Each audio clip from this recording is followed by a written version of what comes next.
You're tuning into this episode because you love the creepy aspects of folklore.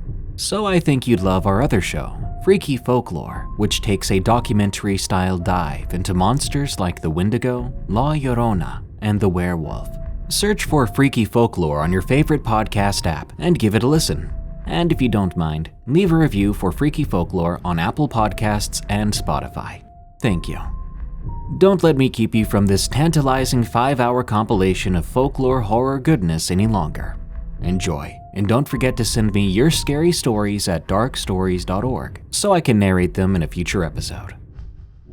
Now, let's begin.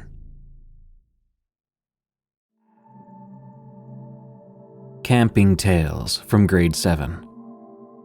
From Anonymous. I live in Australia, and my school was pretty big on doing campouts and such. They had taken us out to some camping grounds at the base of a mountain.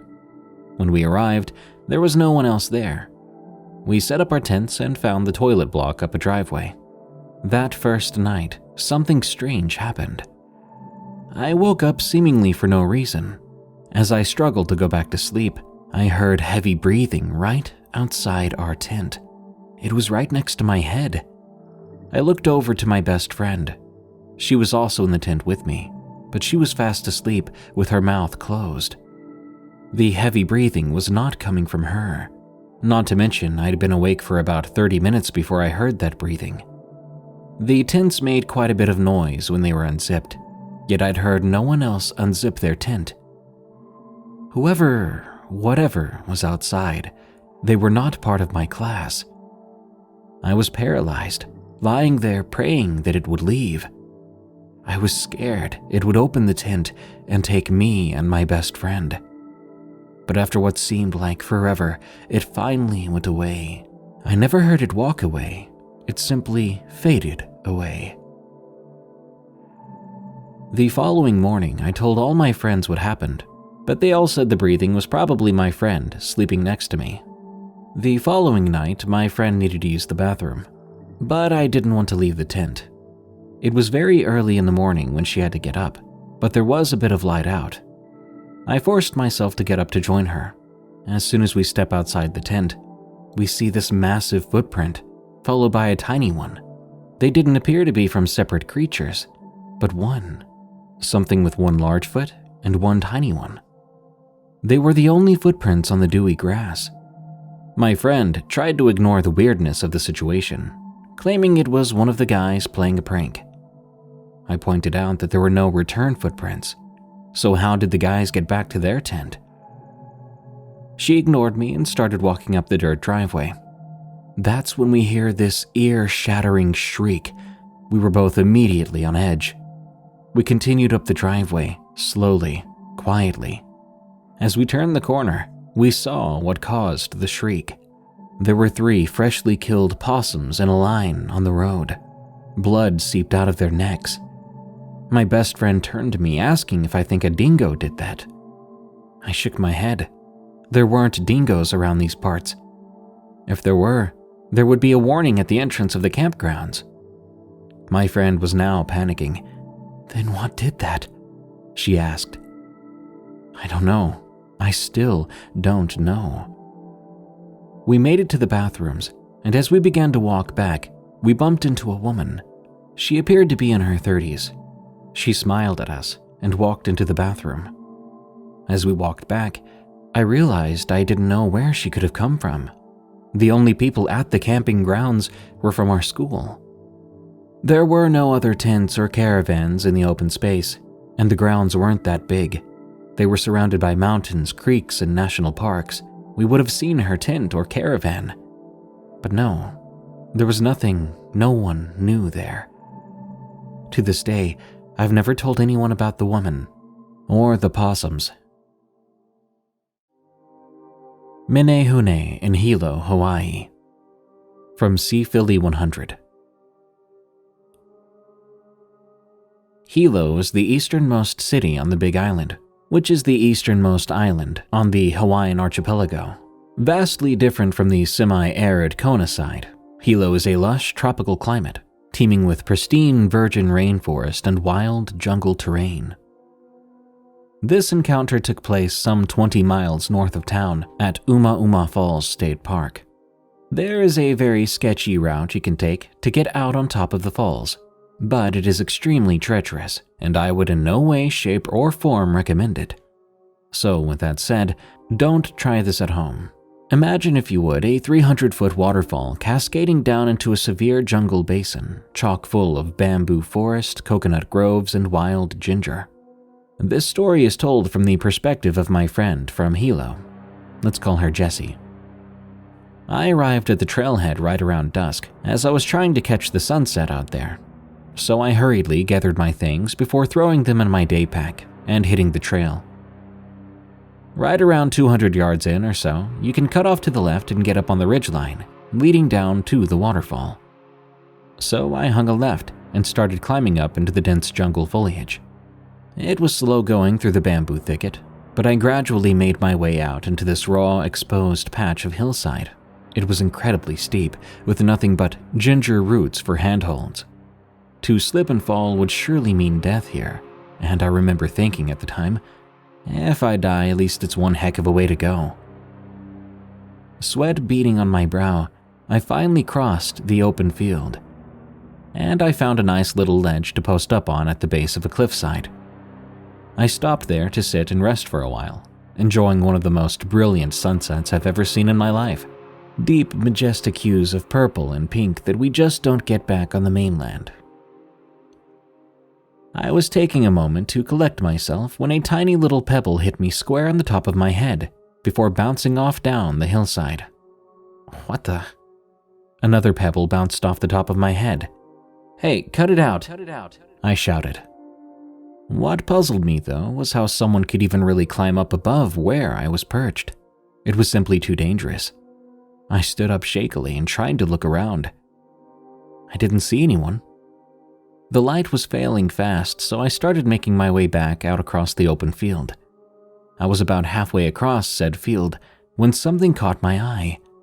I almost would have missed it, except for the fact that it moved slightly, kicking loose a bit of dirt and causing me to look up. What I'm about to say is going to sound crazy, but there it was, this little person standing there. Only they looked more like a garden gnome than anything. He was quite short, probably right around 1.5 feet, 2 feet tops. The first thing I noticed were his eyes. They were small and black, but full of curiosity, almost as if he was seeing something brand new for the first time, trying to process what it meant to him. He had this stubby little nose and pointed ears that sat very close to his head, suggesting the appearance of 2 small pointy horns. His mouth was closed, but I could see 2 tiny little teeth sticking up over his upper lip, right where the canines would be in a human mouth. He wore braided leaves for clothes, covering his tiny body and providing the perfect camouflage. His skin tone was a dark tan, but covered with what appeared to be elaborate stick-and-poke tattoos. He had a small pouch slung over his left shoulder, and he was holding a tiny little walking stick with an arrowhead on the top in his right hand.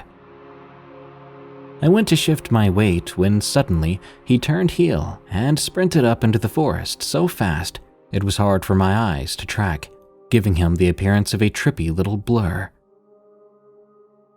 It took me a minute to get over my shock, but it was now pretty dark, and I knew I didn't have much time left. I shimmied across the sketchy traverse, praying not to lose my grip. I finally made it back to the bamboo thicket, breathing a sigh of relief before entering the darkened grove. Ouch! Something pinched my ankle. I looked down, just in time to see a tiny little arm recoiling back into the shadows.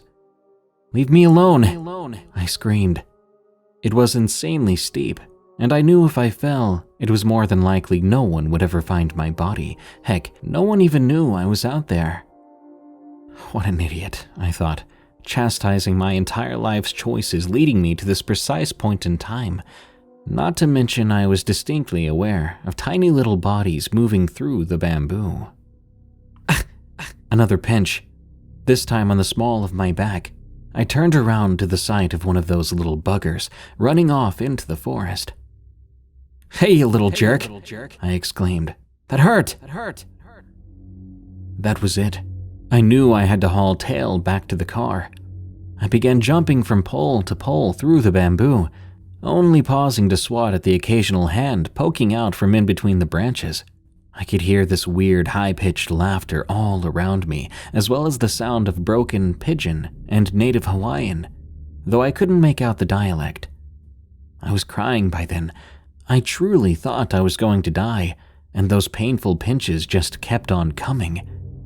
The laughter was at a fever pitch now, like these little guys were all riled up, whooping and hollering and carrying on. At last, I finally broke free of the bamboo thicket before sprinting back down to the trailhead. I fumbled for my keys, jamming the key in the keyhole and throwing the door open to my car.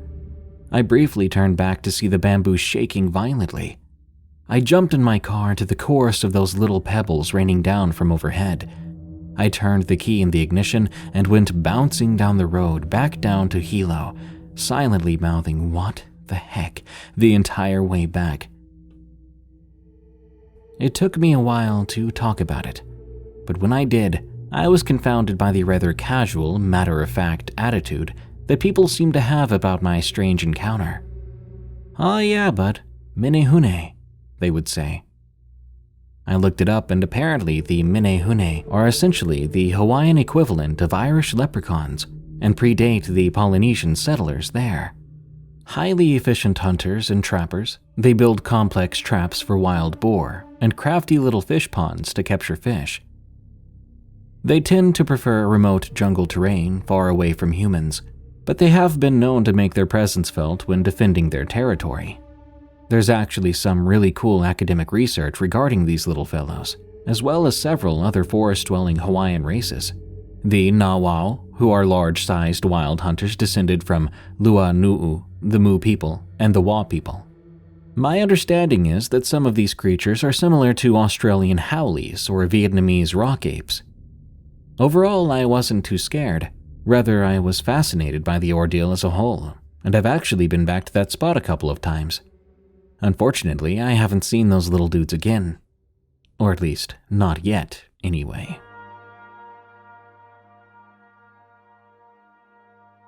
My Sister and the Vampire, from Anonymous. You know, I never really thought I'd be sitting down writing an experience like this that involved me. But after a while had passed since this incident, I figured now I can tell this story. Now I should explain that I'm adopted. My parents were both unfit to be, well, parents, and so my aunt and her wife both adopted me and took me in as their own when I was about 12. Being adopted, I gained a brother and 2 sisters. My brother Roger was a Marine and was constantly away. My sister Felicia lived about 6 hours away from us. My sister Crystal was the only one of my aunt's wife's kids to live nearby. Anyway, at the time of this story, I was a senior in high school. It was winter break and I couldn't wait to relax for 2 whole weeks. Being the loner I was, I decided to stay home all break. My days mainly consisted of binge-watching Netflix and playing a crap ton of video games. That's just how I liked it, staying up until 5 a.m., then sleeping until 2 in the afternoon. One afternoon, I woke up to loud knocking at my door and the calling of my name. I reply with a groggy, "Yeah." "Crystal's gonna be staying the night with her kids, while me and Sherry hang with an old friend tonight," my aunt explained and walked away. Great, I thought. Me and Crystal didn't hate each other, we just didn't have a single thing in common, so we didn't have much of a relationship. She was really into witchcraft and voodoo stuff. Stuff I thought was just junk she wouldn't let go of from her goth days in high school. She always seemed so normal during the day, but at night she'd get really weird and start blabbering on about summoning things. I never gave it too much thought, other than she's probably crazy. 6 p.m. comes around, and I hear my sister Crystal and her kids swing by. I happened to be eating cereal on the couch when they came in, so I greeted them right away. "Hey guys," I say as pleasantly as I can. The kids respond with their cheerful noises and 1,000,000 hellos, but my sister didn't seem to notice. She didn't so much as look at me as she walked in and dropped off her kids' stuff on the couch next to me. Now, like I said, we weren't close at all. but we weren't on any bad terms. I expected her to at least smile and nod like she normally would. But no, nothing. Somewhat annoyed, I directed all my attention at the kids, listening to the tales of the museum they went to the other day. After some time, I felt as if I got my fill of social activity for the day and went downstairs to the basement, where my room was. It was around 7 p.m. or so now, so I knew the kids would be getting ready for bed soon. I decided I'd keep it quiet down here, as their room was directly above mine. I put on some Arrow and began my night of Netflix. About 5 or so episodes later, I hear a noise coming from upstairs, sort of like someone moving furniture or something like that. It wasn't like a table or anything, though. To me, it sounded like a rug being pulled around. Whatever, guess she's doing some moving around up there, I think to myself. But then it kept going. It sounded like she moved it all around the darned house. Annoyed, I walked up the basement stairs and opened the door which led to the kitchen, closing it behind me as I walked in. I walk into pure darkness, except for the lighting of 3 candles all grouped together on the kitchen counter. Save for the small area by where the candles were, I could not see a thing. I turned to my right and began shuffling my hand on the wall, looking for the light switch. Not having much of a sense of where in the kitchen I was, it took a moment. I want to say a solid 5 seconds after searching for the darned light switch, I heard a whisper coming from the darkness. It was subtle, and obviously directed towards me. "What are you doing?" I heard it say. "Looking for the light switch because you only got candles lighting things up in here," I replied, obviously annoyed. Before I could even finish my sentence, however, she cut me off as the last word left my mouth. In what I could describe best as a whisper shout, she replied with, "He doesn't like that. You'll scare him off." I ignored her nonsense and eventually found the light switch. Flicking it on revealed the rest of the kitchen, but boy did I wish I left the dang thing off. Felt as if my heart stopped. My eyes widened in pure disbelief as what looked like the body of a dead dog lay on the floor in the middle of the kitchen, sitting in a pool of blood. "What the heck?" I exclaimed, unable to muster anything else. I backed all the way up against the wall, my back hitting the door as I did. It was the most horrific thing I'd seen in my entire life, until I took my eyes off the body. Turning to look for my sister, I saw her in the doorway that connected the living room and the kitchen. But she wasn't alone. Standing next to her was a man with a hood over his head. Thanks to the light now illuminating the room, I saw his face. He was a pale man, no older than 30, and his mouth was covered in blood. But that wasn't the first thing I noticed. What I first noticed was the way his face was formed. It was weird and unnatural, his forehead huge, his eyes just slits that didn't seem natural at all. He didn't look human. Feeling like I was going to lose my mind, I turned and opened the door behind me and began running down the stairs, fear taking over my body. I don't think I've ever been so scared in my life. Halfway down, I heard the chilling and adrenaline-inducing sound of loud footsteps following me down the stairs. I didn't close the door behind me when I left, so it would be easy for whoever was behind me to begin chasing me. This only made me speed up and sprint the rest of the way down, running as fast as I possibly could. At the bottom of the stairs, I didn't even think about turning around to see if I was still being chased, as I could still hear those footsteps following me. I ran down into the basement and quickly into my room, slamming the door behind me and locking the door as I did. Not even 2 seconds after I locked the door, a loud bang came from it, as if someone had run directly into it full force. The flimsy door instantly showed signs of giving in with the assault. I screamed at the top of my lungs, not sure what the heck I was supposed to do. Loud banging and knocking came from the door, and from the sound of it, it was 2 sets of hands knocking. Thinking on instinct alone, I grabbed my BB gun that sat in the corner of my room.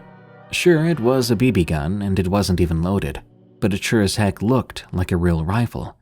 Anything to defend myself was good. I never considered calling the police as I entered self-defense mode. ready to bluff with this gun the moment that door came down, and it sure as heck seemed close. The banging and yelling increased as I heard my sister yelling things like, "Open this door," and "We just want to talk." But I didn't hear anything from the voice of the man she was with. He remained silent, banging on my door with my sister. "I'm armed. Come in here and I'll blow your freaking head off," I replied. I didn't believe my own threat. It was just a half-cocked yelp in fear. No way someone would take it seriously. But oddly enough, it seemed to work. The banging stopped abruptly. The door, now cracked in the middle, seemed to hold, to my surprise. Everything just stopped. Everything had been so heated and intense, then as soon as it began, it just stopped. There was what I thought to be silence for a long while. I then realized the kids had woke up and were now crying out loud. They could be heard clearly even down in the basement. Other than that, there was silence. Then there was a voice so cold, so chilling that thinking about it to this day strikes fear into my heart. "Our blood isn't the same, but you're still family. I wouldn't consume you, and neither would Thor." I had no reply to my sister's words. The word consumed echoed in my ears, not leaving for the rest of the time we stood at opposite ends of the door. She attempted to sound pleasant, but it only came off as sinister. After a few long moments, I guess they realized I wasn't going to answer. I heard them leave, out of the basement and back up the stairs, the best sound I had ever heard in my life. I dropped the BB gun, and I sat on my bed, attempting to figure out what the heck just happened and if I'd been dreaming the whole time. Obviously, I hadn't been. I couldn't believe anything that just happened, I just couldn't. I didn't sleep for what seemed like hours before the sun came up. I waited for my aunt and her wife to return home and see the mess that was laid out in the kitchen. But to my dismay, that never happened. Instead, they came home to find nothing in the kitchen. It was cleaner than it was when they left. I couldn't believe my eyes. I frantically explained what happened, but without evidence left behind, they didn't believe my story. They assured me it was just a dream. I tried showing them the busted door, but they shrugged it off as the door being flimsy and old, just wear and tear they didn't notice from over the years. There was no way it was just wear and tear. It looked like what one could only explain as a door that almost got busted down on purpose. I saw my sister Crystal only a couple more times over the next year. Each encounter, she acted as though the events of that night didn't happen, and in fact, slowly seemed to try and make an effort to become closer to me. Something I was not down for. That fall, I applied and got accepted to a college about 2 hours away, which is where I live currently. I haven't heard from her since the day before I left for college, where she told me to stay safe because there are a lot of crazies out there. Yeah, trust me, I know. To this day, I wonder if it was all a dream, but thinking back to that busted up door, I know it was definitely not a dream. This past winter break, I decided on staying with a friend as I knew Crystal liked staying at home with my aunt during the holidays. But right around the corner right now is spring break, and I have no place to go but home. I'm hoping it was a one-time deal, and I'm praying not to see what I saw that night again, nor the man that she was with. To better understand the next story, I'm going to have to put the first entry to the story, which I narrated over 5 years ago, right here. Point Pleasant, West Virginia. Submitted by Josh P. Whenever I hear a Mothman story, it tends to be rather personal to me, and even sometimes frustrating, as I've had my own encounter with this creature, which is quite different from other stories you may have heard. For context, I grew up in the suburbs of northern Ohio, right outside some big cities. The thing with Ohio is that you're never more than 20 minutes away from some rural parts. Therefore, I was well versed in both city and country living. My parents, on the other hand, were amateur ghost hunters and frequently went out of town to ghost hunt. One spot they came across was a small city in West Virginia named Point Pleasant. Any fan of cryptozoology or the paranormal would know of this place. So it was no surprise when my parents fell in love with that area. So much so that when I was about 13, my family bought 100 acres of land, a mere 20 or so miles from the town, right along the Ohio River. It was our little retreat where we would go every other weekend to escape the drag of everyday life. Now, our property has much history on it, allegedly. According to legend, a now dead Shawnee chief cursed our land and the surrounding lands. Ever since we got there, I've heard of a werewolf sighting happening in town just last October, and my mother herself swears she saw a little boy roaming our campsite. But none of these come even relatively close to my encounter with the ominous and legendary Mothman of Point Pleasant. As most of you probably already know, Point Pleasant is one of the first locations the Mothman has ever been seen, for the most part, so it was a must for my family and friends to go out and explore the areas he is said to roam. As practically everyone in our town has had an encounter, we asked around town first for some good leads, and a lot of good online research shows that the Mothman lives in these old World War II bunkers just a few miles north of town. Allegedly, the bunkers were old bomb warehouses in the 40s and 50s, but after the war, the government closed up the bunkers and turned the surrounding land into a state park, patrolled by park rangers. Naturally, we sped through the back roads until we found the park, and after an hour of driving around the forest in broad daylight, we decided to get out and finally walk around. Immediately, we came to these paths with chains going across, eliminating vehicular travel, so we walked through. About 100 yards down the trail, we came upon a small clearing. Immediately walking into this clearing, the hairs on the back of my neck stood up, and my heart seemed to skip every other beat. There, on the other side of the small clearing, stood a large concrete bunker, overgrown with the forest around it, like nature had reclaimed its territory. I honestly did not expect to find anything there, so upon seeing this, the story suddenly became that much more real. Gathering our courage, my friend and I walked up to the bunker together, which was clearly padlocked with one of those really heavy solid steel padlocks. The first thing and probably most intimidating thing we noticed was the bright caution sign on the door, warning us of highly explosive contents. That was scary enough in and of itself. But being the idiotic 16-year-old I was, I laughed to my friends to try to impress them, and I put my ear against the solid metal door, listening in for anything. But it was silent. I then grabbed the long metal door handle and shook the door with all of my might, but of course it barely budged, despite being probably 60 or 70 years old. We took plenty of pictures, and then moved to find more bunkers all on separate paths down the road a bit more. Nothing out of the ordinary happened, but for some reason, my mother refused to return to that first bunker we came across. All she would say was that it gave her an uneasy feeling of dread, and she desired to puke the closer she got. This was honestly kind of unnerving to hear.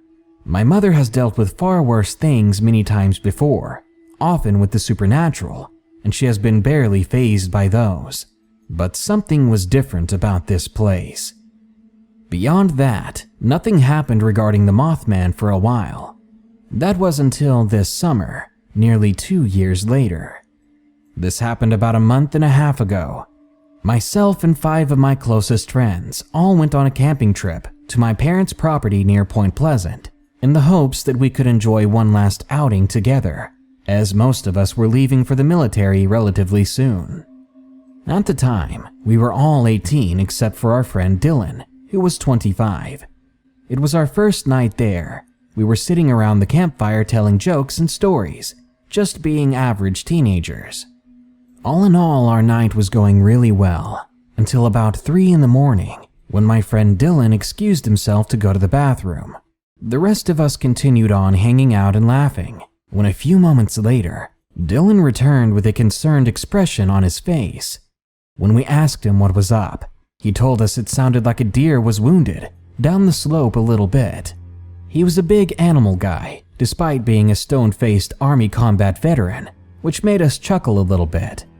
I told him that as we're on top of a mountain, the sound travels very well, and that it was probably nothing, but he insisted that it was nearby and that we had to go check it out.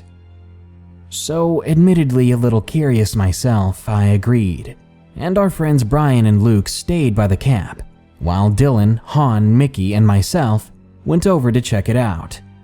As soon as we left the vicinity of the fire, we could hear the groans of a wounded deer carrying through the trees.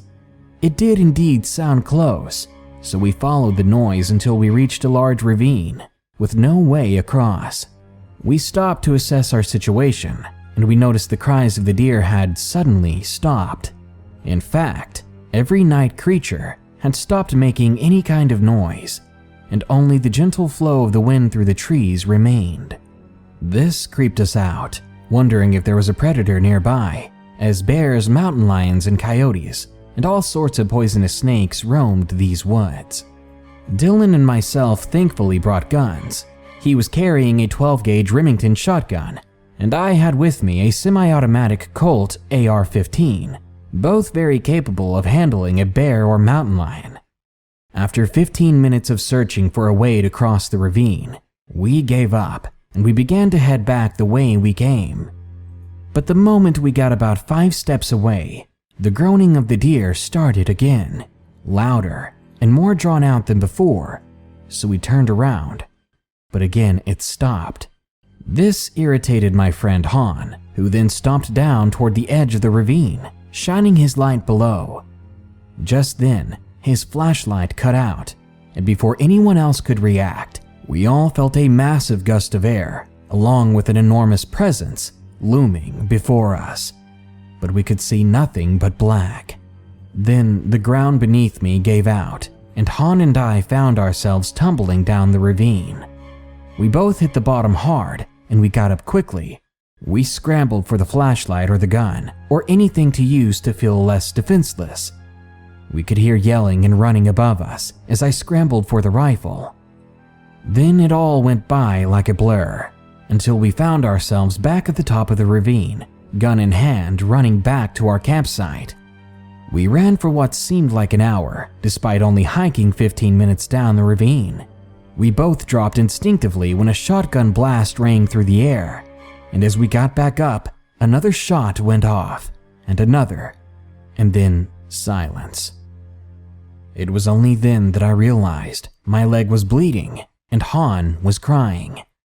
We sat for a few moments listening and scanning the trees around us, when suddenly Han grabbed my shoulder and yelled for me to shoot it. Just shoot the thing. At that, I sprung around to see 2 red eyes staring at us from a tall tree. It was only about 200 feet away and 30 feet up. I froze and I was unable to shoot. I was mesmerized by those blood-red eyes. They seemed to have a glow about them. My sense of ease scared me even more, and it clearly shook Han as he just grabbed my shoulder and ran.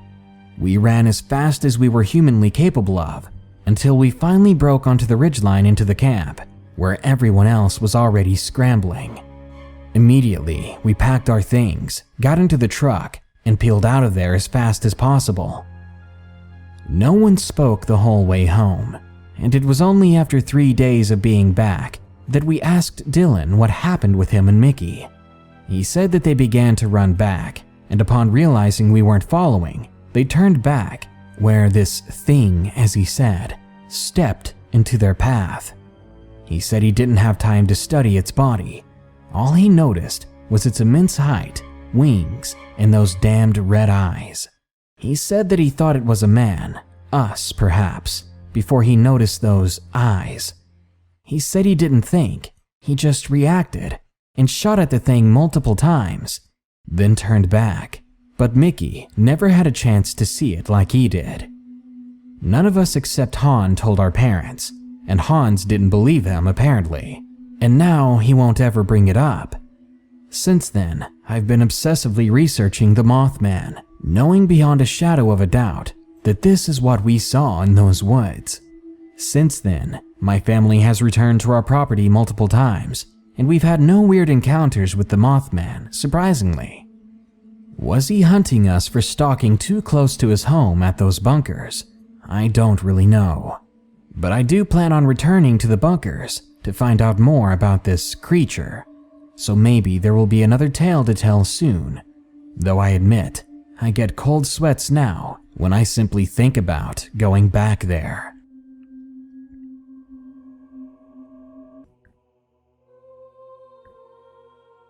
Mothman follow-up. A while back, I posted a story detailing my encounter with the ominous Mothman of Point Pleasant. I promised to return to the bunkers from the encounter, and I did. This happened about 3 or 4 months after the first incident. None of my friends from the first encounter went back. They either didn't want to go or they left for the military. So my good friends Alex and Jess volunteered to tag along. Both Alex and Jess have had paranormal encounters of their own, so you could say we were all more or less prepared for the trip. We brought flashlights, a professional-grade camera, survival gear, and paranormal equipment, including my parents' K2 EMF detector, which picked up on electrical and magnetic impulses, generally given off by paranormal entities. At least that's what I read online. We got down to our property, which was about 20 miles from Point Pleasant and the Mothman bunkers. It was about 1 a.m. when we pulled up to the campsite, so it was pitch black. The first thing any of us noticed was the way it felt. The usually peaceful hilltop was silent and eerie. It felt distinctly like something was watching us from the tree line. We grabbed our bags and immediately crowded into the camper, where we locked the doors and drew the shutters. After about an hour, we settled down, forgetting all about that creepy feeling and managing to catch some sleep. At about 6 a.m., I woke up to make some coffee, and I found that Jess was already awake. She asked if I would go outside with her, so she could smoke a cigarette, as we all three agreed not to venture out alone past dark. We sat there watching the sun barely begin to shed its rays over the trees, and we just made small talk. As she finished her smoke, we suddenly heard a light tapping coming from behind the camper, about 15 feet or so to our right. This freaked us both out, and we jumped up, immediately wishing we hadn't left our guns in the camper. As soon as we jumped, the noise stopped, and we heard crashing amongst the bushes behind the camper, as if something was running away from us back into the tree line. We bolted inside and locked the door, not venturing out until the sun was well above us in the sky. For the next couple of days, we wandered the town and our property, learning about colonial history and just enjoying the gorgeous sights. In town, we came across an obelisk where Chief Cornstalk of the Shawnee tribe was buried. He had been murdered by the early colonists and is said to have originally cursed this land, and many believe his curse gave birth to the Mothman and the tragedies he invokes. We also noticed a prayer stone which was used by the Shawnee to ward off evil spirits with an offering. We kept that in mind if something were to go very bad. Later on, during the third night there, we were looking through the photos we took on the land, and we came across a picture Jess took of some cows on the land. The cows seemed disturbed by something, and as we zoomed in and enhanced, it became overwhelmingly clear that something was there. Something was watching us from the trees, and we hadn't even noticed. This shook us with fear, and we stayed up all night researching and pretty much just freaking out over what we have on photo. We decided the next evening we'd go to the bunkers. The following day, we rolled up to the bunkers with all our gear, ready to investigate. It was about 8 o'clock in the evening, and the sun was just beginning to set. We hiked up to the first bunker, where my mother felt the most disturbed with the K2 meter on. It was on the lowest level, meaning electronic and magnetic impulses were low, which was normal for the middle of the woods. As soon as the bunker came into sight, my heart nearly ripped from my chest. The closed and bolted door to the bunker was wide open. At that moment, the K2 meter spiked to the maximum level, meaning there was an extreme presence nearby. All my instincts told me to run, but our curiosity pushed us on into the bunker. Inside, the bunker was ice cold, and so dark my flashlight barely cut through the thick air. Jess sat near the door to take pictures, while I dared to venture a little further in. It was super quiet, and every little noise we made was amplified tenfold, echoing throughout the complex. Every picture Jess took sent a shiver down my spine, and we couldn't shake this morbid feeling of dread. Suddenly, there was a crashing of branches from outside. Alex yelled we had to go, so we hurried our way back to the entrance and out to the car, where we finally shook off that feeling of being followed. We decided to try a few more bunkers before we left, but none felt anything like the first. We couldn't shake that eerie feeling, and Alex became increasingly paranoid, which made Jess and I very on edge. As we got back in the car to finally leave, we saw headlights behind us, and as the truck passed by, it slowed to a crawl, but it was too dark to see who was driving. After they passed us, we pulled out to leave the woods when suddenly we saw the truck's taillights disappear. They didn't shift like it was turning or fade like they turned off. They simply ceased to be there. I didn't believe it, so I floored the gas, speeding up to nearly 60 miles per hour to catch this truck that was going no more than 25 on a straight, flat, narrow road. We made it to the end of the road in no time, but there was no truck.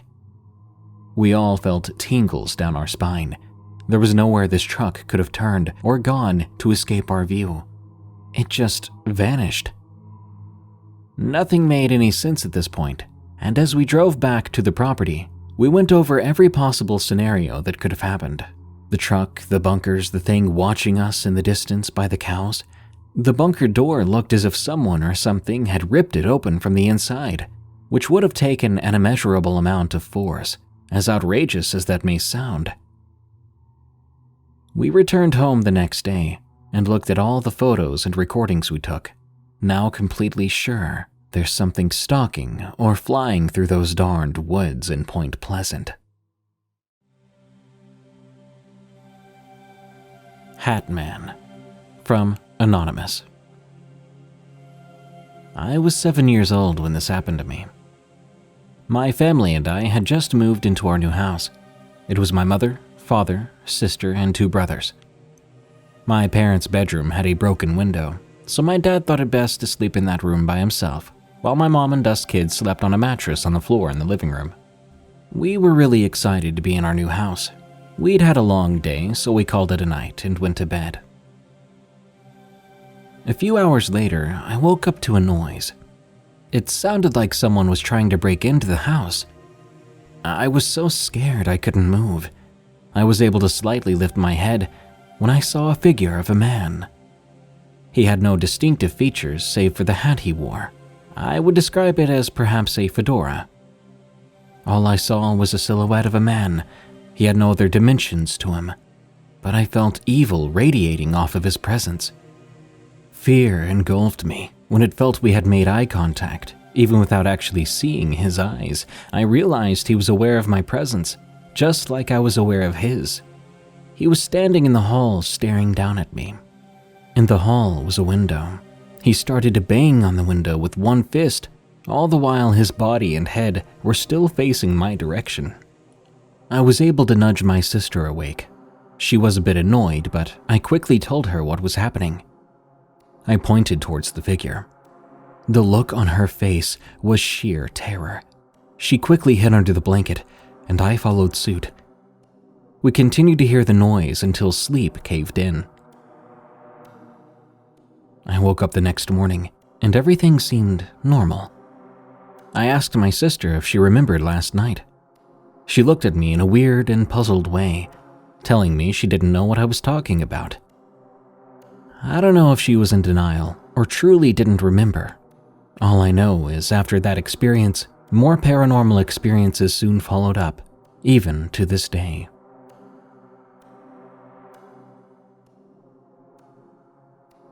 Ghost Hound, from Anonymous. This happened a long time ago, so my memory of it isn't super clear. But I remember being quite frightened after something strange happened in my own backyard.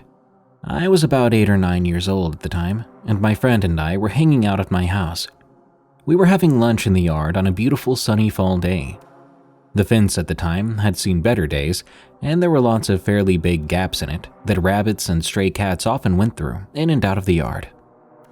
Seemingly instantly, a cloud covered the sun, and a huge gust of cold wind came through, blowing leaves everywhere. Our attention was then drawn to the back alley, where we saw a large dog behind the fence of the yard. The dog's appearance seemed odd. There weren't many dogs in the neighborhood either. If I remember correctly, it was brown and white, and it looked like a smooth collie. Something about it wasn't right though, and my friend and I were both frightened by its presence. We watched this dog as it walked down the alley, when all of a sudden, it began trying to get in the yard. It wasn't barking, which in hindsight seems very odd due to its abrupt aggression. It was viciously snarling and clawing at one of the gaps in the fence, shoving its head inside. This was when we noticed that its eyes were a bright, glowing red. With the only barrier between us being a rickety old fence, we both panicked. We got ready to sprint back inside the house, but as soon as we got up, the dog just stopped clawing at the fence. It then turned away calmly, and just as it appeared, another huge gust of wind went by with leaves everywhere, and it was gone. There was nothing left in the alley besides dead leaves and garbage cans. No trace of that dog, no sounds of it running away. And trust me, it would have had to run to not be seen by us, due to the length of the yard. After it was gone, we took our food back inside, and we did not go back out without our parents with us.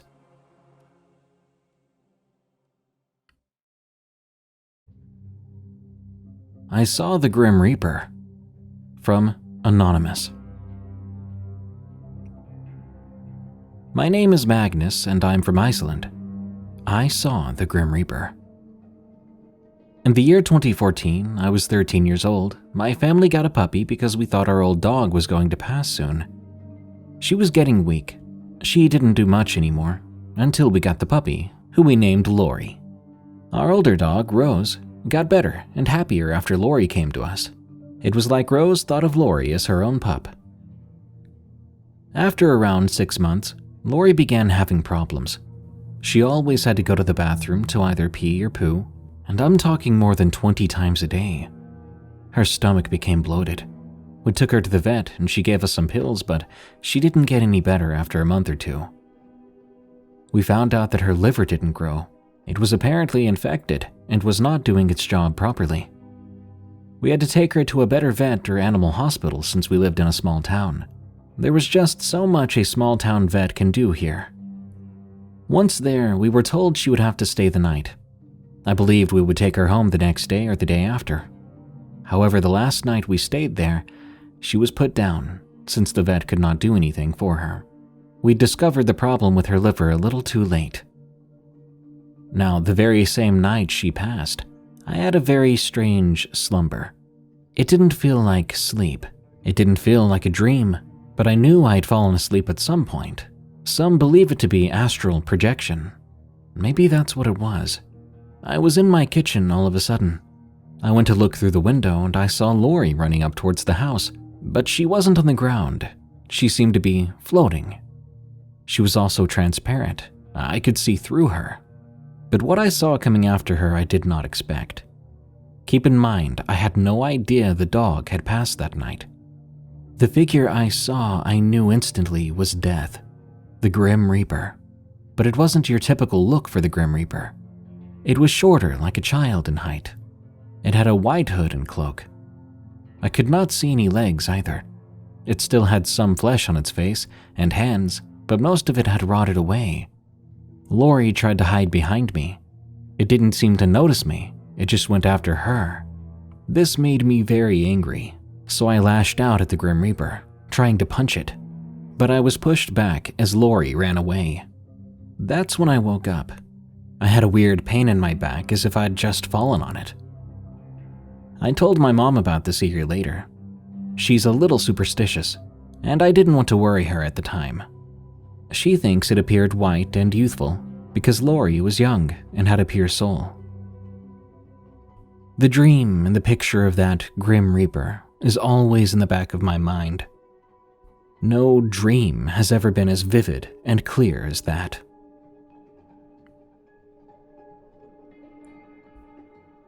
Bloody Mary Disaster.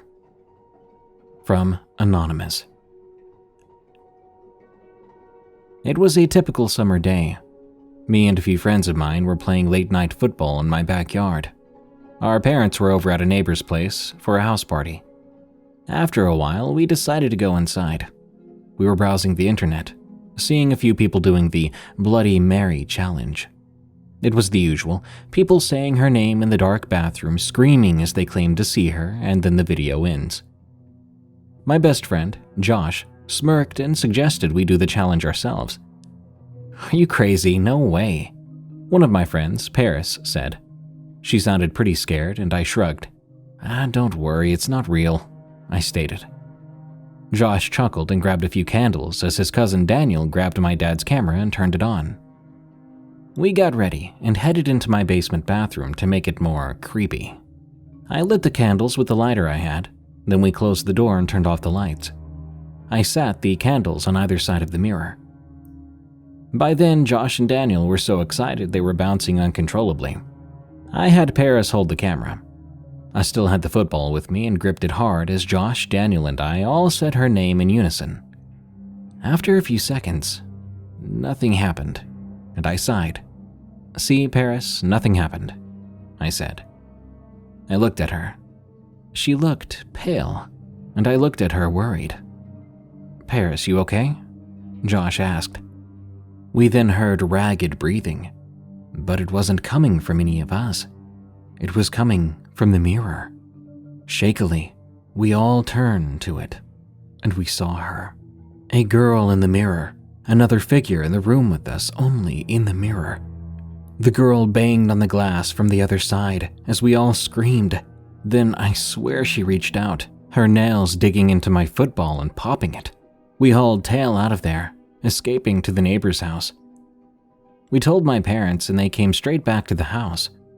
We saw shattered glass from the mirror and a broken camera. My parents were mad. They told me to just stay at Paris's house for the night so they could figure out what to do with me. It's been years since then, and I just started college, sharing a house with Paris, Josh, and Daniel. I'd be lying if I didn't admit the feelings of being watched we all have even still, especially when we stand in front of a mirror. The Black-Eyed Boy. From Anonymous. It happened when I was about 8 years old. There were always strange things happening at my grandparents' house, but this one experience still haunts me. My mom had taken me and my brothers and sister to my grandpa's house. Naturally, all of us kids were outside playing, being loud and running around near the woods. As the sun began to go down, I suddenly got a strange feeling that we were being watched. I told my older cousin, but he just brushed it off, telling me to come inside with everyone. So we all hung out in my Uncle Sean's room, playing his old Nintendo or Atari, I can't remember which. After a couple of hours, when it was completely dark out, I got that strange feeling again, and the hairs on the back of my neck stood up. I looked over to my cousin, and I was about to say something when we both looked towards the window. That's when I saw him. A little boy with pale white skin and deep red hair was staring at us. The most horrific part about this was his eyes. They were solid black, black as coal, staring back at us. Whenever I looked into his eyes, I felt a wave of negativity, and a deep, almost primal fear took hold of me. Just as I was about to scream, my grandpa came running into the room. He glanced at the window, then charged outside, yelling at the boy in Cherokee to go away, that he's bad, that he's not welcome here. I had never seen him so angry in my entire life. After that day, we were not to play outside after dark. I've listened to several black-eyed kid stories, and the one thing that's missing is an accurate description of the fear you feel when you lock eyes with one of these creepy little guys.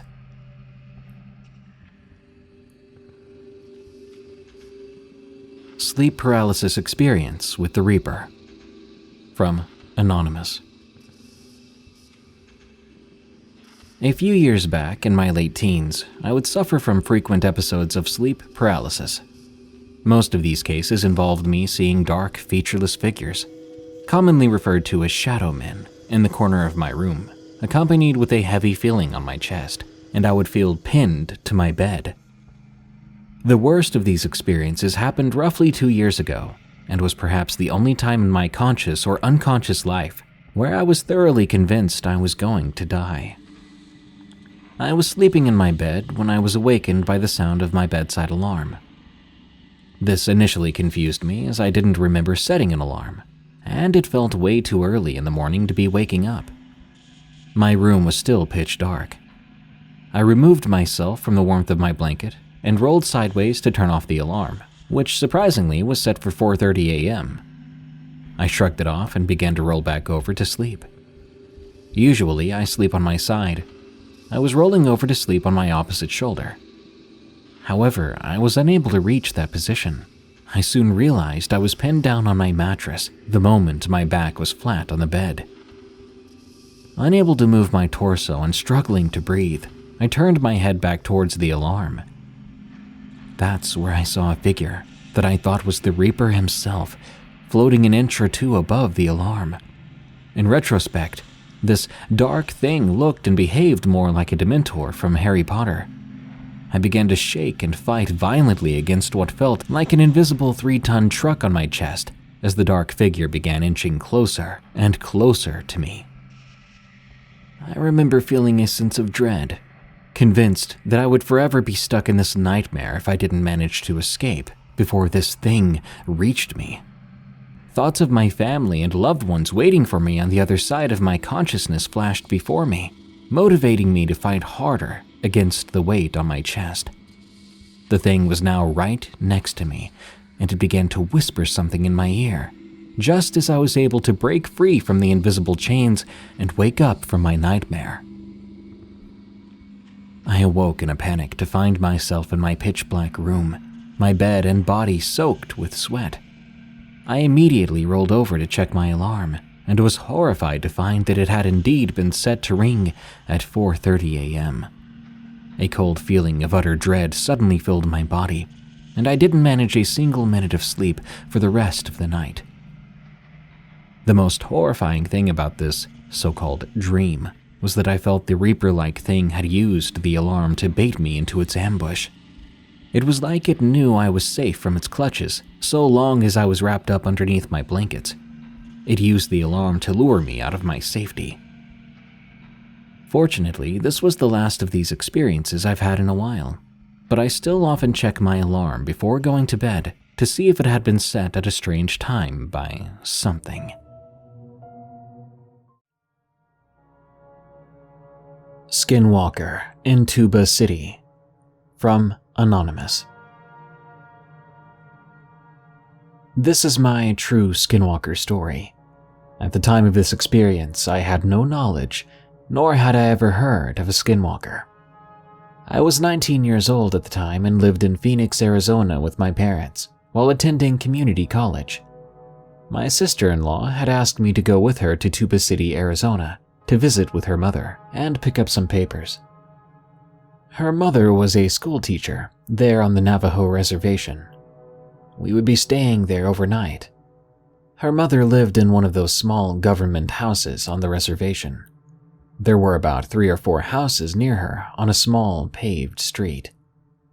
Except for a few buildings near there, it was pretty desolate. My niece and nephew were with us. We'll call my sister-in-law Mary, my nephew Mike, and my niece Amy. Mike was 10 years old at the time, and Amy was 9. It was early evening when we finally arrived in Tuba City. We had stopped at a fast food restaurant on the way to pick up dinner to go. Upon arriving at the house, we all ate together at a small kitchen table. We talked and visited a while before settling in the small living room to watch some TV. There wasn't a lot to do there, so Mary and I decided we would take a night drive and explore around the reservation. I know what you're thinking. It was a very bad idea, or a dumb idea. 2 white women who are in a strange place have no business driving around at night on an Indian reservation. Whatever. We drove around for about an hour and a half. Surprisingly, nothing weird had happened yet. We were just laughing, talking, and listening to music as we drove up and down dirt roads. After a while, we decided to head back. When arriving back home, we stayed up a little bit later, then decided it was time to go to bed. I slept in a small back bedroom on a twin bed next to a window with horizontal blinds. My nephew Mike slept on the floor in a sleeping bag in the same room. Mary and Amy were in the other room, down the hallway. During the night, I was awakened by strange scratching noises outside the window by my bed. It sounded like something was making long, deliberate, slow clawing sounds down the window, like when someone runs their nails down a chalkboard. I am a light sleeper, so this woke me up right away. I whispered loudly to my nephew Mike to wake up, asking him if he was hearing the same thing I was. Mike was sleepy and groggy, being awakened from a deep slumber, so he seemed confused at first. I asked him again if he had heard the scratching noise. He didn't answer. He was just out of it. He then lay back down and was out like a light. I was perplexed and a little frightened. I thought to myself maybe it was just a stray cat or dog, but I couldn't figure it out. I did, however, have no inclination to look out that window, so I simply lay there, listening. After several minutes, the clawing stopped. I must have fallen asleep, because the next thing I knew, it was morning. I mentioned this at the kitchen table during breakfast, but no one seemed very interested. We left later that afternoon, and I never gave it another thought. 6 months later, I was attending one of my college classes called Indians of the Southwest.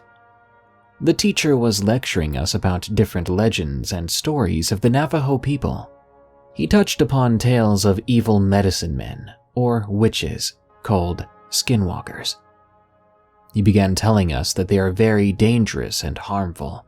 They have the ability to turn into or disguise themselves as any animal. They could take the guise of a coyote, wolf, or even a bear. They've also been known to follow people home at night. That's why you should never be out on the reservation after dark. You're never supposed to make eye contact with a skinwalker because they can possess your soul. You should never talk about them because you can draw them to you. They can cause havoc and bring evil into your life. An icy chill went down my spine. I remembered that night I'd spent on the reservation. I wondered if a skinwalker had followed Mary and I home that night after our drive. The realization that a skinwalker had targeted us fills me with fear. I think of this often, and I'm so glad I didn't look out the window that night. I'm also haunted by the fact that there was just a very thin pane of glass separating me from such an evil entity. And now I guess I know why no one in the family wanted to talk about it.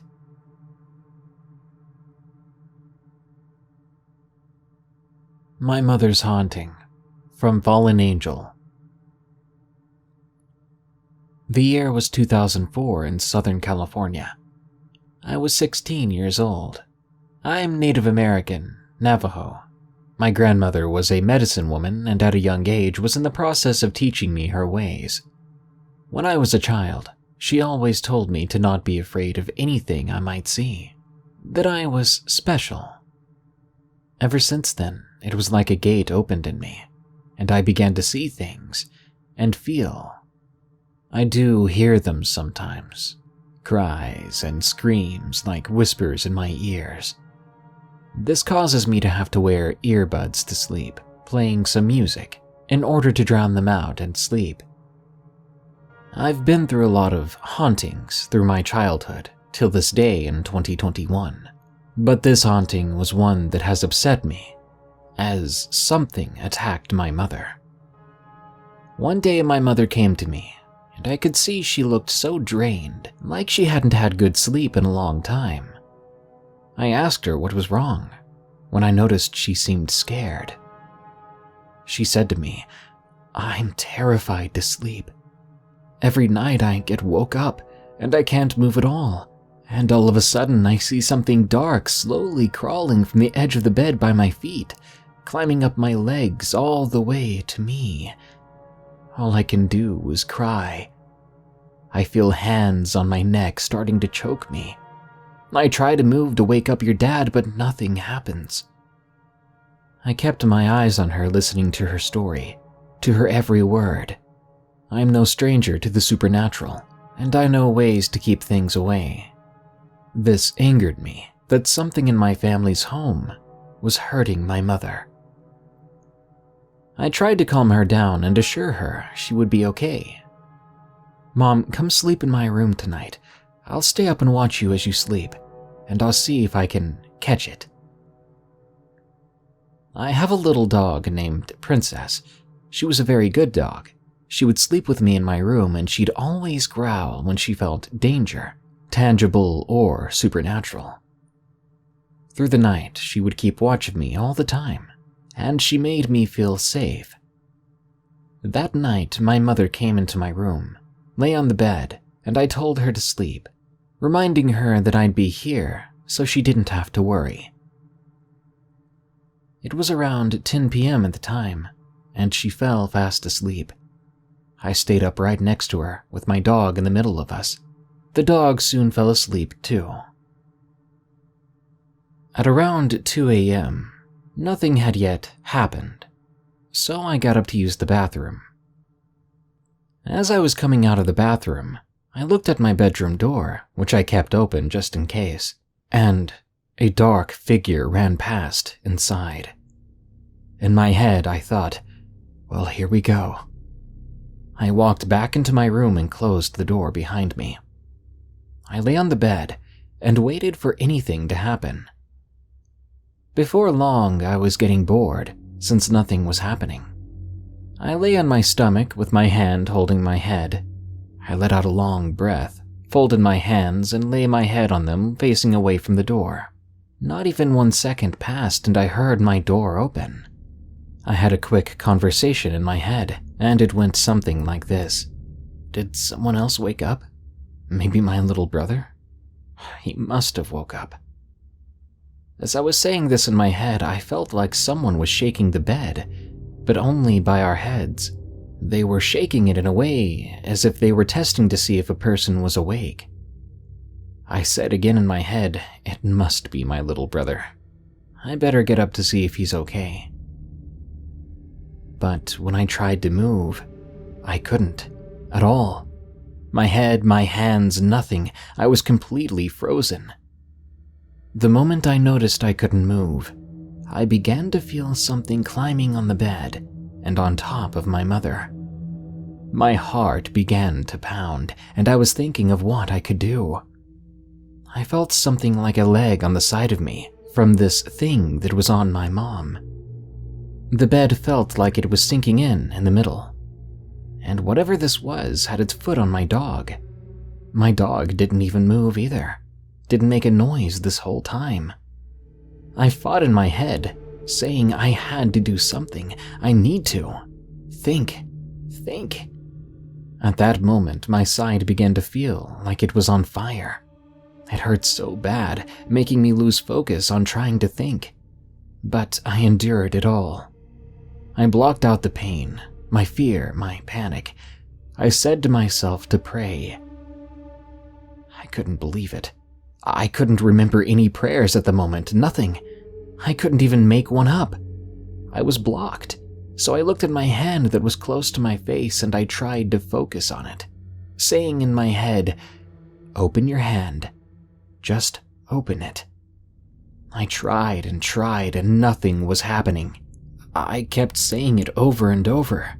It felt like hours now, but I needed to fight this and save my mom from this evil spirit. But then I felt the top of my fingers. I took that and I began to try and open my hand fully and slowly. I could feel it moving.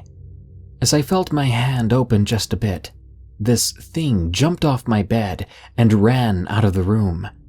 I heard my bedroom door slam shut, and as it slammed, I felt this surge go through my body, and I could finally fully move again.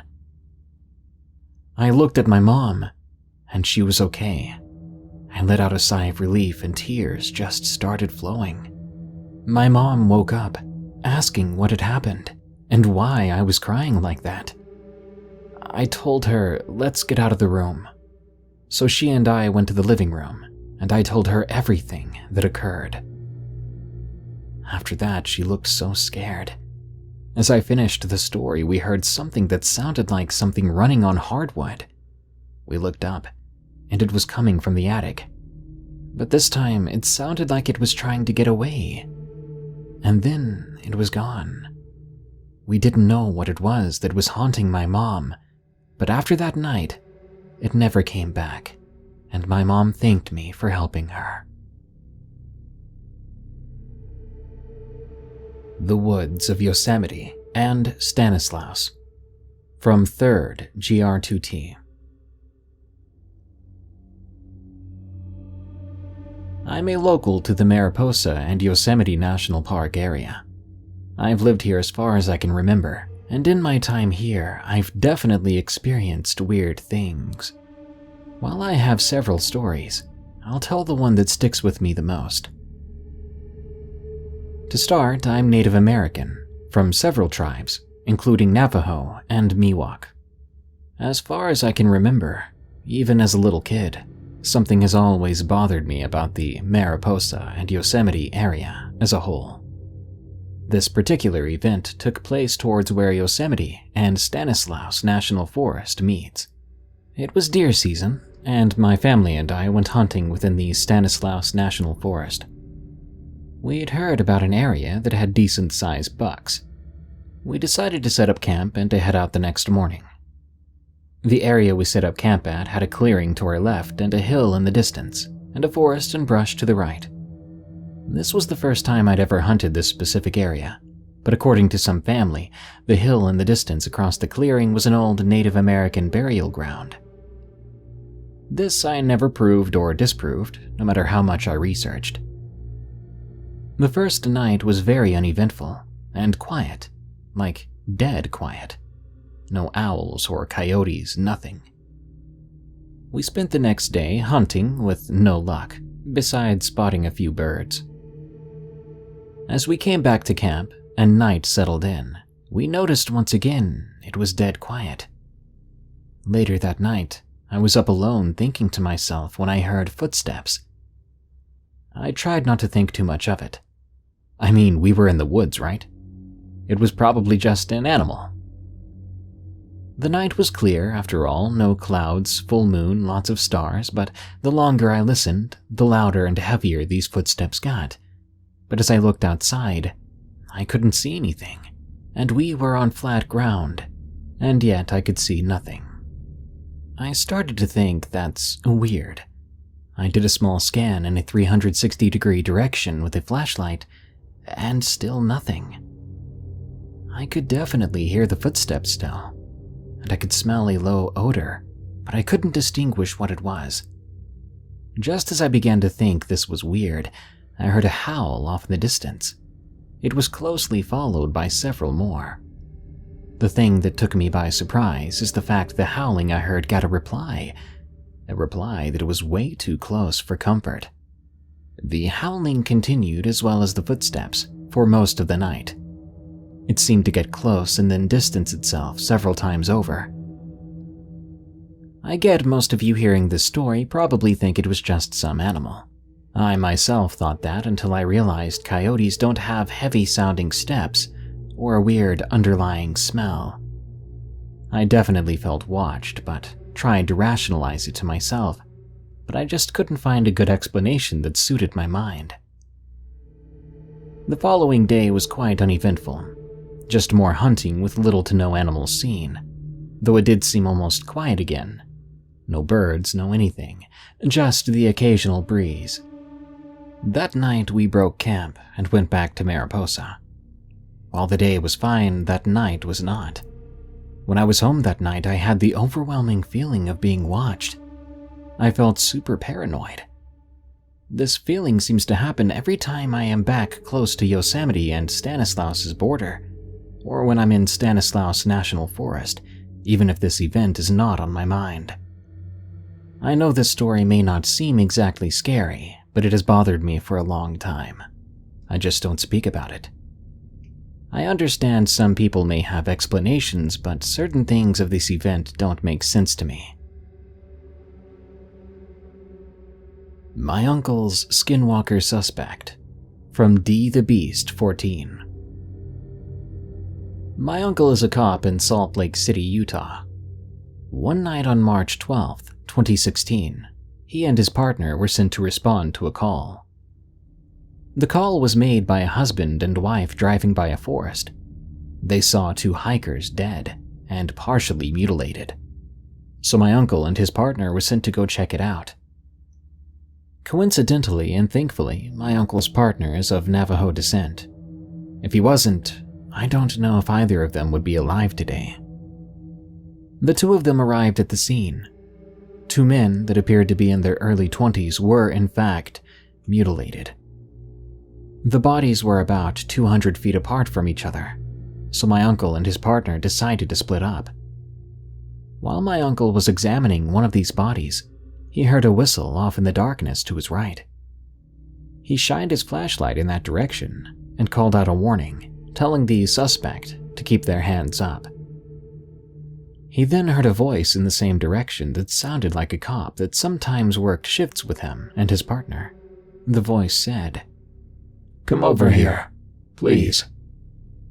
Hesitantly, he begins to move toward it, with his gun drawn slowly. He realized something that hit him like a bullet.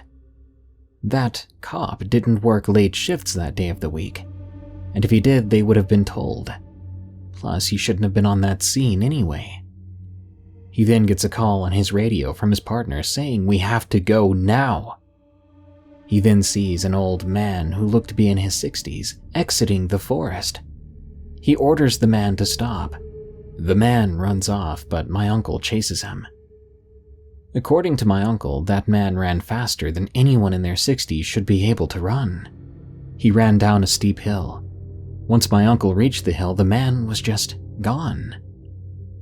Instead, all he found was a coyote running the other way. His partner came over and yelled, "We need to get to the car!" So the two of them hightailed it out of there. His partner explained to him that he saw these slashes on one of the victims, and he saw the tracks in the mud, and he knew what it was.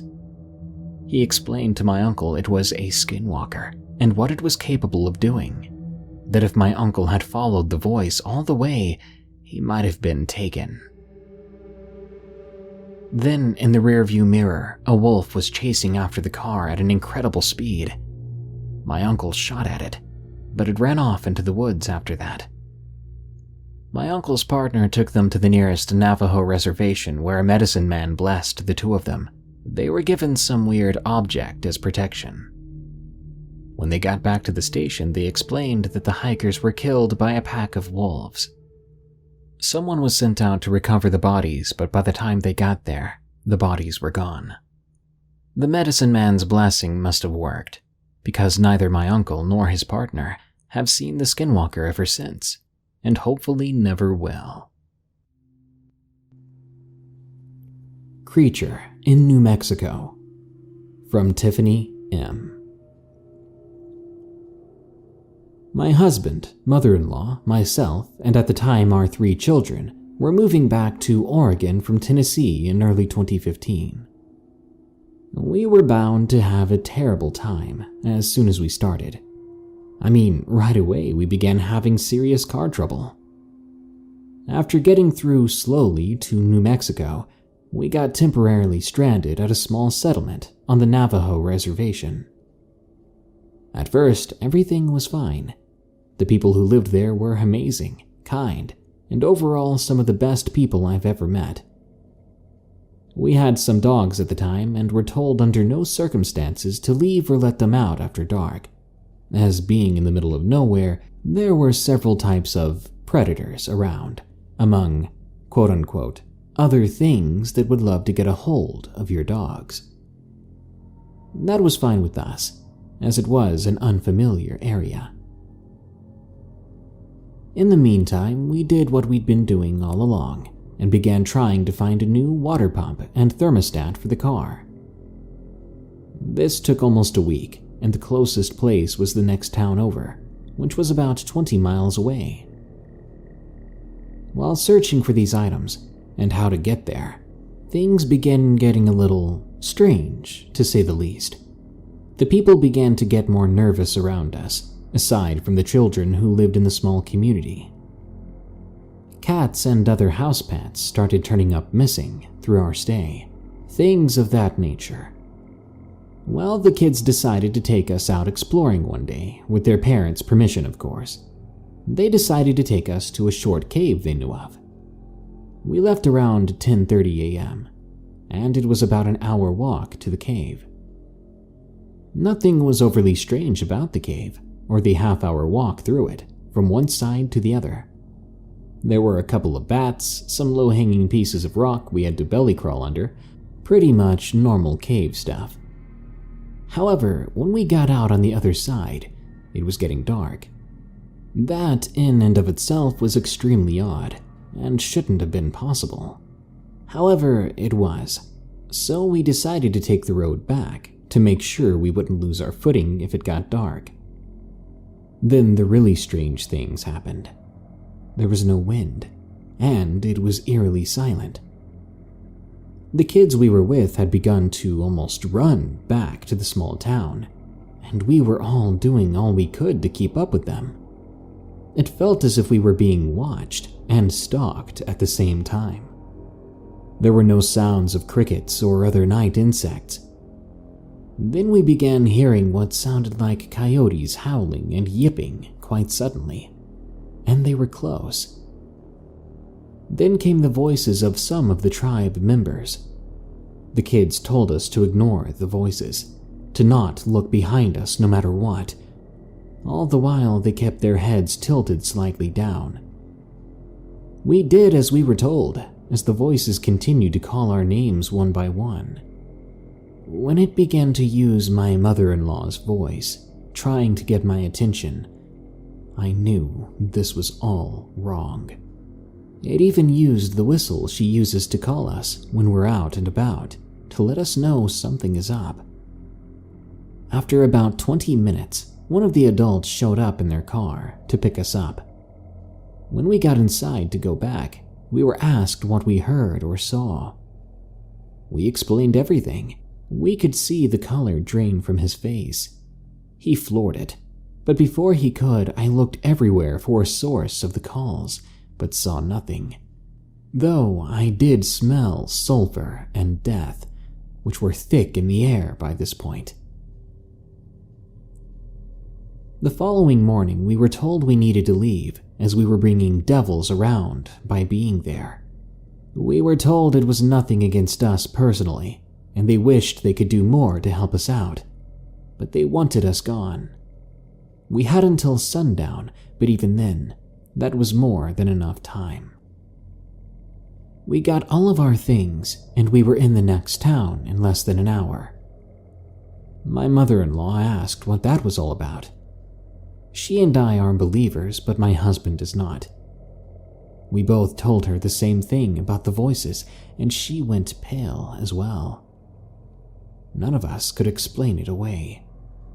We decided there was only one thing this could have been: a skinwalker in the New Mexico desert. Navajo Skinwalker in Colorado. Submitted by Hunter L. My story begins in Colorado. I was 14 years old at the time. My family was taking a trip to visit my grandmother, who lives deep in the country. We were planning to stay over a few nights and enjoy the peace and quiet of the country. I've always been more of an indoorsy person, but I did love taking a nice hike through the woods from time to time. The highway drive was long and uneventful, but once we finally got there, I was super excited. After all, I had my own room in the beautiful cabin my grandmother lived in, with an amazing view of the lake and forests surrounding the property. I exchanged greetings with her, and after a few minutes of idle conversation, I headed to my room. I pulled out my laptop and began to get set up for a quality gaming session when I first heard the howling. It sounded like a wolf's cry, but slower, almost distorted, like if you recorded the howl and played it back at half the speed and lowered the pitch. That's how it sounded. It was very creepy, but having little to no experience living in the country, I brushed it off, assuming it was some animal I wasn't accustomed to. Soon the sun began to set, and I was exhausted at the time, partly from the really long car ride. I began to get settled into bed, and despite the thick comforter, something didn't feel right. It's a feeling that's hard to describe, like something was misplaced or missing. I didn't know what it was, but again I brushed it off, telling myself it was just weird to sleep in an unfamiliar place, and soon I drifted off to sleep. I woke up around 10 in the morning, feeling really well rested, and I looked through my window. I could see that it had gotten foggy, as there were billowing clouds of mist drifting through the trees outside, and it was raining too, heavily. It was a bit difficult to see through the windows due to the excessive amount of water outside. I threw on some pajamas and went to grab some breakfast. When I walked into the kitchen, there was a note on the table. According to the note, my family left the house to grab some medication for my grandma and that they'd be back in a couple of hours. So I settled with eating some frosted flakes. I was sitting on the comfortable couch directly under the living room window, watching the rain and fog roll in. Then again, I heard that eerie howl, the same howl from the night before. It was so slow and thick, so deliberate. As that happened, I noticed a figure creep forward through the fog. Of course, foggy weather in the country can be extremely thick. I couldn't see anything over 5 feet from the window, and I could barely make it out. But it looked like a dog or a wolf, almost anyway. The feeling that something was wrong, very, very wrong with this animal suddenly hit me. Slowly as the form of this thing came through the fog, I realized why I was feeling that way. The creature was standing on its back legs. Its back legs, I thought. I was shocked and confused. When I finally could think clearly, I looked at the creature in more detail. Its legs were twisted, bent in weird ways, almost like it was hit by a car. Of course, up here by the cabin, the closest road that's often used is a good mile away. As I looked on in horror, the creature spun around, and on its 2 hind legs, sprinted. In moments, it disappeared into the thick fog. As it turned around, though, I could see that it had no tail. Literally no tail, like it was ripped off or never there. The moment I snapped myself out of that trance, I instantly ran back to my room, shutting and locking the door. I hopped on my laptop, trying to Google and find out exactly what I saw. When my family finally got back, around 3, I waited until my parents were out of the room to tell my grandma. My parents would never believe me anyway. She was part Native American, but not that she was Navajo. She told me what she believed I saw was a Skinwalker. Supposedly, it's a shape-shifting spirit or witch that takes the form of animals in order to harm people. However, it can never perfectly replicate the animal it takes the form of. When we left 3 days later, I was happy to get out of those foggy woods. After researching the legend of the Skinwalker further, I honestly believe that that is what I saw. So to all of those listening, be careful when you go deep into the countryside of Colorado. If I met that creature outside of that cabin, I don't think I'd be here to share this story.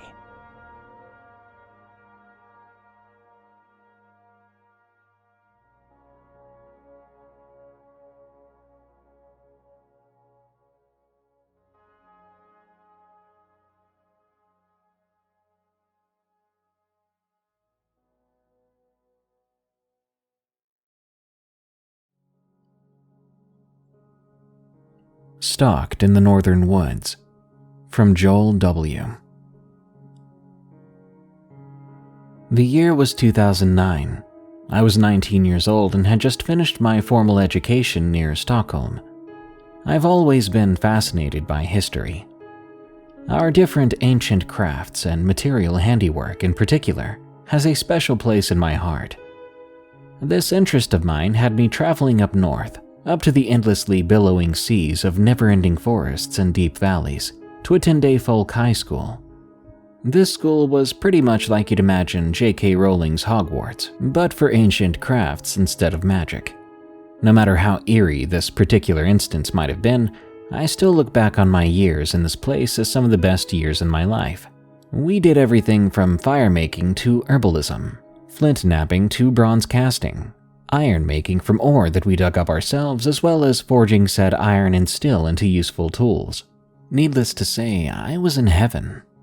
Barely a single day in 2 years felt wasted. It was the year that I found my element in the forge as a bladesmith. However, there came a day, just like so many other days, that I decided to take an evening stroll through the surrounding woods, up the path to the overlook of the valley in which the school was situated.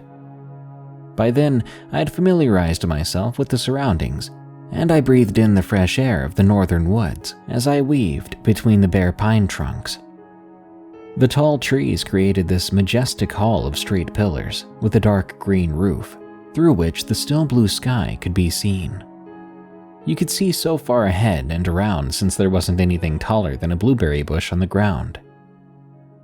I followed the trail up and down a ridge before entering a small moor.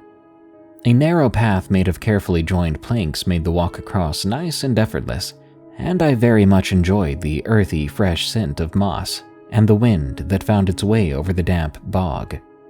I was rewarded at the other end with a great patch of ripe red lingonberries and a small spring that sprung up from a rock face ahead. The water in these undisturbed places tastes truly amazing. Someone had left a handmade ladle made of a fir twig and some birch bark on a branch beside the spring. After a few cold and wonderfully refreshing gulps, I flushed the ladle in the running water and hung it back in its place. Everything was right in the world. Well, almost everything. Just an arm's length from the ladle branch, something had gotten stuck on a jumble of jagged twigs. It almost looked to be hanging beard moss, and I almost wrote it off as such, since it grows everywhere up in those deep woods. But something made me look closer. Among all the familiar scents of the forest, there was something else, something that sent a needle prick into the back of my mind, a sensation that I could simply not immediately understand. Looking back, I now understand that what I felt was my old human instincts trying to make me aware of a danger that my modern mind simply would not register as a possibility. In front of me was a tuft of greenish-gray hair. It looked coarse and filthy, and I realized that what made me react was the smell it gave off. Trying to describe it is hard, because I'd never experienced anything like it, nor have I since.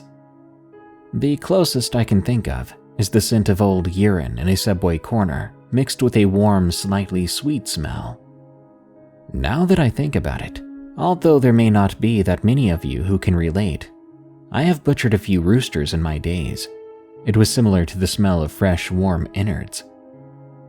I probably don't need to tell you that this kind of rubbed me the wrong way. I'm not a squeamish guy by any standard, but whatever this was, it had a repelling effect on my entire being. I gave the thing a wide berth and continued my walk up the hill ahead of me. This was the final stretch before arriving at the lookout. During the winter, this path up the ridge of the valley is nearly impossible to traverse, since it gets covered in waist-deep snow and slick patches of ice. However, this was just between summer and autumn, so the way was clear. The tall firs and pines slowly got shorter and shorter, and gradually mingled with yellowing birches and aspen. The forest canopy got lower and lower to the ground, and opened up slightly, so it lightened up a bit, even though the day was growing late. One thing that you'll notice about Sweden are the random boulders pretty much everywhere. Huge rocks that just sit there without any obvious place of origin or explanation of how they got there. Back in the days of stories and folklore, these rocks were called Giants' Throws or Troll Rocks. The implication was that giants or trolls had been throwing these rocks to fend off invaders, or to challenge rivals for territory. However, I knew in the back of my head that the random rock formations of Sweden mostly stand as a result of the fact that pretty much the entirety of the land once was covered in ice, which moved and shaped the ground into what we see today. While musing over these thoughts, I let my hand run across the coarse surface of one of the stone sentinels, feeling the residual warmth of the evening sun. Days were short in this place, and it was soon time to head back. I looked up ahead and saw the clean open sky of the lookout point. I must admit that I've never been in great shape, and my breath came heavy by the time I arrived at the top of the ridge. There, on the moss-covered plateau of stone, stood a small, lonely, and crooked pine, and under it, a simple wooden bench facing the valley below. Many had made their mark in the bench, and I wasn't going to pass my chance to leave a little memory. Every student of this school was pretty much expected to always carry a knife for various tasks, often knives that we'd made ourselves, so the process was somehow made even more special by that little detail. I believe that bench still stands there today. I sat down to enjoy the last rays of sunlight as it slowly sank behind the valley ridges. It was so clear that I could see Norway on the horizon. It was then that I took a deep breath. Expecting the fresh, clear air, my nose instinctively wrinkled as it was assaulted by a foreign odor. It took my brain a moment to register that it wasn't just a glitch of my senses, but something that persisted and gradually intensified. Up until that moment, my blood had been pumping from the walk up the incline. My head and ears had both been occupied by the rhythm and whispers of my heart and circulation. Now, however, it was like my instincts told me to sharpen my senses and be quiet. I was most certainly not the only thing that felt that way. Suddenly, all the noises and calls of the forest let themselves be drowned out by gently whispering wind. What was a serene, beautiful, and safe place a second ago had turned into something threatening. I could feel the hairs on my arms stand up. Never in my life had I felt this exposed, this vulnerable. Never had I felt the pinpricks of being watched. This was an entirely new experience for me, and I didn't like it one bit. A bear, I thought, as my eyes darted from one corner of my periphery to the next. I didn't dare move my head. While on a hike, me and my class had been followed by a bear cub once. No matter how cute and adorable the situation might have been, we quickly marched to another location since we knew that Mama Bear wouldn't be far off, and she'd probably prefer if we kept our distance. Bears are fairly common up in these parts, so it was possible that's what I was picking up on. To be fair, I'd never sniffed a bear before. As the moments passed by, I waited as if frozen on the spot for the feeling to pass. It didn't. On the contrary, the wind changed direction and started blowing from my left, from where I'd come just a few minutes earlier. The stench struck me, and I had to concentrate not to exclaim my disgust. Slowly, I let my head turn to the side. Darkness had begun to fall, and the colors began to bleed into one another, giving way to dusk. Shapes and forms shifted and quivered in the wind, and I started to truly regret coming out here so late. One of the shapes, which I first thought was a stubby and bearded fir tree, didn't move, however. It stood stock still. The rotten smell hung heavy in the air. I couldn't look away. As my gaze concentrated on this shape, a few variations started to manifest. It was difficult to make out, partly obscured behind the needled branches of other fir trees. But this is what I can remember from that moment. It was tall. Compared to the trees around it, it might just as well have been as big as 16 feet. One of the most striking features was the absence of a neck. Almost obelisk in shape, it seemed like it had long hair that hung down from its head and draped over its shoulders. In the middle of what must have been its face sat a gigantic misshapen nose. Behind the curtain of moss-like hair, two deep sockets of deeper darkness held one tiny glimmer of reflection each. The same moment my eyes met those expressionless points, I knew I'd made a big mistake. The shoulders of the thing began to rise, and I heard a deep, raspy intake of air. I saw its arms then, as they left their hanging position along its sides. They must have almost reached down to the ground. So grotesque and long they were. With a loud thump, it took one step forward and lifted its arms, like a toddler that reaches for its favorite toy or snack. I didn't think, I didn't feel, I didn't care. I was up on my feet in the same instant. The next moment was a blur, as I must have thrown myself down the steep slope of rock just in front of me. Too steep to walk up, but much more lenient towards a quick and tumultuous descent. Lucky enough for me, it was quite smooth, but I still got pretty beat up by the tumble. As soon as the slope started to level out, I got up on my feet. The right side of my hip, my right elbow, and my left ankle had taken the brunt of the fall. I limped forward as fast as my legs would carry me. I would later find out that my foot had been sprained, and it still aches now and then, popping when I roll it around. But at that moment, I must have been high as a kite on adrenaline. I looked back up the ridge, because you always look back, but that thing wasn't up there. This made me pick up my pace even more. By throwing myself down the slope, I'd taken a significant shortcut. The downside was I now had to run through untrodden terrain. My heart skipped a beat when I suddenly heard what sounded like two massive feet getting closer. I thought I could feel the vibrations in my teeth. I almost yelled out as I thundered through the blueberry bushes, between the pillars of pine, under the now black profiles of needled canopies, and finally saw the glimmering lights of the school buildings. Along with the coming footfalls and tremors in the earth came the raspy breathing from before. I forced myself to keep my gaze forward, tears escaping the corners of my eyes, just as much from exertion as from the absolute terror I felt.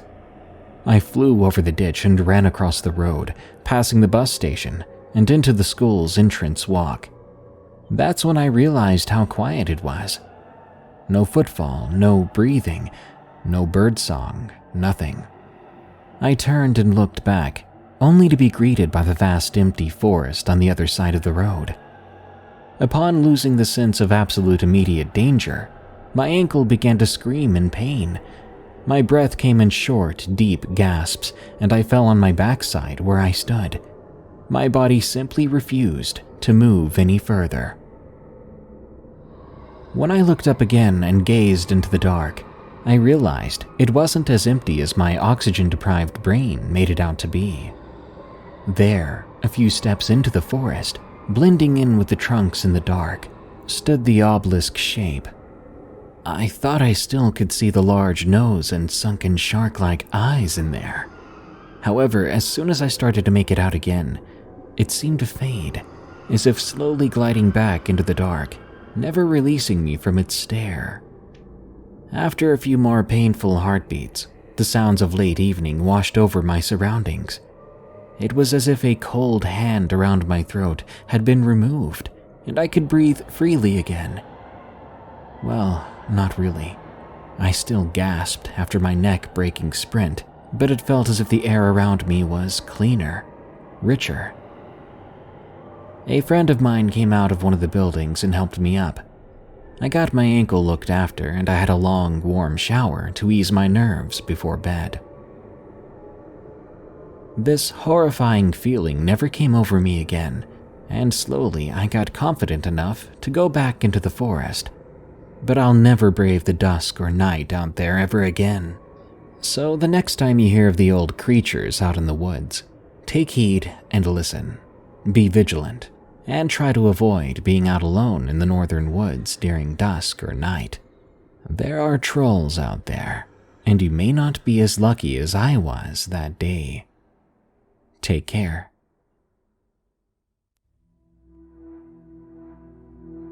Full Moon Sleepover from Tyr.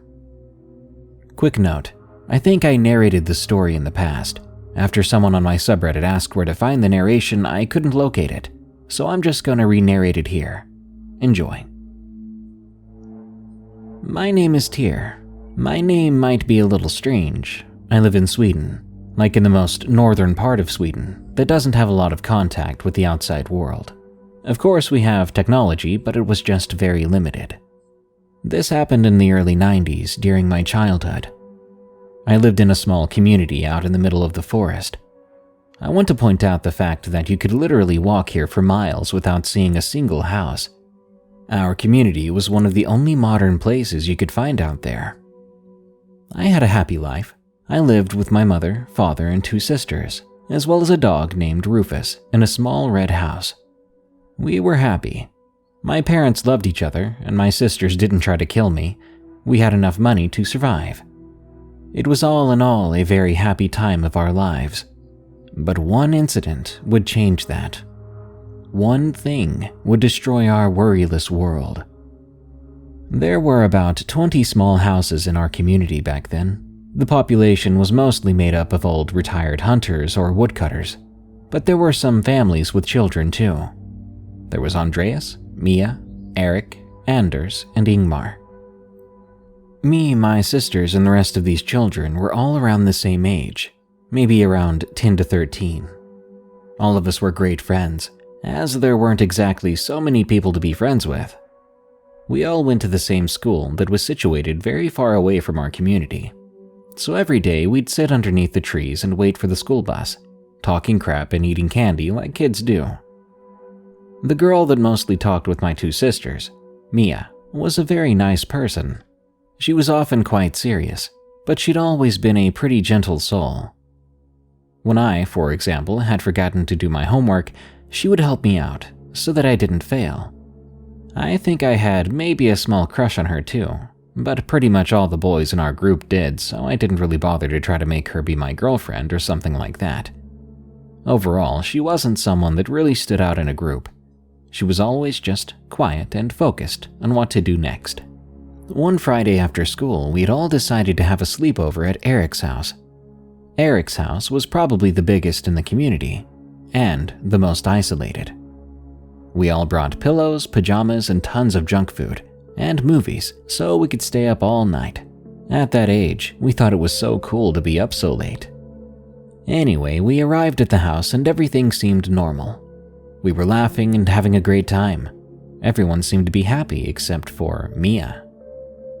I remember all of us dancing when Mia stormed off to the bathroom.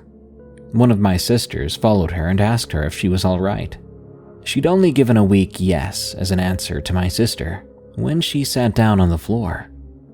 My sister, weirded out, went back to the rest of us. We all just, of course, assumed maybe she was sick or sad about something, maybe something to do with her parents. Then again, I'd met Mia's parents before, and they were really nice people. They'd even once planned a trip for all of our families to go to Norway whale watching. Going on such a big holiday was very nice of them and very expensive. Maybe a little too nice, I guess. So maybe she was just feeling sick, I thought. Around 3 p.m., Mia began to get stranger. She began to stand on the side of the room, and her eyes seemed to change. They became almost white or silvery. She started to really creep us out. We asked her if she wanted to sit down with us, and that's when everything spiraled out of control. She screamed no. It was the highest I'd ever heard her scream, and I'd seen her before being bitten by a dog. Mia then just ran out of the door. We all chased after her. Mia ran out between the trees next to the house. It's really dark out during Swedish autumns, but we ran after her either way in only our pajamas. None of us understood what was happening to Mia. She acted berserk. She started screaming some gibberish while running. That was when I think that I began to notice something about Mia. She was probably the slowest person in our school. Not exactly fit, she was quite the opposite, a little chubby. But now when Mia ran between the pine trees, she was running faster than anyone could keep up with. I tried my best to, screaming at her with all my power, trying to get her to stop running. The rest of our friends had lagged behind now. After a while of trying to keep up with her, I saw Mia beginning to run on all fours. She was now faster than before. Despite the speed, I kept running. I think this went on for about an hour, before I was finally running out of breath. I was in pretty good shape myself back then. But at that point, I just wanted to stop. I wanted to try to make sense of everything, like the weird stuff Mia was spouting. Just when I thought I was about to pass out from exhaustion, Mia stopped. At last, she finally slowed down. She just stood still there with the moonlight touching her face. I screamed at her in anger. "Why are you running away from us, you idiot?" But she didn't respond. She just stood there with her gaze on the moon. I remember it being a beautiful yellow full moon night. Then Mia began to walk up a little hill. There she just stood for several minutes, her back turned towards me. I was really starting to get scared now. The forest was dark, and this was the time of year when wolves were most active. My friends had now finally caught up to us. We all just stared at Mia, who stood completely motionless, like a statue on top of that moonlit hill. Eventually, she turned around, looking out into the darkness of the trees behind us. I swear then my heart stopped. It's hard to describe the following events. I remember my friends and I beginning to lift off the ground with sticks and moss. We panicked and screamed for Mia to help us, but she stood there, seemingly unaffected. It was as if she couldn't hear our cries. Then something else happens that haunts me to this day. Behind Mia, a creature or person stood completely still. It was much taller than her, and very pale, as if the creature hadn't seen the sun for years. Eventually, this person moved towards her, standing next to her. Now I could see it in detail. It looked human, but it was very skinny and had long black hair that covered the creature's front. This creature was definitely female. It had an hourglass figure and breasts. Still, it wasn't a pretty sight. While the face looked very human, it had these very large black eyes that just stared at us. I had no idea what this thing was. Then, the creature turned around, showing us its back. I expected to see a thin skeletal frame with the spine poking through, but instead, there was a big hole on her back, like something you would see on a very old tree. I'll note here that I immediately thought that I knew what this old creature was. In Swedish mythology, we have something called Raw. They're some sort of protectors of the forest that take on the shape of beautiful women to lure men out into the woods, to never be seen again. The Raw's most notable feature, except its beauty, was that it had a hole in its back. However, this thing looked anything but beautiful. Not long after it turned around, revealing its back to us, both it and Mia disappeared. Afterwards, we all fell to the ground. None of us wanted to stay there, so we just ran the fastest we could out of there. I don't think I've ever in my life ran as fast as I did then. I just wanted to run all the way home, and so I did with my sisters. Back at our home, my sisters and I looked at each other. None of us told our parents what happened that night. We just went to bed, seemingly in shock, pretending that nothing had happened, though I'm sure none of us actually slept that night. The weekend after, everything seemed normal. We went to school, but we all just kept quiet about the story. And yeah, Mia was there. She'd apparently forgotten everything about the sleepover. I think that she maybe had just pulled a sick prank on all of us, but I wasn't convinced. Well, after a while, we all sort of stopped being friends. I, who had been happy with everything before, had begun to get huge psychological problems. I began to doubt what was real and what was fiction. This destroyed many years with my family. My illness began getting better. I moved to a big city to study with my sisters, and we all just wanted to stick together. After living there for many years, we found Mia on Facebook. It was my oldest sister that found her. She lived not so far from us actually, so we decided to meet up with her after all these years.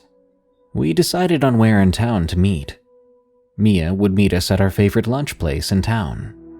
I guess I thought we could sit down and talk and clear some things up between us. But that's not really how it turned out.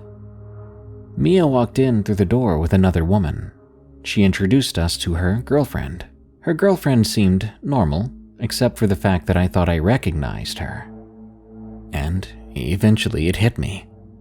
Mia's girlfriend looked exactly like the creature we'd seen with her that night when we were kids, if she was all cleaned up and more human-looking. The rest of the meetup was as normal as it could be.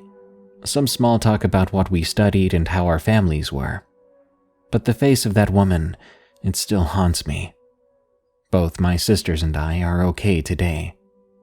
I will never go back into the forest, and I probably won't let my kids go out to the woods alone either.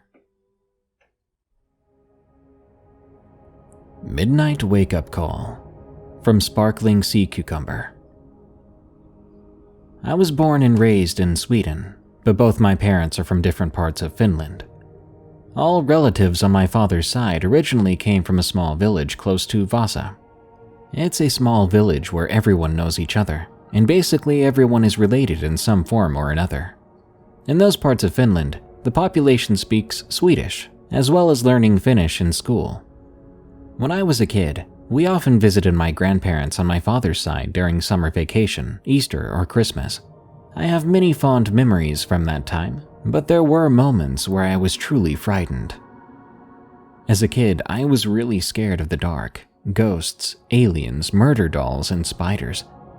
I often had frightening dreams where it felt as if I was awake, but I was in fact dreaming.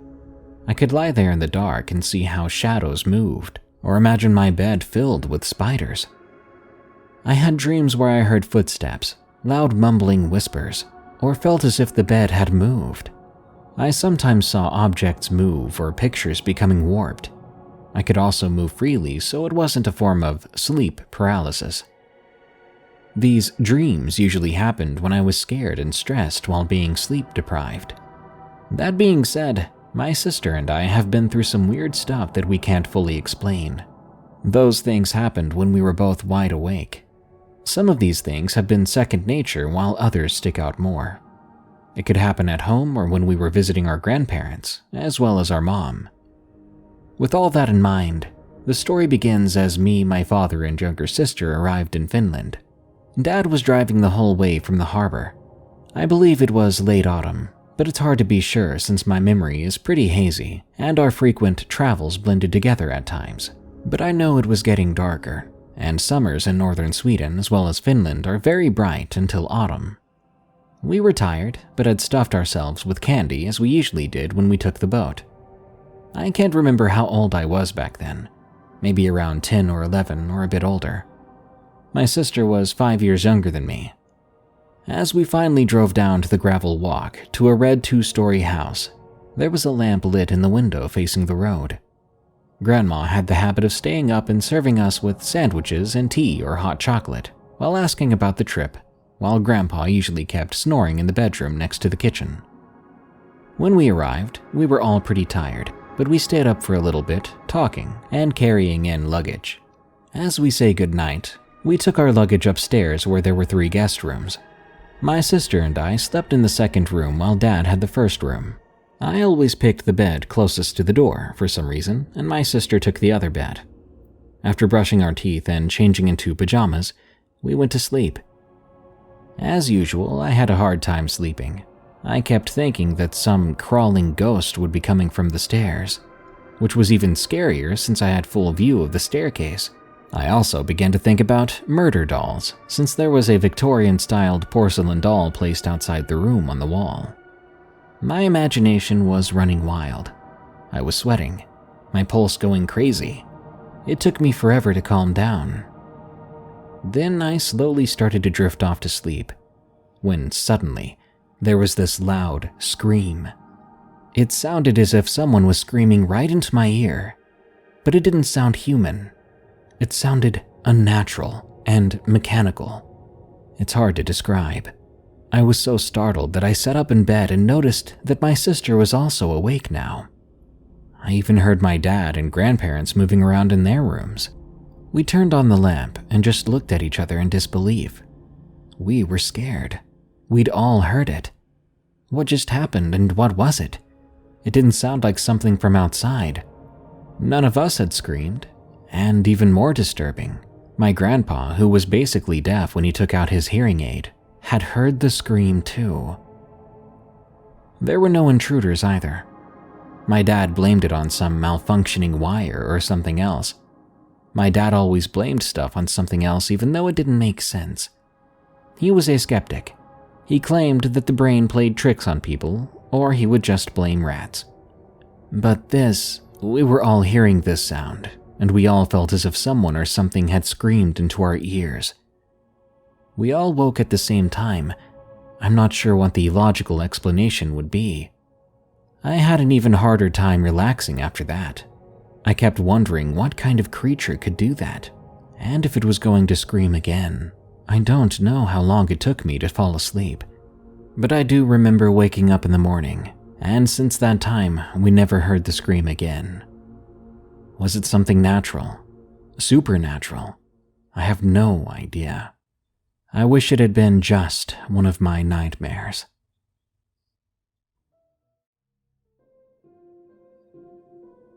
Possible Skinwalker in my neighborhood. From Soviet Onion. I believe I've seen this potential Skinwalker many times, and I've asked a lot of people in my area about it. I live less than a mile away from a Native American reservation, and I've talked with the locals briefly about what we might be seeing here. Be warned, as the story has some violence towards animals. I live in a town near Phoenix, Arizona. It's small, but there is many mountainous areas right by my house. I've lived here about 1.5 years, and I've heard many people mention that a coyote likes to dig through garbage cans, eat out of the local McDonald's dumpsters, walk through the drain pipes, and supposedly lives in a small park nearby. At first, I thought it was really cool to live so close to the wildlife like this, since I thought we'd only see rabbits and the occasional scorpion. One night, I was taking a walk by myself around said park.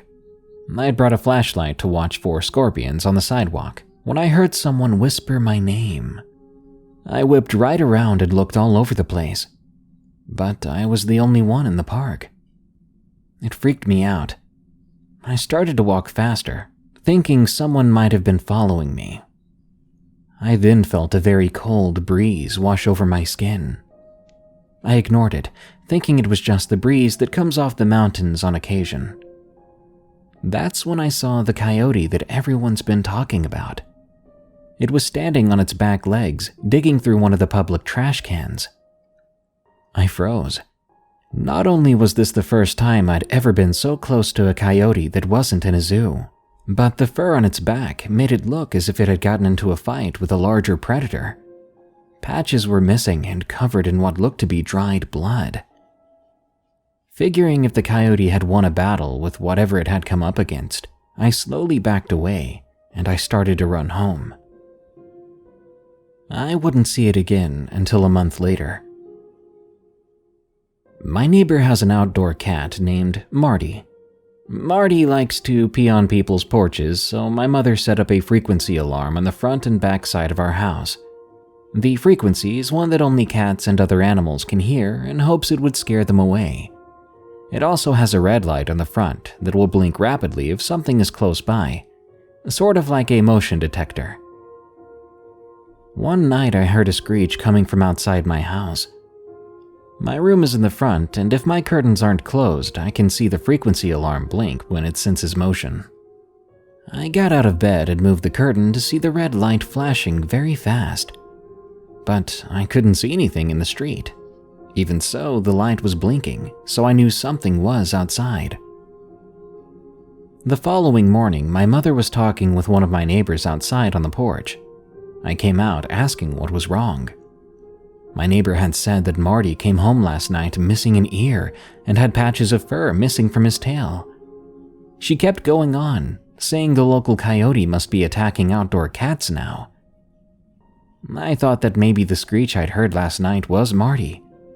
I wasn't sure since my cats would have probably lost their crap if they heard another cat at all. Whenever Marty came up to the driveway, my cats would growl and hiss at him. I didn't say a word about the screech I heard. A few days later, I went on another walk, staying just on the edge of the park since there was a sidewalk. I was still terrified of that coyote. I came to the unlit part of the park, and I pointed my flashlight into the brush. However, bouncing back from my flashlight beam were two orange eyes staring directly at me. I immediately moved my flashlight and pointed it at the ground, telling myself I was just freaking myself out. I lifted my flashlight up again at the same spot, and the eyes were gone. I told myself I imagined it until I was heading back home. I decided to take the sidewalk that was right next to one of the main roads, the most lit one. A side note, for drainage purposes, the city had built a very deep ditch along the right side of this sidewalk. Since Arizona gets some very bad monsoons, the ditch gets to about 20 feet up at its lowest point. The part directly behind my house is only about 5 feet deep, with a retaining wall ending my backyard. Anyway, I was walking past the deepest part of the ditch, where the drainage pipes end, when I heard it again. Someone whispering my name. "Jen, come here." I heard it coming from the ditch, and I thought to myself, there's no way that came from down there. It's 20 feet deep. I figured it wasn't anything, and I was just freaking out about those orange eyes. So, being an idiot, I walked over to the edge of the ditch, and I looked down. I almost threw up from what I saw. The coyote was tearing into a cat. I had no idea whether it was Marty or not because I could barely tell it was a cat. I'm still not sure if it was. I thought to myself at first that the coyote is a predator, and I suppose this is normal. The ditch is surrounded by small gray rocks, and I was shaking, and I accidentally slipped a bit, trying to get a better look without having to point my flashlight directly at it. A few small rocks tumbled into the ditch, and that coyote whipped its head around, showing its face to me. I wanted to run and cry at the same time. I had no idea what I was looking at. The coyote was missing its lower jaw completely, and its fur looked as if someone had placed a coyote pelt over a person. It stared directly at me with big orange eyes. I choked, frozen in place. I knew if I moved, I'd be the next victim in that ditch. What it did next fully proved to me it wasn't a coyote. It cocked its head to the side and rotated its head 180 degrees to get a better look at me. I swear I could hear bones cracking and popping out of place as it did so. I thought to myself, there's no way it should be able to do that. Then, its body rotated to join the head. I couldn't stop myself. I bolted out of there. I couldn't watch anymore without throwing up.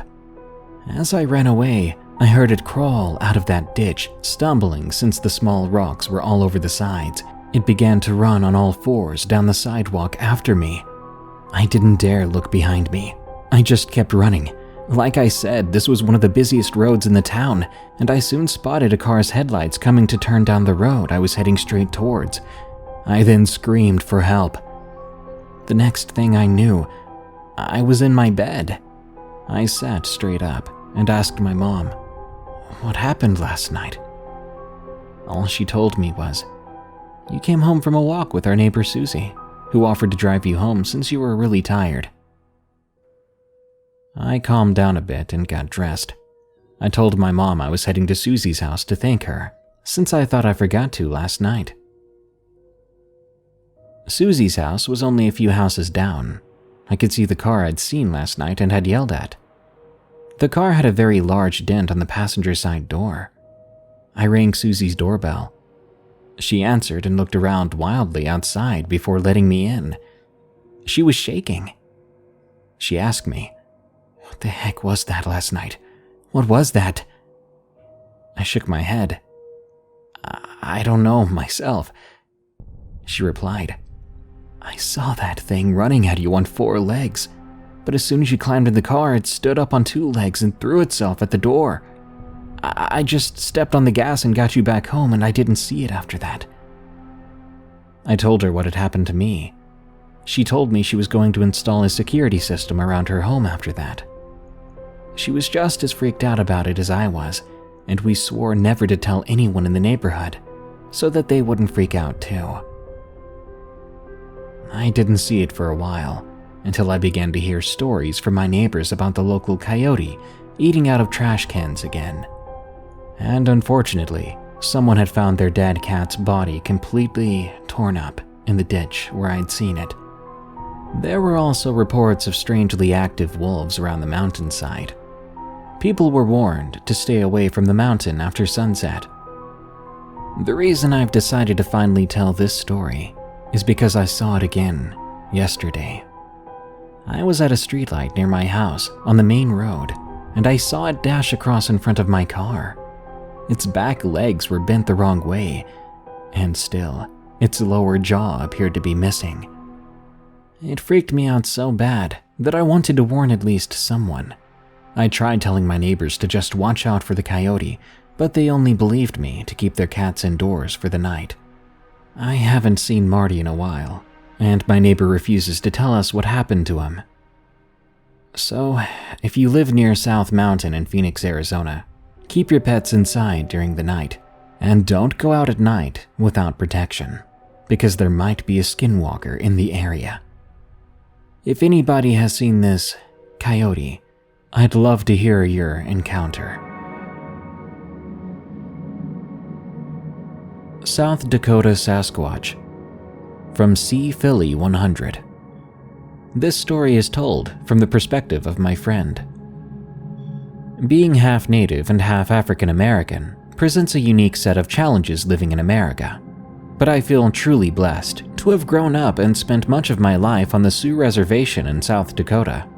Now, it's well known that Native people tend to have more of these types of encounters than most, and Sasquatch are no exception.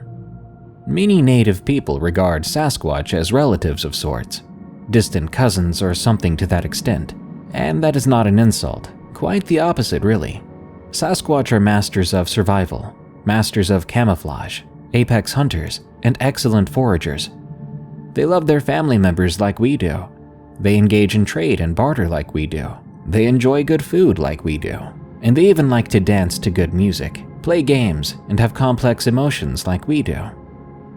Some people call them the missing link, but we see them more as relatives.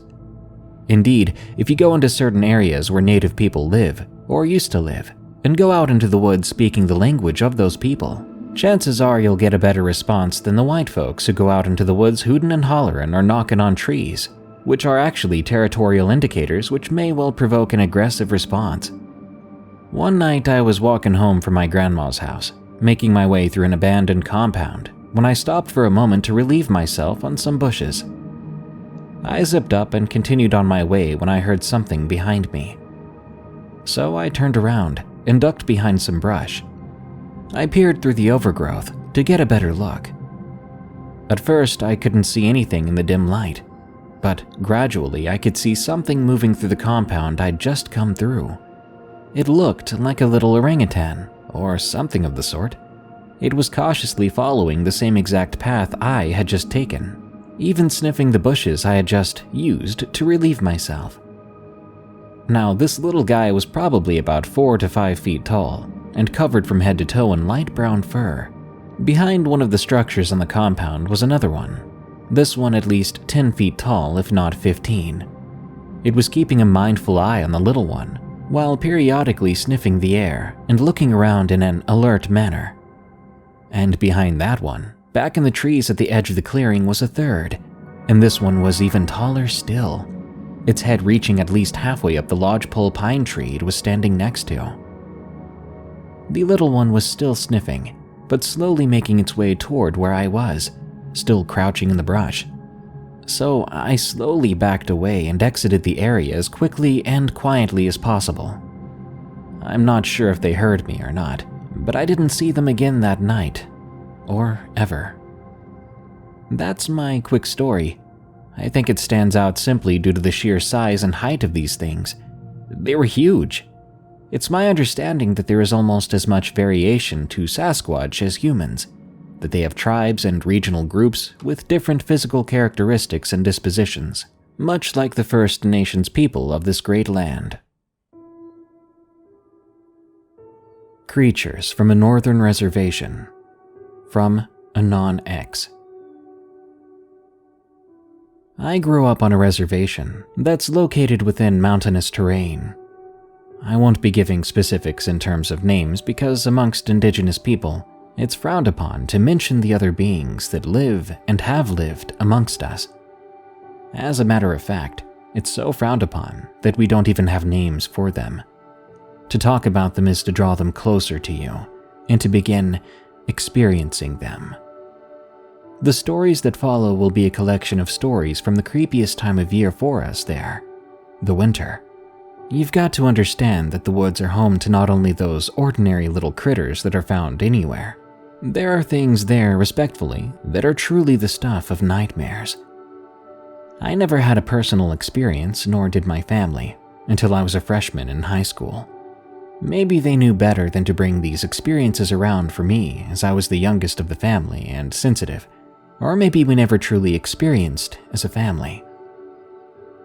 Now, the things our family, friends, and neighbors have seen aren't your stereotypical wendigos or skinwalkers. The nighttime brought two rules we had to live by, no matter what family you come from. After dark, you're not to look outside, or be outside. One night, my brother snuck out of the house to meet a girl who lived nearby. Teenage stuff, if you catch my drift. Fast forward to the later hours of the night, he was sneaking back through his window. As he was getting ready to pull himself in from the absolute darkness of the night, he heard my dog growling a few feet behind him. The dog we had at the time was from a known highly aggressive and territorial breed, but to hear him growling came as a surprise to my brother. He claimed to call out softly to the dog, but the dog was unresponsive to him. After a few moments, my brother slowly began walking toward the dog, and as he drew closer, the smallest glint of light hit my dog's face. As his face softly lit, my brother realized that the dog was not looking at him, but the area of roof right above his bedroom window. As he slowly turned and looked at the empty space, he began to recognize that heart-sinking feeling of being watched, along with the sounds of something sitting as though it was perched at the edge of the roof. The more time went by, the more dread he felt. He was so scared that he rushed through his window and to our mother, panicking and telling her what he did and what was going on. She was so scared she wasn't even bothered by the fact he had snuck out. I remember watching and listening from my bedroom door, seeing her turn pale and beginning to shake. She warned him to never do it again and to keep his window closed. It was from that moment forward that not only our neighbors, but people from the complete opposite side of the community began opening up about their experiences with the thing that walks among the roofs at night. One of these stories includes a close relative who was home alone with an aunt one night. She claimed to begin hearing something clawing and walking on the roof. When she noticed it, she said it was like it noticed her or knew she was there, because when she tried to find a room to shield herself in, the footsteps followed right above.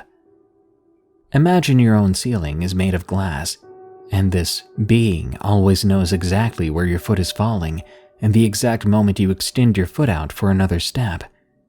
The only way she was able to escape it was by standing in a doorway in which a blessed cross hung. That aunt began praying from her Bible.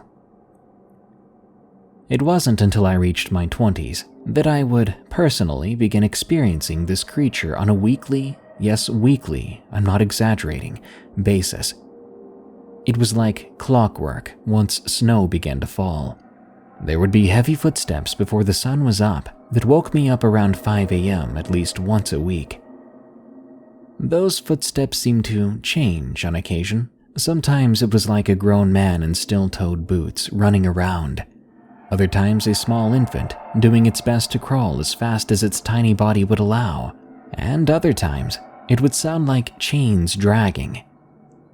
I was so desperate for sleep and to not be bothered that I began to put holy water on my ceiling weekly.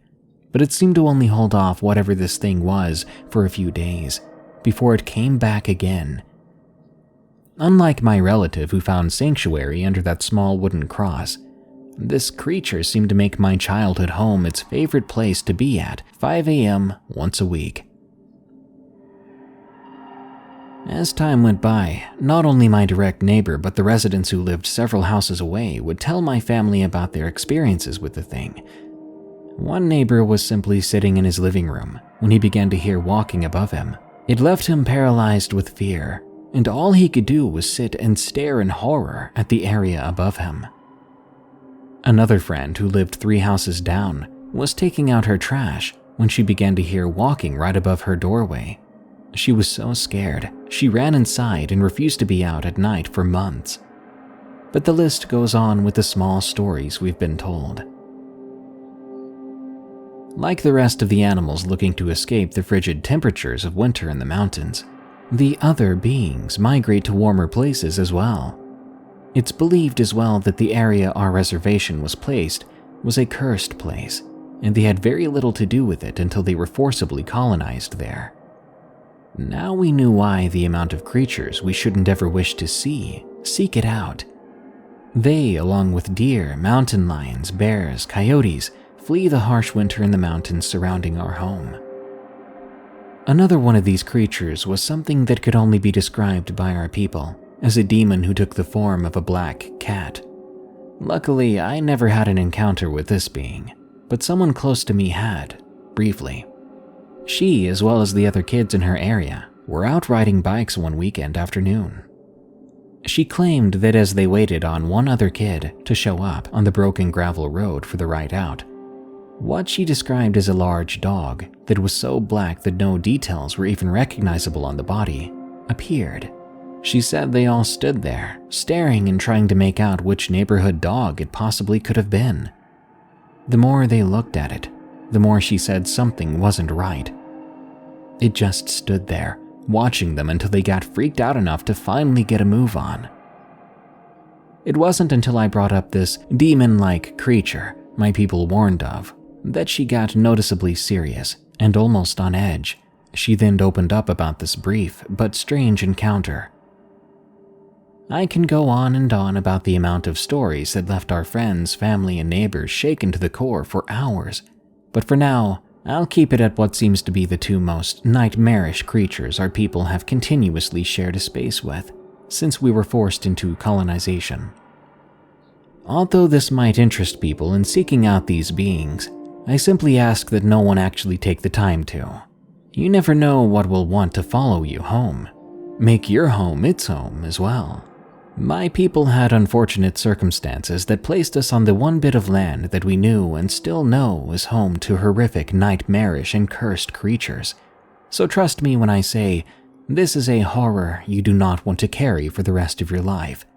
Nor is it a horror you only want to experience once. My own mental state is scarred enough. I want little to do with the night.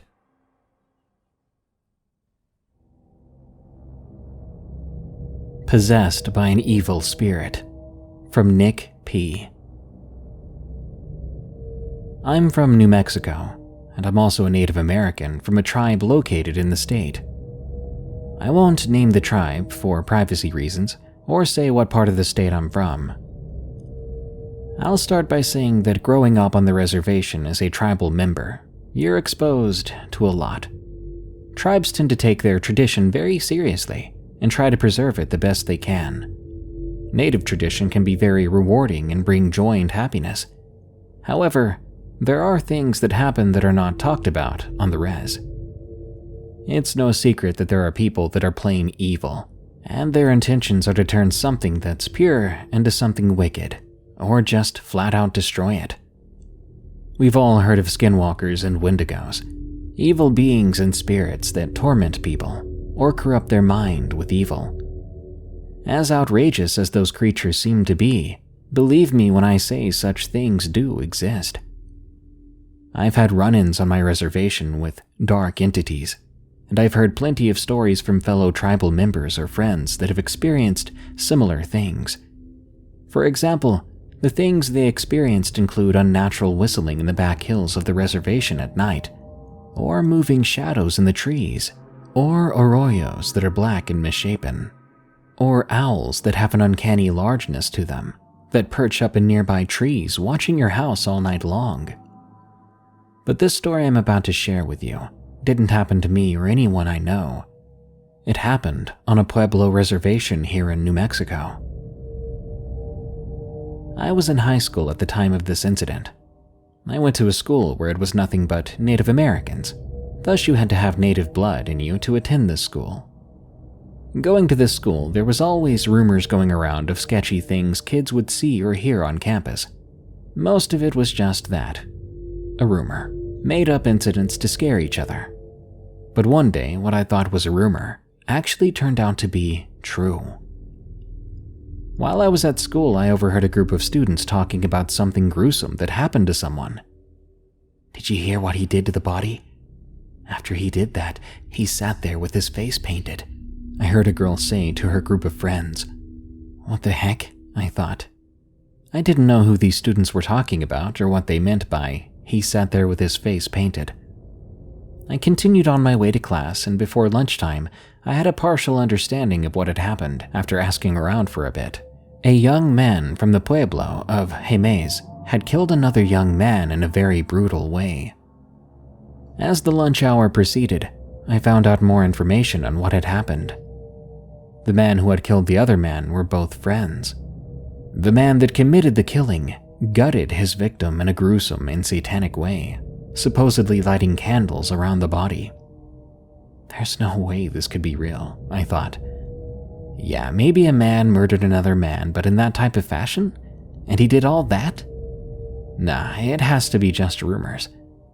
But when I got home, I found out all those gruesome details were real. There was no hiding it. It was all over the news. When something like a murder happens in New Mexico, especially one like this, you can guarantee it'll be on the news. I sat there in horror and disbelief as the newscaster spoke on the incident. A Jemez man is being held on murder charges for killing another man, 21-year-old Matthew Panama, on the Jemez Pueblo reservation late Saturday night. The rumors from school had turned out to be true. The man did kill his friend, he did gut him, and he did paint his face black and white, like he was trying to bring forth something evil in a satanic sacrificial ceremony of some sort. All of this was hard to take in. The incident not only shook the people of Jemez, but all the neighboring Pueblo communities as well. Weeks after the incident, information was still coming to light. Jemez Pueblo banned trick-or-treating that year. They also had the medicine men of the Pueblo perform a huge Pueblo-wide curing to get rid of any evil that was there. The reason they had to take such measures is because of the traditional beliefs they have. When an incident of this magnitude happens, the village must be cleansed. I don't blame them for taking such steps. They, as well as myself, believe this man was possessed by something that was pure evil, and it corrupted his mind. Some would compare it to the evil spirit of the wendigo, or maybe something along the lines of a skinwalker. The Pueblos have their own names for those evil spirits, and I do believe one had gotten inside this man, or he was involved in black magic.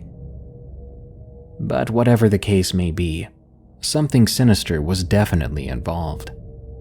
Now, some of you might think I'm making this up or exaggerating on the details. I understand where you're coming from, because I enjoy listening to scary stories of the paranormal and such, and find myself doubting people's stories sometimes. But I can say with all honesty, this is true, and if you don't believe me, then check the description for a link to the article of the incident.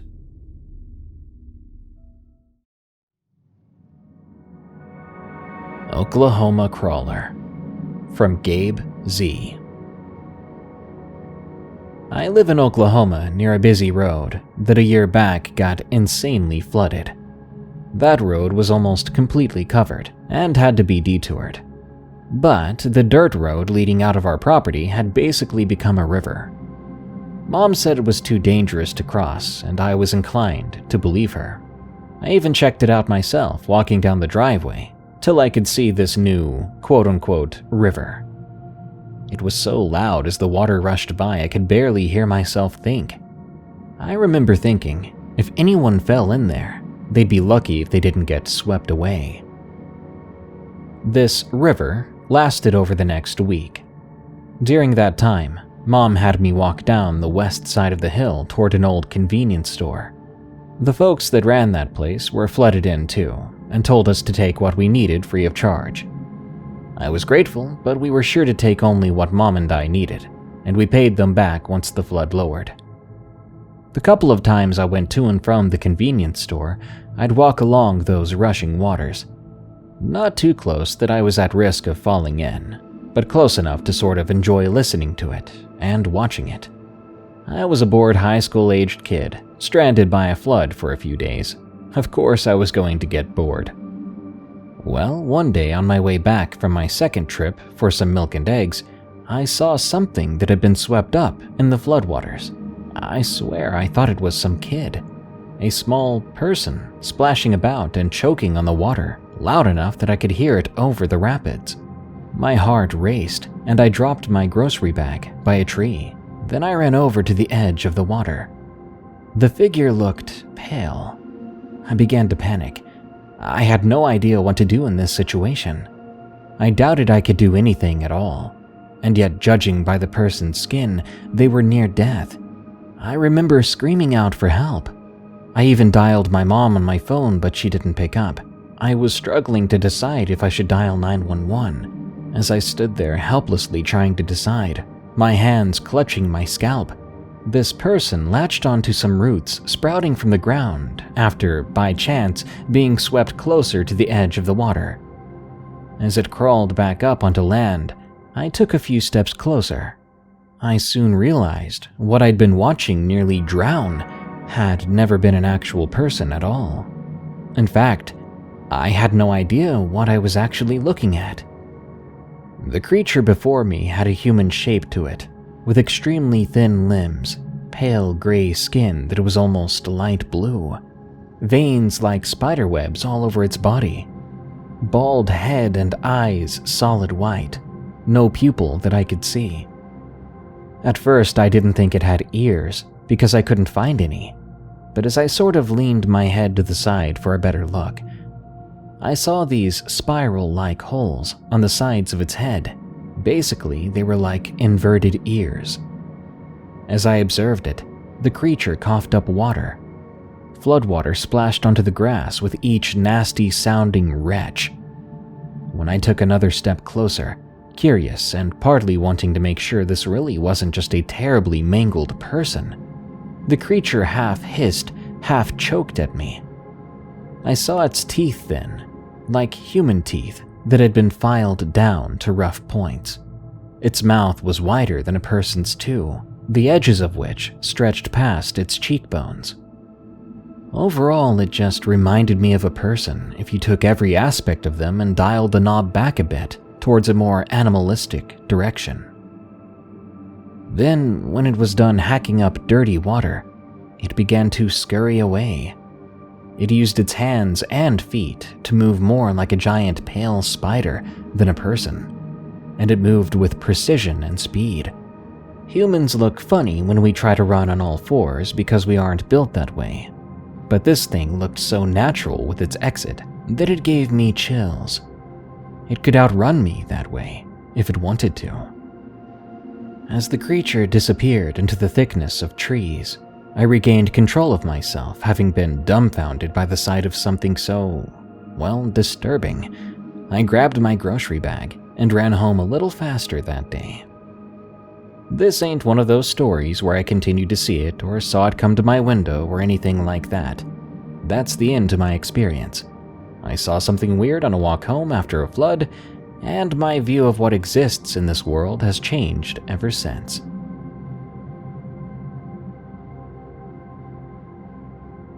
Bigfoot on the River. From I'm Not a Moose. This is a true story told to me by my grandmother a few years ago.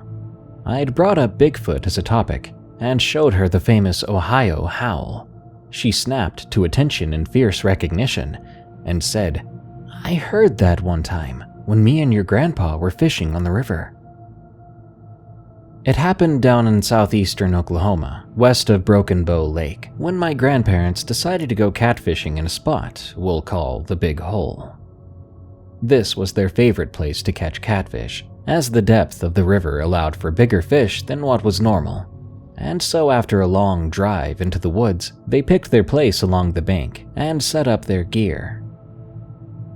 Sitting on the bank, they were enjoying the nice time period between sundown and nighttime, feeling the cool air from the water cooling them off from the fleeting sun's rays. That's when they heard what was described as a yell from upriver. Now it's at this point I have to say that my grandmother is a sweetheart, but in some situations, she lacks some common sense, as when she heard the yell, the first thing she did was to mimic it.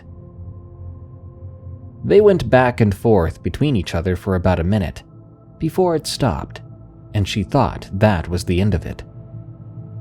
Hours pass, and sometime around midnight, they hear the same yell again, only it's closer and louder than before. If you're wondering whether she tried to mimic the yell again, the answer is yes, and again it was a back and forth. However, this time when it stopped, there was silence for a while. Suddenly, an enormous splash came from just up the river. After the first splash, there was another, and another, until they realized it was rocks being thrown into the water, steadily coming closer with every throw. My grandfather decided that he'd had enough and started to pack everything they brought, telling my grandma to go start the truck that was sitting at the top of the embankment. Once she got to the top, she froze at the trailhead because she could see a dark figure in the trees standing next to the truck, yards from where she was. This figure was taller than the truck by at least a foot or more, and easily towered over her. She could hear this thing breathing heavily, not in a tired way, but more aggressive, as if to say, "I know you're here, but I own this land, and you aren't welcome."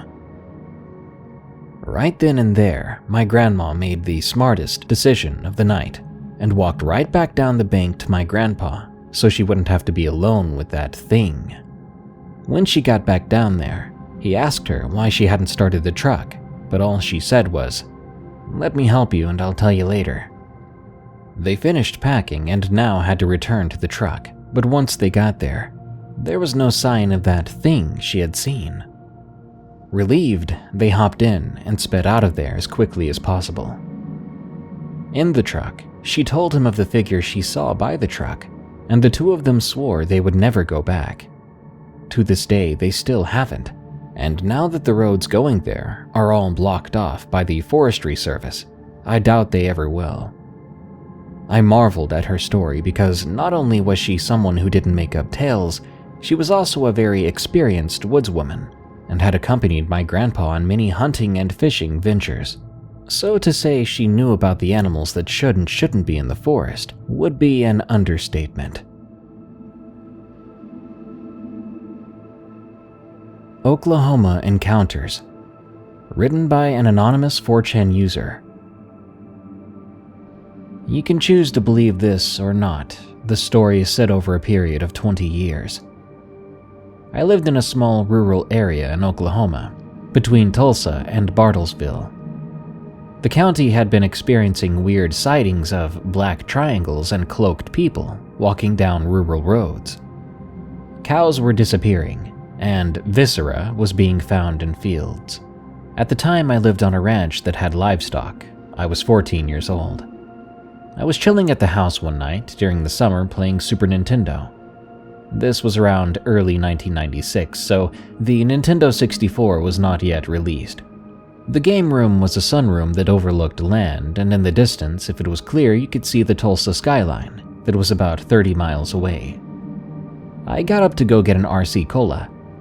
I walked into the sunroom and saw what looked to be people by our pool on the bottom of the hill. Mind you, our house was built on a hill to overlook our land. Oh crap, I thought. My little brothers were out again, trying to swim at night. I left the sunroom and proceeded to go out to the back deck.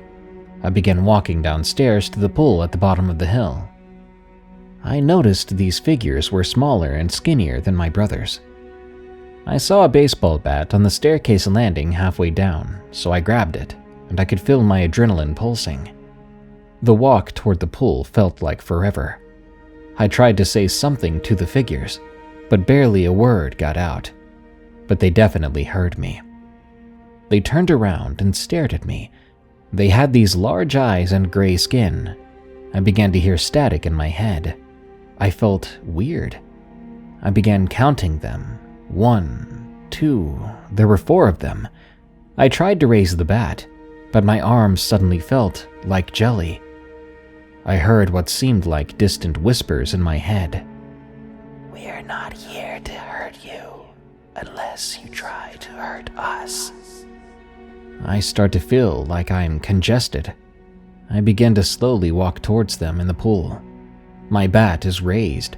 I'm thinking I can get a good swing in on them.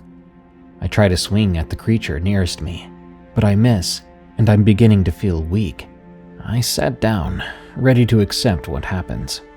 I hear footsteps on the concrete around the pool, and I hear the gate move. I look around. The figures are walking away. I see light from the TV in the sunroom. I see one of my younger brothers in his pajamas lit up by the light from the TV. I just sit there for a few minutes as I regain my strength. Slowly, I walk up back to the house and I can feel warmth on my face. My nose is bleeding. I walk to the bathroom when I get back inside. Washing my face off, I contemplate on waking my dad and stepmother up. My younger brother walks up behind me and says, "You saw them too? They've been coming around here for the last few months. That's why I draw the blinds when it's evening now. A few months back I was reading Hank the Cowdog, and I looked up. One of them was staring at me from my window. I felt a loud buzzing in my head and it just disappeared." I looked at him, and the dots of his odd behavior were adding up in my head. My brother continues, "They mostly walk around outside the windows and try to peek into the glass. They know we're here, but they're trying to mess with us." "Do Dad and Sue know?" I reply. Sue's the name of my stepmom. "No," he says. "I don't want to tell them. They might think I'm crazy." "Well, let's just keep it to ourselves, okay?" I head back to the sunroom and turn off the TV, then run back to my room, freaked out. I lay in my bed all night until the sunrise, unable to sleep, listening for any movement outside. When my father wakes me up, I told him that I wanted a rifle. His eyes lit up. "What for?" "I just want to plink and walk the land with it." "Of course," he says. We went to the tractor supply store and got a cheap SKS from a barrel and some ammo. Then, I figured, I was prepared for these guys if they showed up again. Weeks went by and nothing showed up. Until I was playing Quake on DOS. The computer room is in the front of the house. The room is a computer informal dining area with a window, with benches built right underneath it. The sun was going down in the Oklahoma sky, and my anxiety began to set in. I drew the blinds, and I played about an hour or so and began feeling odd. Specifically, there's a weird feeling on my back, and my back faced the window. I stopped playing my game for a second. I began listening to the sounds.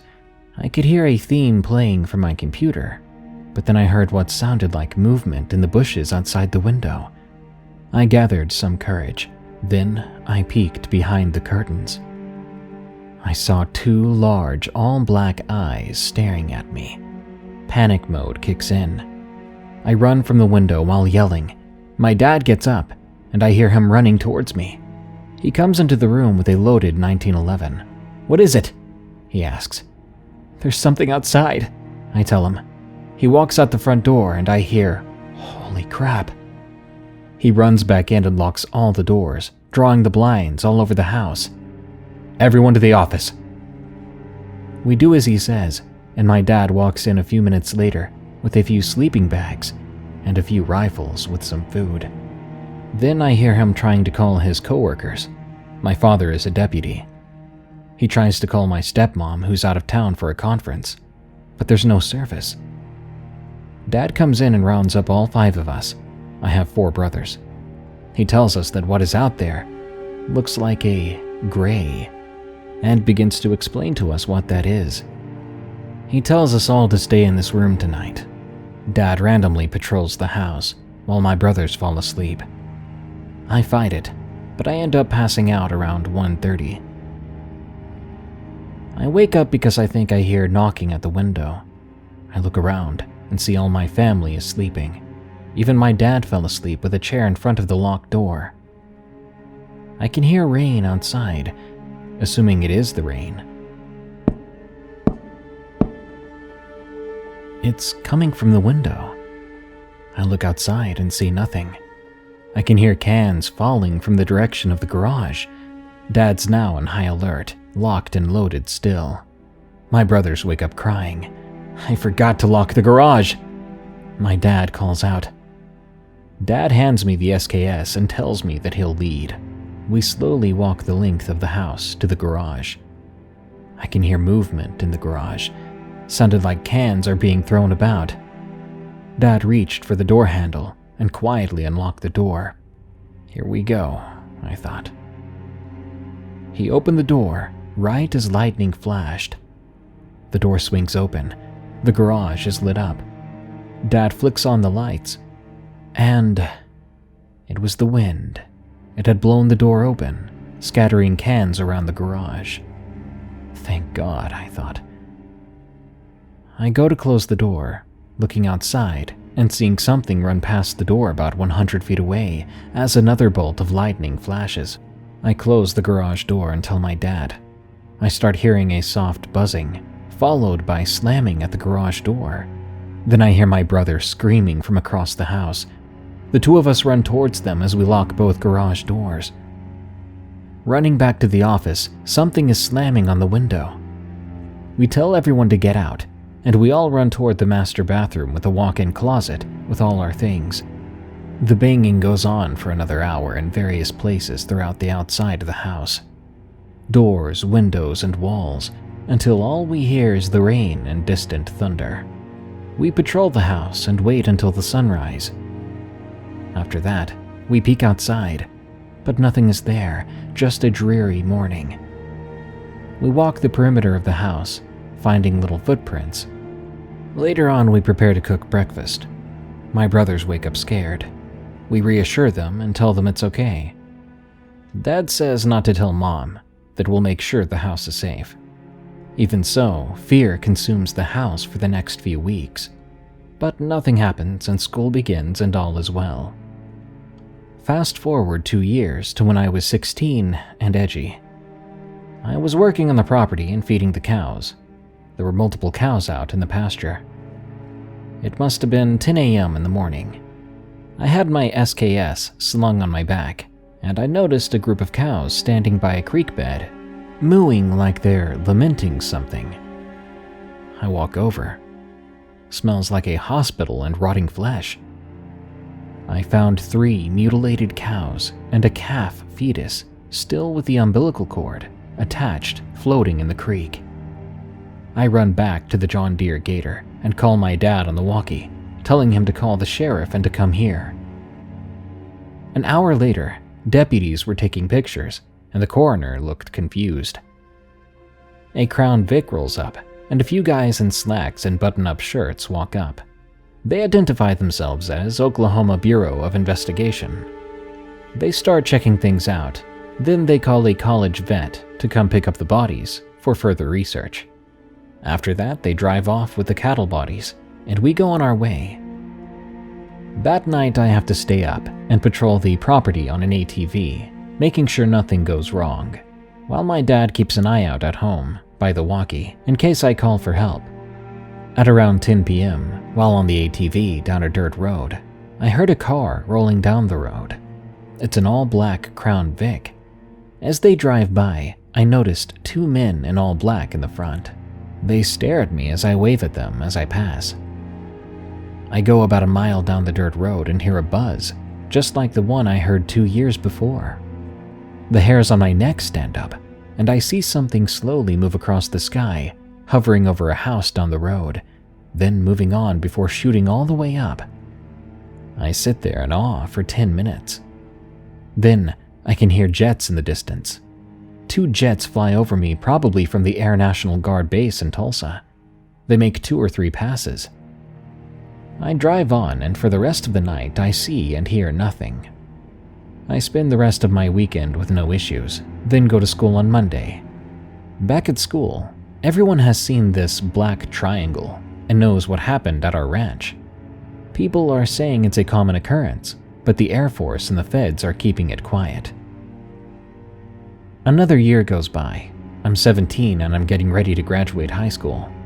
I'm preparing to enter the Oklahoma National Guard. I'm still working at the ranch and keeping an eye out for odd things. Late one evening, I'm driving my beat-up 1986 Silverado with my girlfriend, who's the stereotypical 90s goth girl. We're listening to Pantera on an Oklahoma back road, being edgy and different.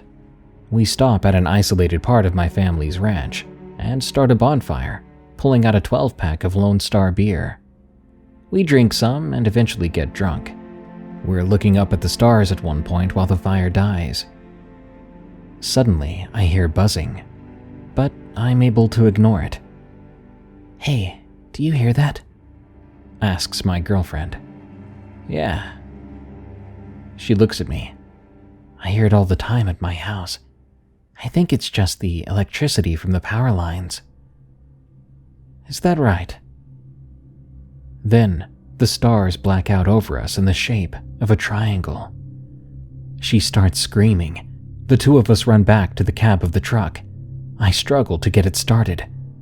I turn the engine over a few times until it finally starts. We begin to haul tail towards the road. We bust through a barbed wire fence. I look in my rearview mirror and I see the triangle slowly following us. We keep hauling it down this country road, trying to get to the highway to be around other cars. A storm is following behind the triangle. Only a mile left till the highway. My girlfriend's screaming for me to go faster. It begins to rain hard. I push my truck to the limit. I see a bridge and I have to cross it, but it's flooded. I tell my girlfriend to hang on, making a sharp left turn into a field and checking my rearview mirror. The triangle is still following us. Making a sharp right turn back onto the road, I can see the highway. I feel relieved. We get on the highway and keep hauling it. Eventually, I see blue and red lights on the other side of the highway. Cars on the other side of the road are stopped, and people are staring in bewilderment at this triangle. I cut through the median toward a few stopped sheriff cars. They're in awe too. The craft stops and hits a crazy amount of speed, flying right off. The deputy looks at me and says, "Hey, you're Deputy Anon's son, right?" "Yeah." "Was that thing chasing you?" "Sure seemed like it." "Holy crap, kid. From where?" "Near Ramona." "That's like 6 miles, kid." I was still in shock, my girlfriend still crying. I drop her off at her house in the shadow of a mesa in a trailer park, a poor rural area. Then I drive home, and my dad has been told that I had been chased. He listens and tells me I did the right thing. At school the next day, that's all people can talk about. I go on to graduate high school, and I do get into the National Guard. Fast forward to 2003 when I get home from Iraq, I start going to college, working part-time as a corrections officer at the local jail. I gotta say, when I got home from Iraq, the world was a different place. I start my part-time job at the sheriff's. Soon enough I get moved from the jail to patrol. That's awesome. I'm having a typical boring evening shift one day, sitting in my patrol car listening to classic rock. Eric Clapton, to be specific. Dispatch calls in. 843, we have a call about a person hanging around a ranch. I answer the call. It's probably just a bored kid wandering around someone's property. It starts to rain on the way there. I get to the residence and put on my raincoat. Stupid call, I tell myself. I walk to the house and knock on the door. Sheriff's Department. The door cracks open. Is near the barn. Short little fella. Probably a kid that's wandered onto my property. The homeowner says to me. Alright then, it's gonna be an easy call, I thought. I can hear thunder in the distance, and I can hear some AC/DC coming from my car subtly. I walk toward the barn, my radio starting to squeak and get choppy. Stupid rain, I tell myself. I can hear footsteps near the barn. Hey kid, it's the sheriff's department. I'm gonna need you to come with me so we can take you home. The footsteps stop. Hello? Kid, it's the sheriff's department. I walk around the side where I hear the stepping and pull out my mag light because the sun is going down fast and the rain is picking up. Huge black eyes reflect back at me. My eyes are watering, my head buzzing. My radio is making a moaning sound. I hear it walking towards me. I pull out my 1911 and pull the hammer back with all my strength. You missed with that stick. You're going to miss with that. A voice rings in my head. I put my head down. The buzzing stops. When I look back up, nothing's there. I put the hammer back on my 1911 and my radio is back to normal chatter. 843? 843? We have reports of a large triangle near your call. Are you okay? 843. I'm okay. I get back on the radio. Dispatch is going crazy. They'd apparently been trying to call me for 5 minutes. I simply tell them my radio went to crap because of the storms. Dispatch then tells me to cancel officer non-responding call. I hear like 5 patrol cars rolling down the road to my position with sirens and lights. I walk back to the house and tell the homeowner it was just a deer. All my coworkers are worried as they turn around and drive back. Dispatch then comes in with a civil disturbance at a certain address. I tell them I'm on it. I drive 7 miles to my next call. I get to the call, and it's a familiar place, where my girlfriend from high school lived with her parents back in the day. I knocked on the door and I could hear yelling. The door opens. It's her mom. Oh hey Anon, someone put you in a deputy outfit or did they think you were sane enough to be a cop? Ma'am, now's not the time. She told me her daughter, my ex, was having violent fits and outbursts. I walk towards her room in the trailer and hear yelling and screaming. I open the door and see her thrashing on the ground. I lower myself and try to calm her. Anon, they know who you are, she says to me. Who? They do.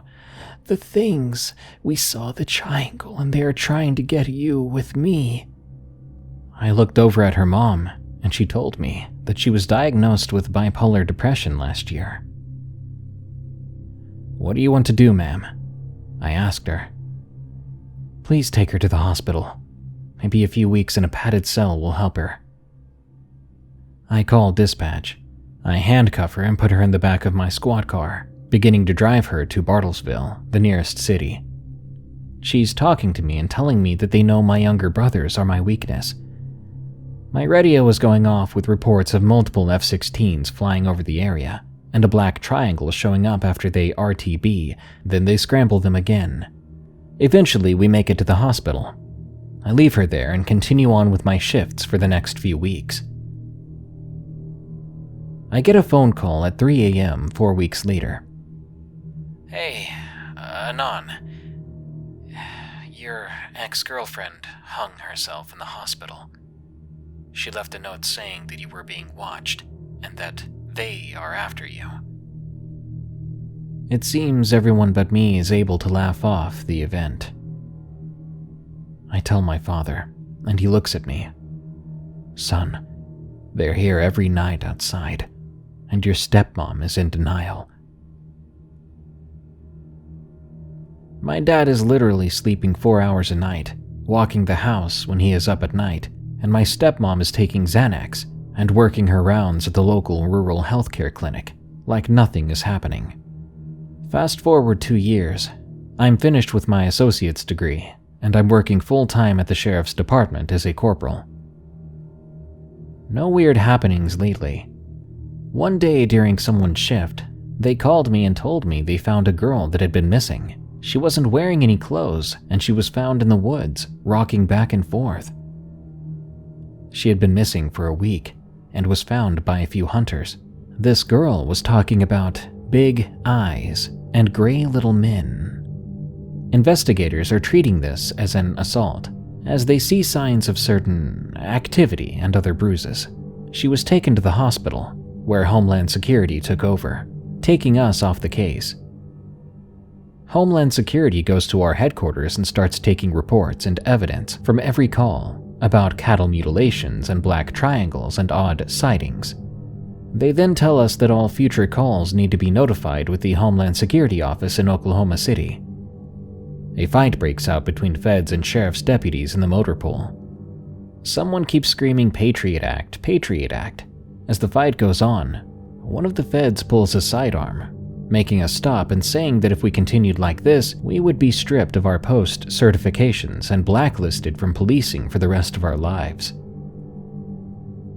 I end up falling into a deep depression, drinking about 8 to 12 cans of Lone Star every night, basically becoming a functioning alcoholic. I work my shifts, which is mainly just me dealing with druggies and domestics. One day around 2007, I was working the night shift. It was 1:30 a.m. I was chilling on a back road, taking a leak. Then, over the radio, I hear the piano exit of Layla. It was a nice, clear Oklahoma night, no worries. But then I hear a thumping in the distance. I've heard this before, digging deep in my memories. Thump, thump, thump, thump. It's getting closer. That's a freaking Black Hawk helicopter. I get in the car and turn off the lights as it gets closer. It flies over. I leave all my lights off and begin to follow this helicopter. I follow it for about 20 minutes. The helicopter lands in a wooded opening near a nice new home. I couldn't help but think, what the heck? I see multiple black SUVs and a lone sheriff's car with the deputy sitting beside it, looking like he had been scolded by some Homeland uniformed officers. I turn on my driving lights and wait for the deputy to pull out so I can talk to him. The deputy comes out and I wave him down. He tells me to follow him. We drive about 2 miles away and make sure we're not followed. He tells me that he got a phone call from our lieutenant about a person peeping in the windows of a house, so he went to investigate. He told me he went to look, and about 5 minutes later, some DHS guys rolled up and told him he had no jurisdiction on this case and detained him for a while. I connected the dots in my mind. DHS coming here in less than 5 minutes using a freaking helicopter. They must have a place that operates from in the county, and they'd have to be listening to our calls. I finish my shift and go to my dad. I tell him what I think. He says, yep, that's the issue.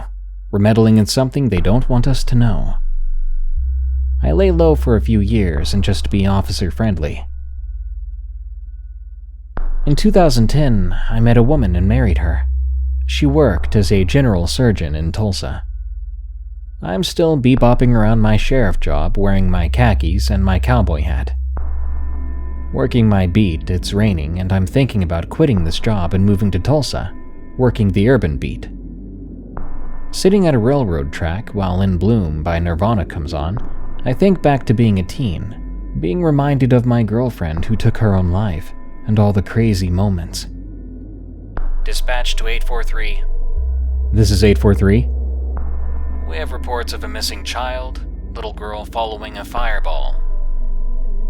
It's around the 4th of July and fireworks are shot off a lot in the country. I put my Crown Vic in drive and make my way towards the address. I'm greeted by one of my younger brothers who is now a deputy. The mother of the little girl is there too. She's talking about how the whole house lit up and an orange ball shot through the house. The daughter started to follow it, which pointed her in the general direction of the forest. We tell her that we'll go into the woods once another deputy comes by, and is able to stay with her in case the child comes back. Soon the third deputy showed up, so my brother and I turn on our mag lights and walk into the forest. We walk about 300 feet into the woods, and our radios go nuts.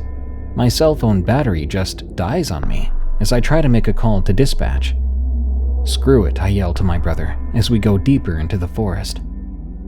I start hearing someone calling for help. It sounds like it's echoing, and I whisper to my brother, "Do you hear that?" "Yeah." The thing about it wasn't a real voice. It was in our heads. Help. It sounds like a distorted child's voice. Our flashlights die. What the heck? These are fresh batteries. A scream blasts over the radio before it beeps that it's dead. Help. We both sit in the forest, waiting for our eyes to adjust to the dark. The voice continues to ring in our heads. I pull out my SIG 226. I whisper, "Let's move up." We move up about 200 feet and begin to hear a soft buzzing. Then I hear real crying about 500 feet to my front. Someone calling out for help. I look to my left and my brother is right beside me. "Why'd you call out for help?" I ask him. "What? That wasn't me. Anon, I heard someone say your name." "Let's keep going," I whisper. We're getting closer to the crying. Soon we're right on top of it. Then we find the girl. She's lying in a dried creek bed. I jump in. She whispers to me, "They're watching us." "Hey, Anon, there's something up here."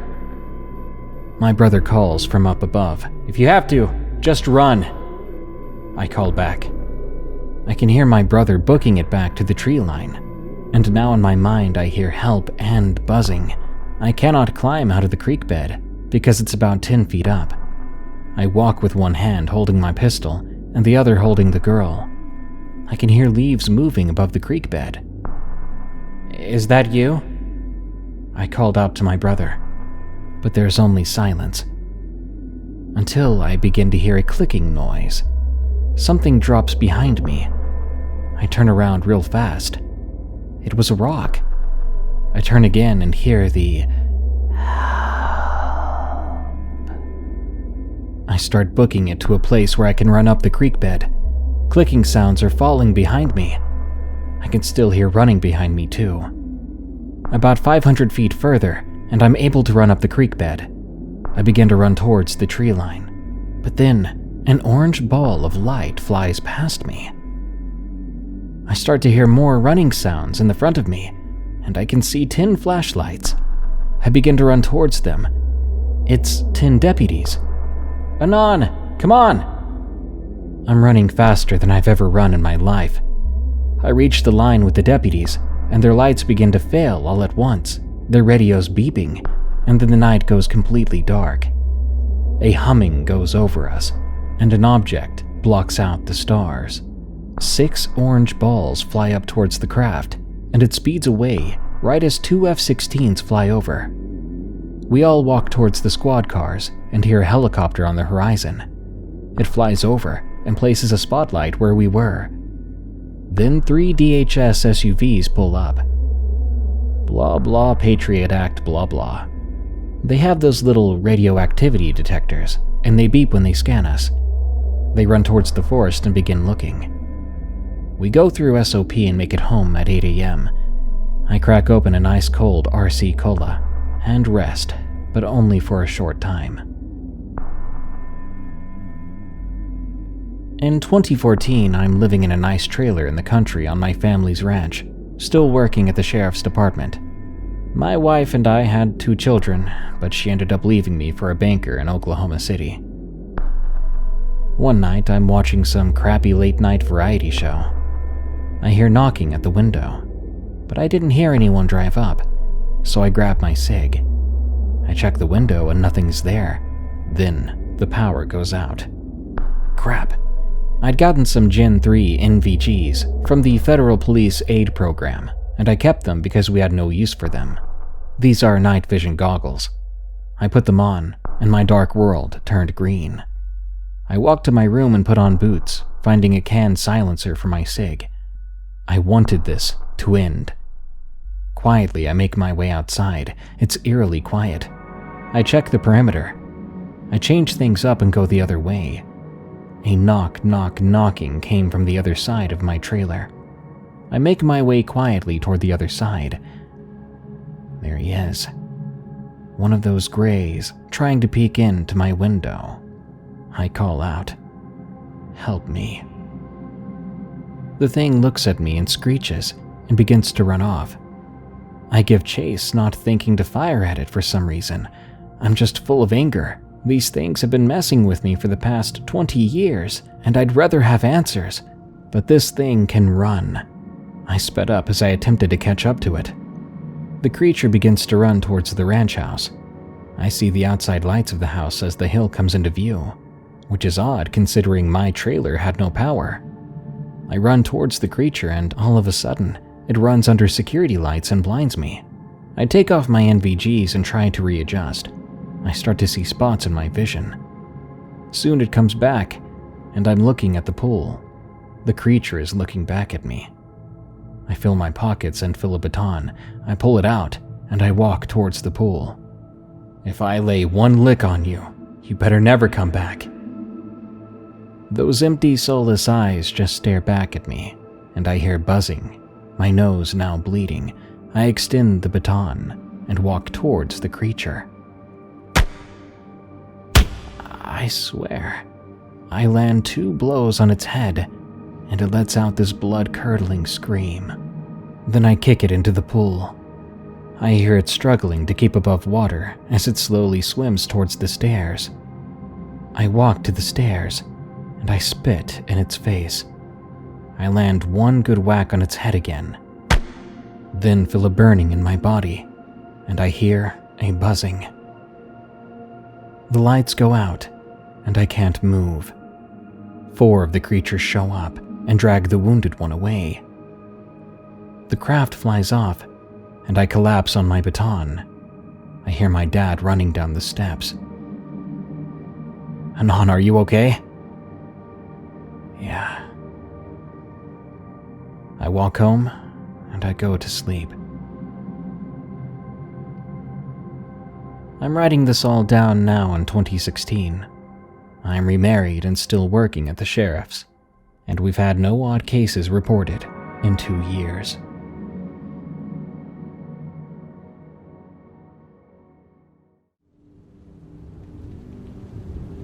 Stories from around a forest. From Denise Andre. I live in Romania, in a village at the foot of a forested hill. The forest on that hill is very big, spreading across 3 other villages. That forest is very old, dating back to the 9th century. The only trees growing there, besides the occasional pines and birches, are tall and crooked beeches, with their canopy that's so dense it makes the forest seem dark, even in broad daylight. So you can imagine how dark that forest is during the night. Most of the people living in my village are old folk, with lots of stories to tell. Some of them are funny, others are full of wisdom and advice, but some of them are scary one way or another. Most of these scary ones are about that old forest. The first time I got into contact with someone about these scarier stories was back when I was only 8 years old, when my grandmother was still alive. She was like a second mother to me, as most of the time it was her taking care of me. It was on the evening of the 30th of November, when Romanians celebrate the St. Andrew Day. My grandma's scary stories truly fascinated me, so it was around then I decided to write all the scary stories I would listen to in a notebook of mine. The first story I wrote on my notebook was the very first scary story I'd ever heard. This one happened to an aunt of my grandmother. Her aunt remained a widow since a young age, and she only had 2 small children. Their only wealth was a cow that was greatly taken care of, since it was the only source of money and food they had. One evening, an old woman knocked at her door, begging for a place to sleep and for some food to eat. Her young aunt, being a warm-hearted woman, she invited the old woman inside, eating with her and offering her a warm bed to sleep. Every morning my grandma's aunt would tend to the cow. The old woman, during her stay there, would leave the house too, coming back only in the evening. Well, that evening, when the cow usually had to be milked, the only thing that came out was blood. This continued for 3 days. With no milk left to feed her children, my grandmother's aunt became upset. She started to walk back home from tending to the cow, when a different elderly woman stopped her and asked her why she was so sad. The young aunt explained to her about her cow giving her nothing but blood. The elderly woman thought that the cow might have been cursed by a witch, that perhaps the witch cursed the cow to gain all the milk from the cow for herself. The elderly woman advised the young woman to take a bucket of milk, to toss it into a pit of manure, and to say, "Just how the milk in this pit smells, so the milk you steal from me may smell and taste." And so the young aunt did that. That evening, as she was dining with the original old woman that she was hosting, the old woman began to complain about drinking an awful-smelling milk that day. The young woman had figured out that the very woman she was hosting was the witch that cursed her cow, and that very night, she forced the old woman out of her house. The old lady vanished into the forest. The next story I wrote down in my notebook is a story from my grandpa. It begins when he was just a young boy, working for a local shepherd. The old shepherd had many other people who would help him, and many other flocks of sheep around the county he had to take care of. Grandpa, being the youngest of his helpers, had to do the work at the sheepfold from the village. The sheepfold was located right underneath the forest. A sheepfold is a sheep pen. Grandpa had to clean the pen, and he had to clean the shack where the shepherd slept. Then he had to make cheese and porridge and feed the dogs guarding the sheep. One night, when the old shepherd and his men left to herd the other flocks, he told Grandpa to take care of the young rams in the pen, as they were going to be sold soon. About 2 hours after the men left, Grandpa began to hear the dogs whining. When he looked outside the window, he saw 2 red glowing eyes circling the sheep pen. It was a huge black wolf with red eyes, and it seemed desperate to eat the young rams. All the rams inside the pen were standing still, looking straight at the wolf. My young grandpa was petrified. He watched the wolf, unsure of what to do, when suddenly, the wolf stood up on 2 legs and opened the gate of the pen like a man. The wolf fell back down on all 4s and went straight in front of the biggest of the rams, staring straight into its eyes. After some time of staring at one another, the wolf began to run, followed by the ram. The ram was chasing and charging at the wolf.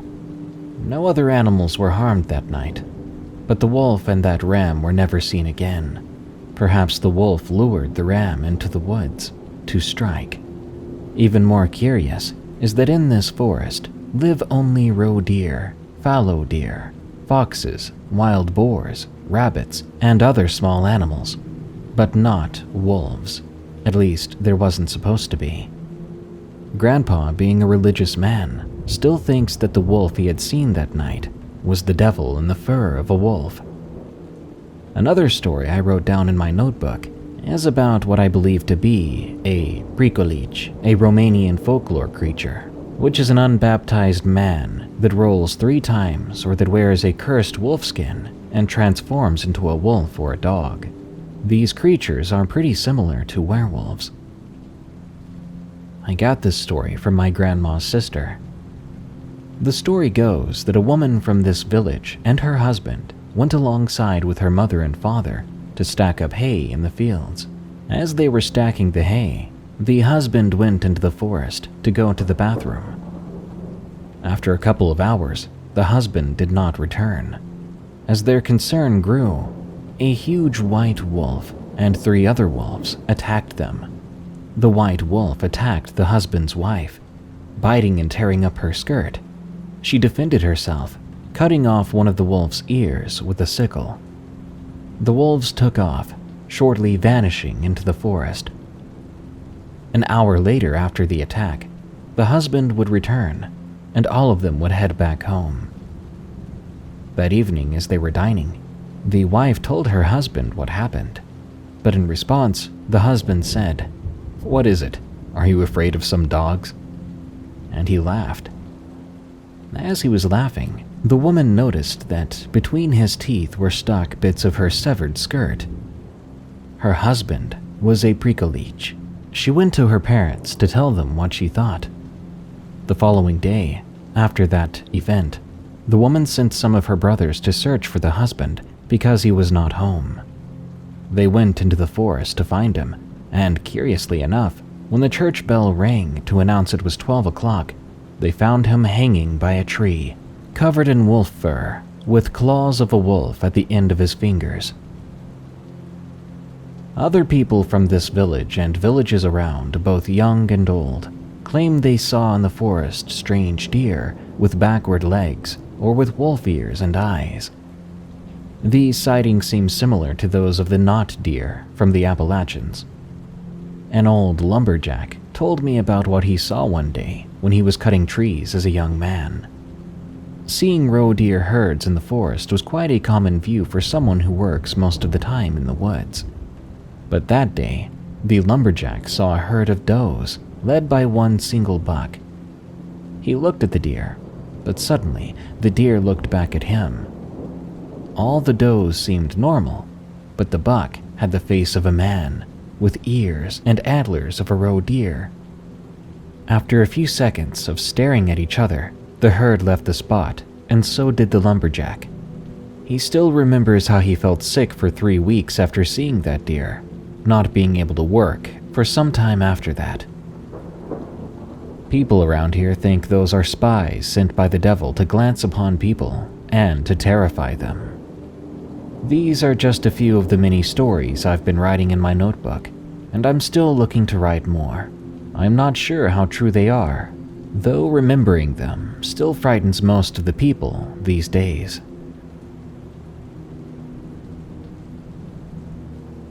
The Grim Reaper, from P.K. Winchester 2.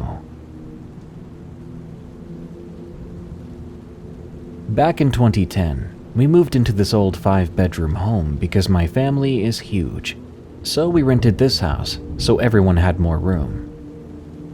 I was 15 back then, and my sister took me to go look at the house. I liked it, but it gave me a weird vibe, especially the basement and the bathroom. It was an old home. You could hear every little step you took in the house. The walls were thin too, and everything, even the floors, were wood. Your typical scary house, right? My family liked it, and we all began to load and unload our things into the home. I had to share a bedroom with my older sister because, well, we're the only 2 girls, and the rest were boys. We had 4 brothers, to be exact, and then my mom. So yeah, some of us had to share rooms. The first night sleeping there was creepy as heck, but with the walls being thin and everyone being in the house, it wasn't so bad. Soon after, I began high school, and everything was going smoothly.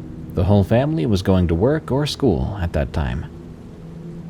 We have this family friend that's been a part of our lives for forever, it seems like. Let's call her Tanya. At the time, she was maybe in her late 30s. Tanya helped us move in and showered us with lots of housewarming gifts. She was very tomboy and wore men's clothes, and I don't remember seeing her wear makeup, jewelry, or women's clothes. Tanya is also a hardcore Christian, but she never forces her religion onto us. As for me, I was never really interested in my culture, but some of the folklore and myths I still believe till this day. I was just a high schooler, usually busy with reading or hanging out with friends or doing my best in school. One day, Tanya was talking to me and my little brother about God, asking us if we knew about God, and if we wanted to basically convert. I had no idea who God was, or what the Bible was about.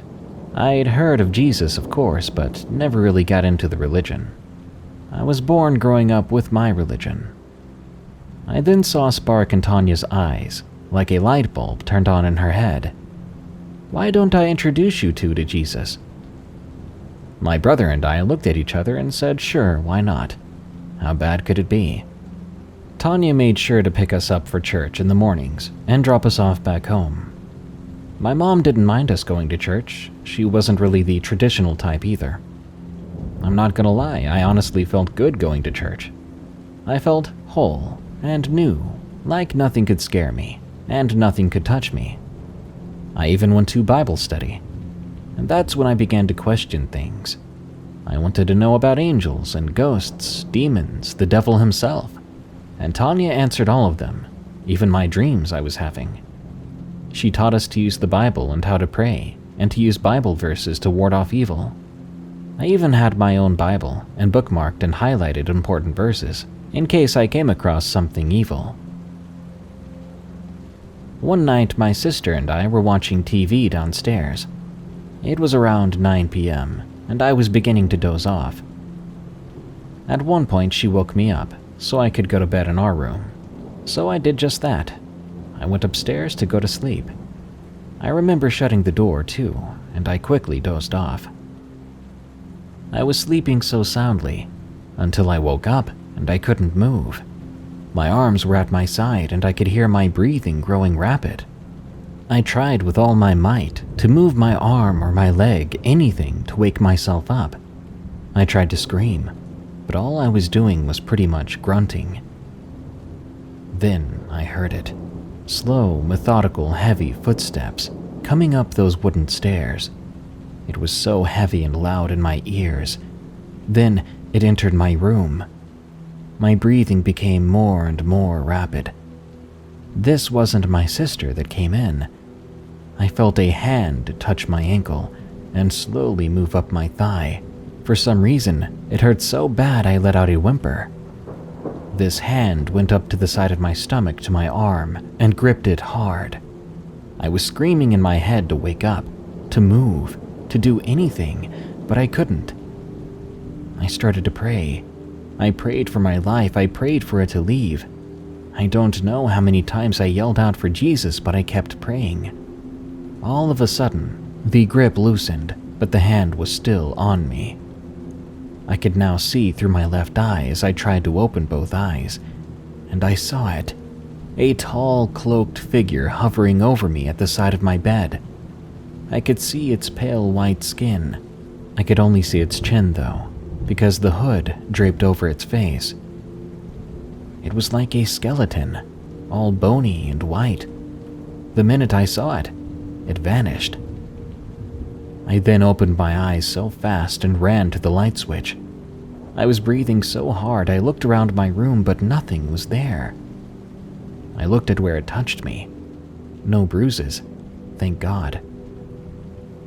I don't know how I could fall back asleep, but I eventually did after praying. It felt as if I kind of defeated it in a way. The next morning I had school. I went downstairs to put my shoes on. We have a back door with a window on it, and there was an area where we store all of our shoes by the door. I bent over to put on my shoes, and I saw something black in the corner of my eye standing by the garage. In my head, I was thinking it was one of the cars in the parking lot, but then I remembered my brother has a red car, and his car was the only one there. I turned quickly to look, and that 7-foot-tall, Grim Reaper-looking thing swiftly moved and disappeared out of sight. I nearly fell on my rear. What the actual heck, I wondered. I went to the door to look out, but nothing was there. Just my brother's red car. I was hoping last night was a nightmare, but then I woke up to this. I told my mom what happened. She burned chili peppers and put them in my room.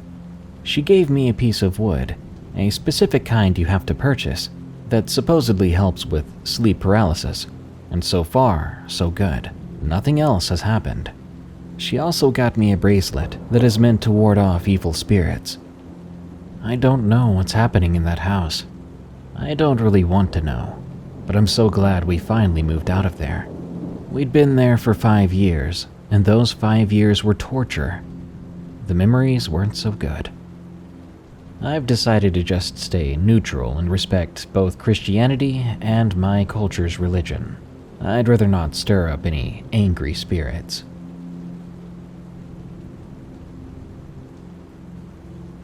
Something in the trees. From Anonymous. This happened about 2 years ago. I was 18 and my cousin was 20. We lived in a small apartment together, right outside of a small town in southwestern Pennsylvania.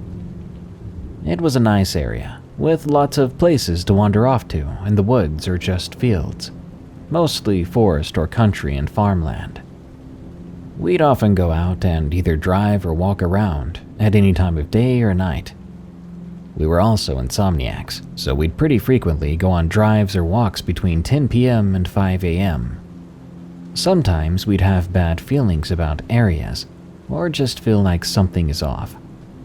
But us growing up watching scary movies and having an interest in serial killers and cryptids, we usually just brushed it off, or made up some funny scenario about it. Like, oh, it's just Slender Man stalking us. How would he be able to do that without eyes? He's probably constantly running into trees. We'd also discuss what kind of creatures we could fight, or which we would just run from. As you can tell, we really didn't give much thought into unsettling feelings or sounds. This one night, we were going on one of our nightly walks. It was about 10 or 11 p.m. when we started. We were walking on a trail through a field. You could see mountains and coal mines around, and a few lights from houses in the distance. We eventually made it into the woods around 1 a.m. We were walking for about an hour, just goofing off.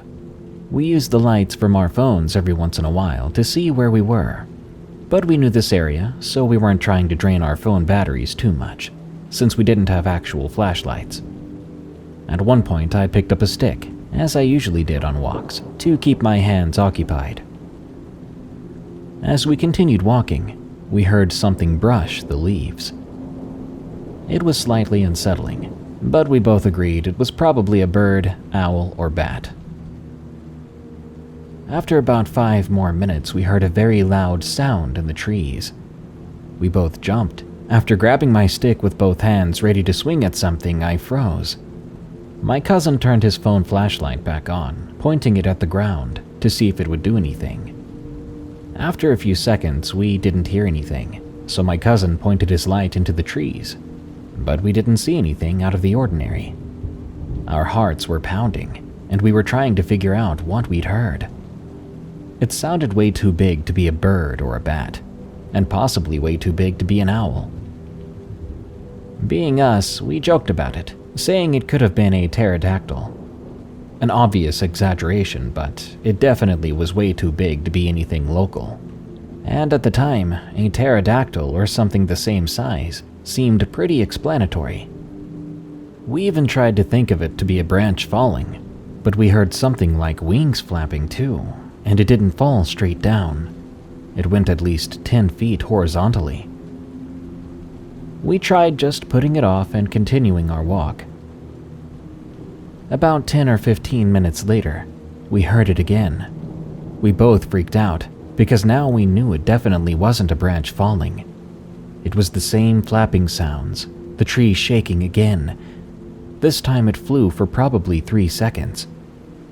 We decided we should probably turn around. By then we both had our phone lights on. We walked back for maybe 25 minutes and thought we got away from it, but it happened again, right above us this time. The two of us froze for a second, looking at each other. I don't remember what we said to each other, but it was most likely us both agreeing to run. So we started running, trying to get out as fast as we could. We didn't run for long, and we walked backward for a bit, just looking up at the trees as we did, trying to find something, but couldn't. We got back to the field and onto the path. It was probably 3 a.m. We were both kind of paranoid about walking the rest of the night. I still had my stick, and my cousin was talking about possibly having to run again, or end up fighting it. When we got back to the car, we both were still puzzled about what it could have been. We said maybe it could have been Mothman. We weren't too far from West Virginia. We eventually calmed down enough to think of it being a very, very large owl. Maybe we were overthinking it out of panic, but we usually weren't that scared of anything. To this day, I still think about it a lot, and I have no idea what it was. The cryptid that could fly. From Anonymous. Bonjour, how I say hello in my language. I'd like to tell you of my friend's experience they had with encountering a cryptid that could fly. They were a group of teenagers up to no good late one evening, planning on enjoying the night with some drinks. As they were driving to pick up the drinks, one of them noticed something in the corner of their eye in the sky. The sky was that kind of dark blue when the sun was just barely shining its light across the horizon. Let's call this friend Seth. Seth looked towards the thing that caught their eye. As they saw it, they couldn't believe what they were seeing. It looked like a humanoid with arms and legs with wings on its back. Seth then tapped the right shoulder of the other passenger to show them what they saw. Let's call her Medea. She just looked furiously and said, "What?" Seth replied, "Look, do you see that thing flying right there?" Medea looked towards where Seth was pointing, but as she looked, it dove towards the trees in the far distance, only catching a glimpse of it. Medea said, "What was it, an eagle?" Seth responded, "No, it was something flying. It looked like a person, but with wings." "Your eyes are just blind. It was probably an eagle," she said. The driver, Sedna, asked, "What are you talking about?" Seth gave in. "Let's just go get the drinks and meet the others. I'll skip the unnecessary stuff." They arrived at the meetup spot, which was at a local playground. The area was about 400 square feet with trees all around. One end of the square-like area had the road to go in and out of. By then, it had gotten quite dark and cloudy. That Canadian weather. It was so dark, you couldn't see very far into the tree line around the playground. You wouldn't even see a black bear if it was just 20 feet in the tree line. As everyone was enjoying their time, Seth suddenly heard a baby crying coming from the opposite side of the road, coming into the playground. Seth said to everyone, "Shh, I think I hear a baby crying. It's coming from that side of the tree line over there." As everyone kept quiet, they started to hear it as well. Everyone looked in the direction it was coming from. As they listened, Medea said, "It's coming from way in there. But why does it sound like it's coming closer?" Everyone began feeling uneasy, judging by the looks on their faces. Sedna said, "We should probably take off." But as she was saying that, Seth looked back towards the tree line and could just barely see an outline of someone standing outside the tree line. Seth then said, "Look, there's someone standing there." Everyone looked in disbelief. Before anyone could say anything, the sound of the crying baby came from the figure. Everyone ran towards their vehicles. Seth turned his head to look behind to see if it was giving chase, but as he did, he instead saw it leap, then spread its wings. The span of each wing seemed to be 10 feet. It flew towards the highest part of the playground, but it didn't do anything else. It just stayed where it landed and watched as everyone got into the vehicles. The creature just stayed in the spot the entire time, watching everyone drive off. One of the friends told their parents about what they saw, one of which went to drive towards the playground to see what the fuss was about. Let's call this parent Michael. Michael is Seth's dad. Seth had stayed home, while his dad went to the playground to investigate. Seth, feeling his buzz going away because of the adrenaline, he thought he would go for a smoke. Halfway through the smoke, he heard a shot go off far in the distance, and later that night, his dad Michael returned home with an expression like he had seen a ghost. His dad said to him, "Don't tell anyone what you saw tonight. Tell your friends that too. Just say it was a bear." And that was the end of the story. Full Moon Devil, from Tanya T. This happened many years ago. My sister and I remember this terrifying night like it happened yesterday. It was around 1974 or 75, west of High Prairie, Alberta, Canada. We lived in a trailer in a very rural area. I was only 5 years old and my sister was 7. In the trailer with us was my mom and our 3-year-old sister and infant brother. My father worked nights at the sawmill in High Prairie. It was the beginning of fall, and there was a full moon out. The younger kids were in bed. My sister and I were watching TV. Back then, we had to use antennas on the TV. All of a sudden, my mom came into the doorway between the kitchen and living room where we were. The first thing I noticed was how scared my mom looked as she stood there waving for us to come into the kitchen.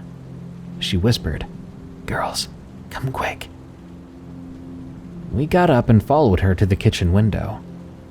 My sister was taller and jumped up onto the countertop. I was holding myself up onto the countertop, and I could see my mom shaking. My sister asked, "What is that?" My mom whispered, "I don't know. Be quiet, and don't let it see us." As I said before, the moon was full, so our eyes quickly adjusted.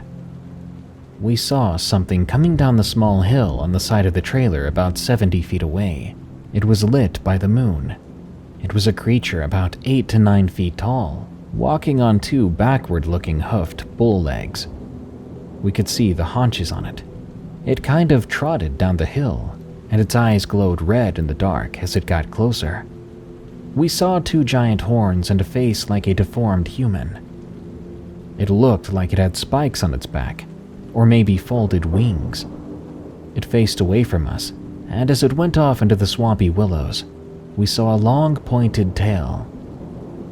We only saw it for several seconds as it disappeared into the thick willows. My mom gathered brooms and knives and pushed the couches into the corner. Gathering our siblings, we sat up all night in fear until my father got home early in the morning. We told him what we saw, and he went to look for tracks. He later came back in and said he had seen the biggest hoof tracks he'd ever seen. That night instilled a fear into us that still haunts my sister and I to this day. Shortly after this sighting, we moved to town, and we never went berry picking or into the forest again.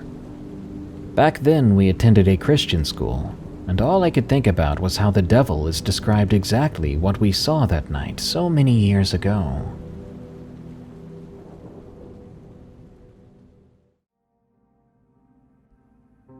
Warning: the following story contains a wild animal attack against cattle and people.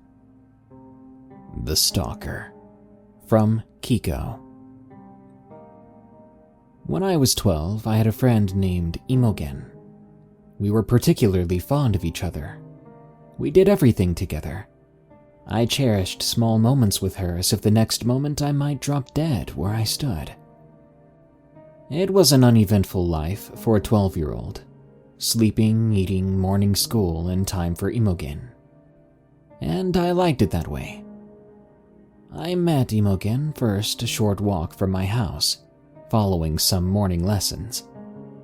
I didn't have many friends at the ripe age of 12, and I suppose you could consider me a loner. I've been called a lot of things. Odd, certainly creepy, but rarely friend. The girl was occupying a sunlit clearing, busying herself with art or something close to it. I hardly knew what to think at first. This creature of black hair, fair complexion, and white garb, sitting hunched with a poor notebook, at which she was savagely sawing away with a weathered wooden pencil, clutched in her bony fingers. At first sight, I thought she was some sort of ghostly apparition, with how she stood out against the soft greens and browns. But as I drew closer, I heard her humming softly, and I reached out a hand to touch her. "I'm Imogen. How do you do?" she asked without turning. The suddenness of her reply might have startled me, if not for the light, soothing quality of her voice. "Oh, I beg your pardon," I replied awkwardly. "I suppose fair. And how about you?" My eyes traced her back. Her black satin dress hung over her shoulders somewhat elegantly, somewhat carelessly. "It's nice today, I suppose. Any day that's nice deserves to be enjoyed, and I do enjoy my coloring," she replied dryly after a pause. Her face lifted to look through the spotted canopy above us, and I finally saw the whole of her complexion. "I agree," I said, sitting quietly beside her. "What are you drawing?" "Nothing important," she replied, moving so that I could see her sketchbook. "Just a flower I saw a while ago." It was a flower, and a beautiful rendition at that. The lines folded neatly, and the colors blended perfectly. I gazed at it in awe, for it was incredibly lifelike, as though she had placed it in front of me. "Oh, it's beautiful," I whispered, running my fingers across the rough paper. May I?" Wordlessly, she handed me the sketchbook, and I leafed through it, marveling at her skill. We talked for hours afterwards, long into twilight, and we promised to meet in the forest. And from that day on, we became an inseparable pair. We saw each other nearly every day and did the normal things that girls did. Tea parties, painting, dressing up, but also some rougher activities such as digging, tag, tree climbing, and such. It wasn't long before she invited me over to spend the night. I was never one to have friends, much less slumber parties. Needless to say, I was excited. We were both excited. It took some time to convince my parents, rightly so, as I'd never stayed the night at someone else's house before, and I had come to expect that any field in which they didn't have experience, they approached with caution. But soon, I was standing in the dried-out riverbank, a backpack filled to bursting with clothes and games slung around my shoulder, and a sleeping bag under my arm. Imogen was there as well, leaning against a rough oak tree, her sketchbook clutched in her hands, as it always had been. We sat a while in silence, listening to the cacophony of birdsong and wind rushing through the trees, keeping pace with the erratic scratching of Imogen's pencil.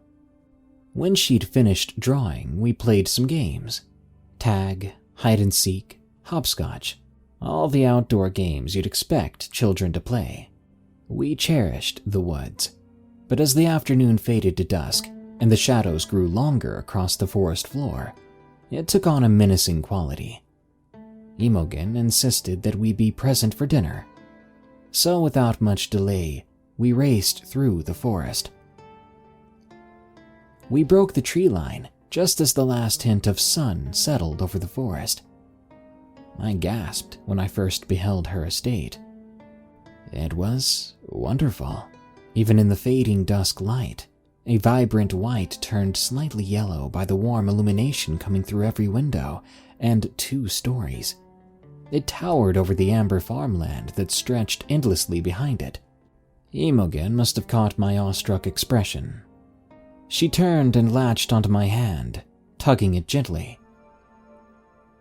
"It's rather quaint," she said lightly, her gaze shooting into the forest. "But come on now, we mustn't be late for dinner."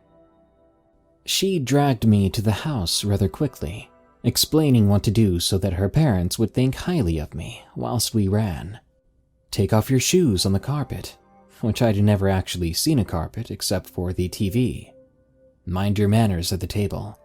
Don't make a ruckus upstairs, and leave the restrooms cleaner than you found them. She slowed to a stop, turning to me with apprehension. Her voice was softer, slower, and she looked as if she was almost nervous. "And whatever you do," she said, looking me dead in the eyes, "you mustn't part the curtains after 11. "But why?"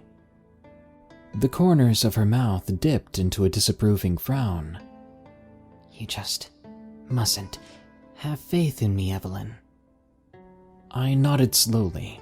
The grave expression on her face upset me slightly, but I hadn't time to stew on my feelings. For, after one last glance to the woods, she again tugged me to the house. We entered the house loudly, Imogen kicking off her shoes as she ran to the dining room, and I following suit. I slowed to an anxious shuffle as I neared the doorway, hearing bubbling laughter and chatter beyond the alcove. "You're late, Imogen. 15 minutes late to be exact," I heard the harsh voice of a woman say from where I stood. "Oh, Mother, you know I was kept up." Imogen's gaze flitted around the room searchingly, finally landing on my frail frame, pressed into the deepest shadows of the room. "You haven't met Evelyn yet, have you, Mother, Father?" Her mother finally glanced in my direction, her mouth forming a sort of O shape in her surprise. "Oh, my dear, I haven't even noticed you," she said, rather flustered. "Please, do sit down. We're delighted you could come over. Imogen speaks very highly of you, and we're glad she finally has someone her age to spend her time with." She pulled a chair just as Imogen sat in her own and beckoned me to sit. Graciously I did, watching as she rushed to set the table. Imogen turned to me and we began discussing in earnest what we would do that night.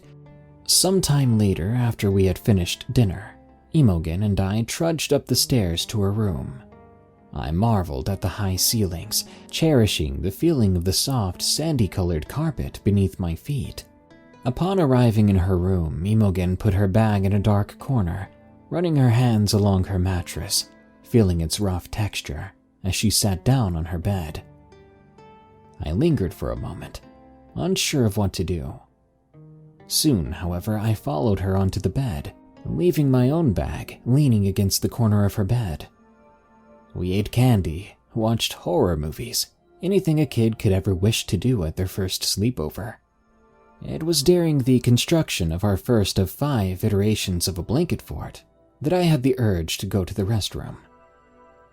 I got to my feet slowly and shambled my way to the door. Imogen caught my arm on the way and shot me a questioning look, and behind her eyes I caught a glimpse of terror. "Restroom," I said cautiously, shaking my arm from her grasp. "If I may." Her gaze softened and she got up to follow me. "Second door on the left." A pause. "Don't part the curtains." I nodded, confused, and went about my business. Imogen watched me from the door a while, until I was at the bathroom. It was a small bathroom, though still larger than my own, and pearl white. Directly opposite it was the first set of stairs, and at the landing where they turned to face the kitchen, a massive window, ebony curtains drawn tightly, like massive barred doors. I was captivated by them, and Imogen's words caught in my head. What could be so dangerously important that the most ultimate rule was that it not be seen or be allowed to see inside? My eyes lingered on the sliver of light protruding through the curtains. It felt like wave upon wave of malice radiated from those curtains, and for a moment I thought I saw that sliver of light interrupted by something foreign to my knowledge beyond the window. I dared not linger any longer. I went about my business, not even looking at the window as I returned, though I could still feel its malice. I entered the room quietly. Imogen was watching some horror movie on the TV. "What is behind that window?" I asked, sitting beside her. "Pardon?" she asked, turning to face me. If you don't mind me asking, what's behind that window and those lovely black curtains?" Her expression morphed into one of terror for a moment. "You didn't open them, did you?" No, I didn't," I assured her. "They're just rather quaint, and I was wondering why they must be drawn so tightly at night. You have such a lovely estate, and all those lights outside. It seems like such a shame to keep them as they are." She sat in silence for a moment, her face twisted in anguish. "I suppose if you really must know." A pause. She turned to her bed, rising and slipping over to the wall beside it. From underneath the mattress, she pried a beaten leather sketchbook. She opened it and began leafing through it, then stopping on one of its pages. Tentatively, she pushed it to me, her face contorted with fear, eyes wide with anguish. "What is this?" I asked, looking at it confusedly. The entire page was colored black, pitch black. I could hardly make out heads or tails of it.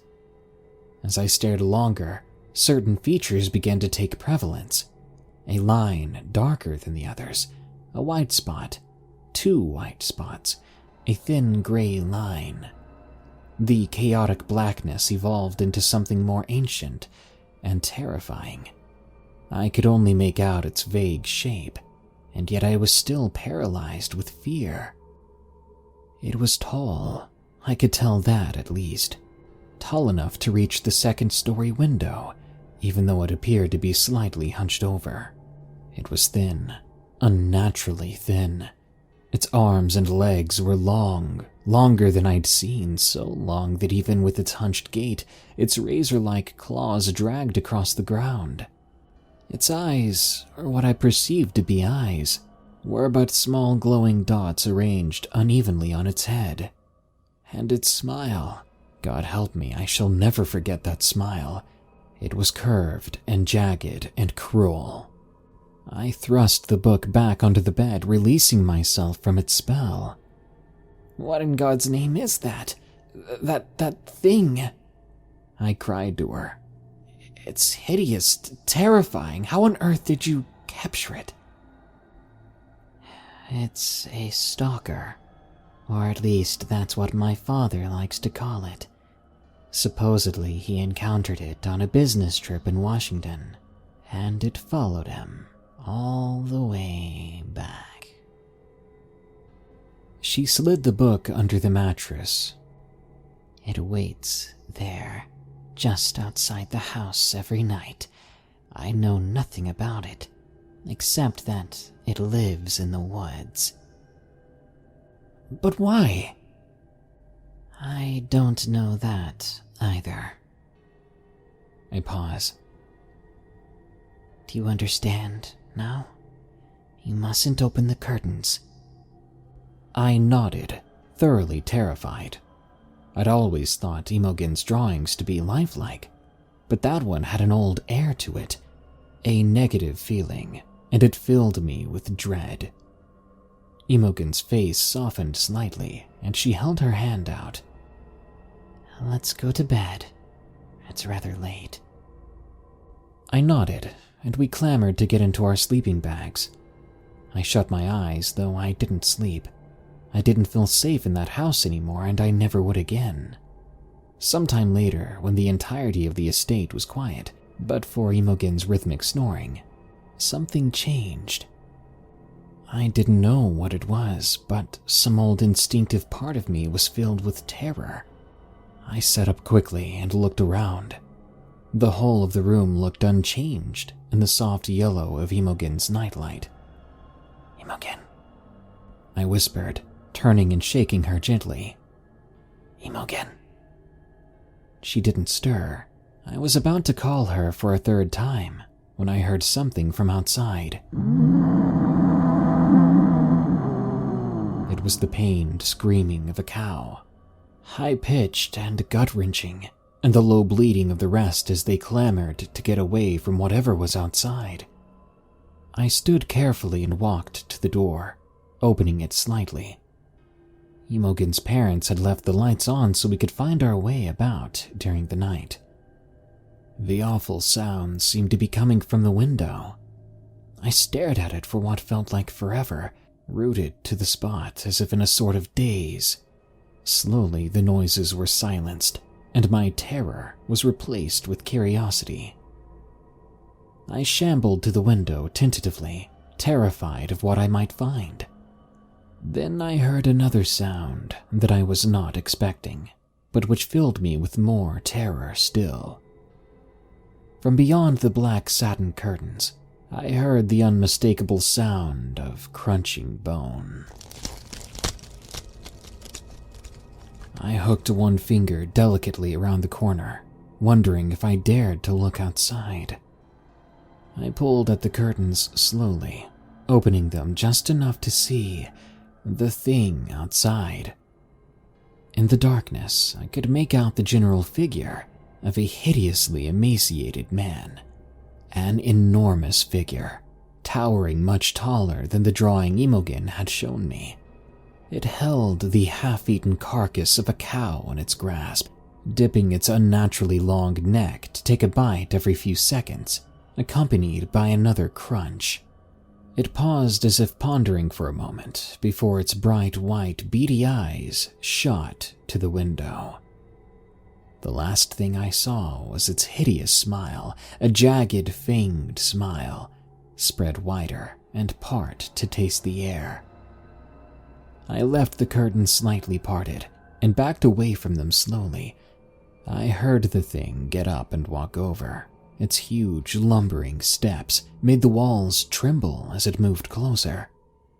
I ran as quickly as I could then, diving behind an alcove and slamming my back against the wall, trying desperately to conceal myself. I heard the thing's steps grow louder and then stop. I held my breath, too terrified to look or to move. I heard it then, against the pounding blood in my head. Then I heard an awful shattering sound and a terrifying, unearthly scream.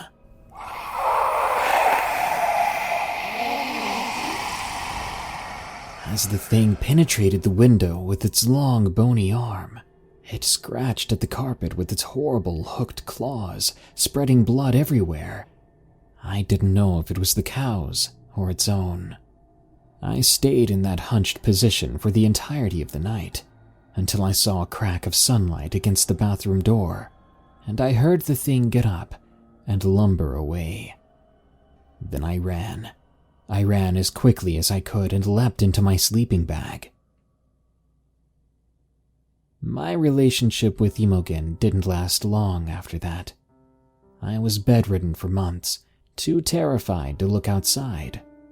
My family faithfully serviced me until I felt brave enough to leave my room, but I never went back into that forest, and I never spoke to Imogen, except for the few times she came to visit me. I got a call earlier this week. Some feeling I got when I heard my mother on the other side compelled me to write this. "I'm very sorry to tell you this," she said. "I know you hadn't spoken in a very long time, but Imogen has passed away. They think it was a bear attack. It broke into her house and dragged her outside in the night. Her mother and father asked if you would like to attend the funeral." I politely responded no. I was caught up with my studies, so I bid my mother good night. I hung up the phone and went back to my textbook. Amidst the gentle whisper of rain on the window pane and a soft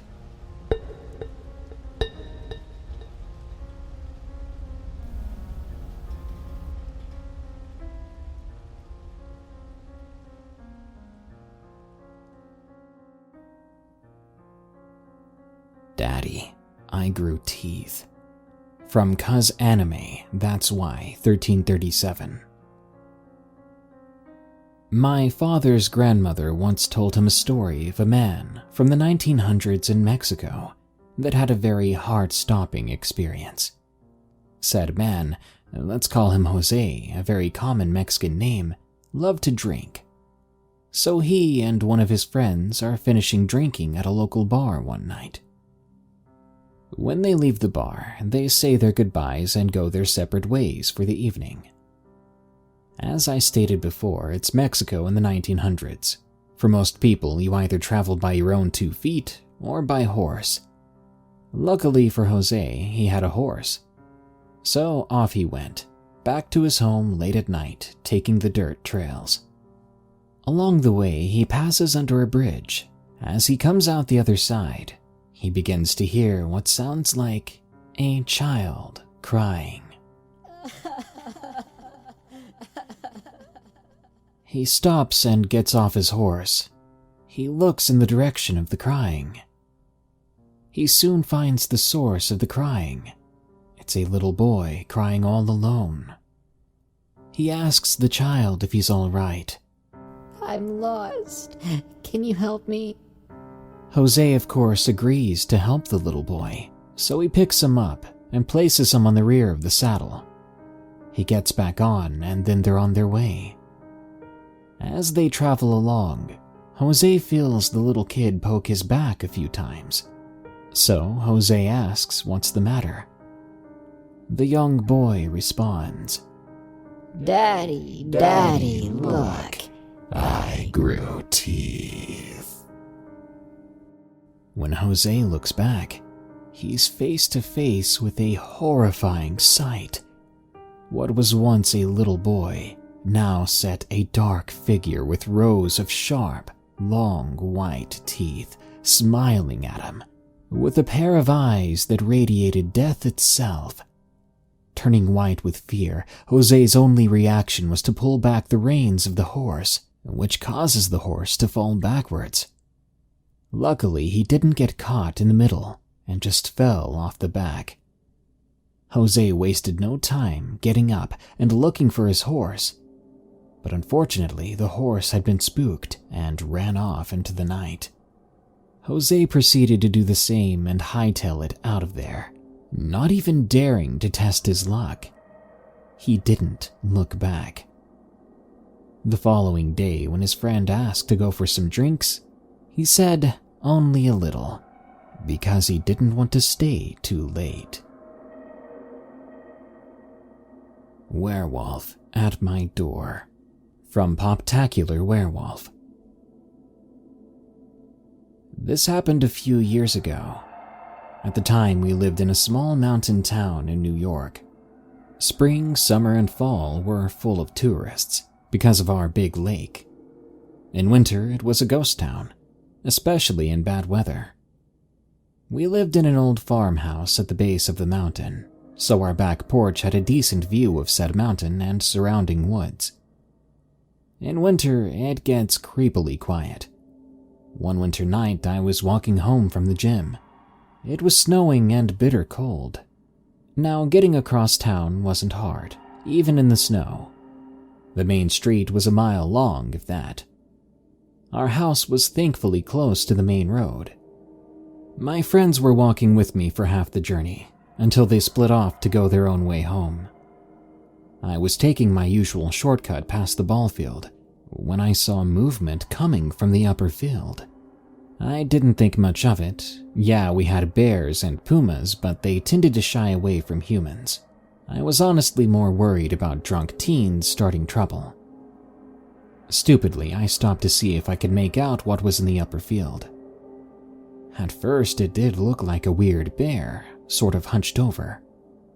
Then it stood up. It was big, way bigger than the black bears we have, who by this point should still be hibernating. Then I noticed it had long ears on top of its head. I swear at that point my heart stopped. My legs felt stuck. I watched as it sniffed the air, its massive head turning in my direction. If I didn't start moving, I knew this could be my last night alive. Somehow, my feet remembered how to work, and I slowly made my way home. I made sure to keep half an eye on that creature as I walked. After a few feet, though, I lost sight of it. Now, I know you should never run from a predator, but my brain was screaming to get away. I raced as fast as I could down the street until I saw my house. As I rounded our fence, I saw it. There was a street lamp near the road that went up the mountain and around the lake. This creature had dark, matted fur, huge, yellow, seemingly glowing eyes, and very big teeth. Now, I've been a Halloween fan since I was a kid. I love movie monsters, and this creature was very similar to a werewolf. Then it snarled at me, and my blood froze. I'd never been so scared in all my life.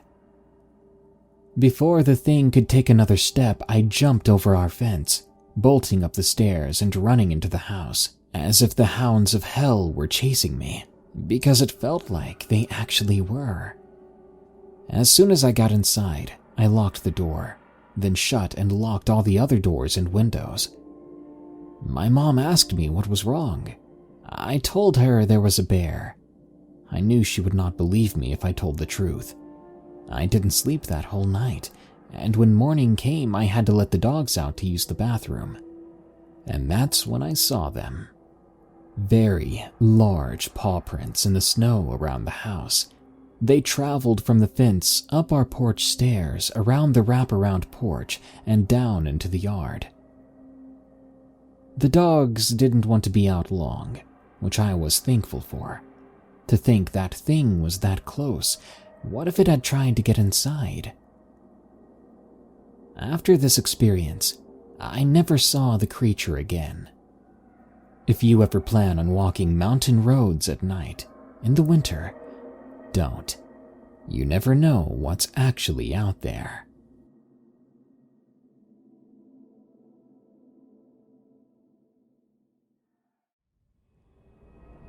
The Faceless Creature.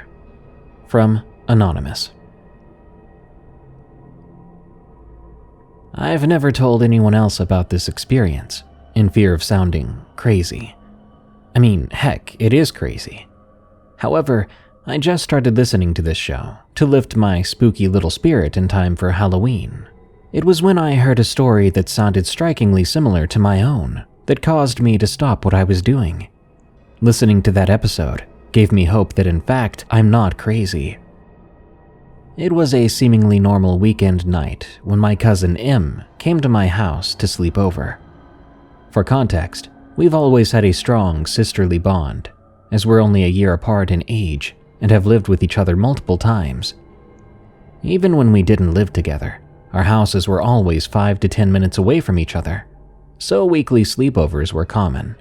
We know each other like the back of our hands, so I know when she's serious and when she's messing with me. I was about 14 years old at the time, making her 13 in 2003.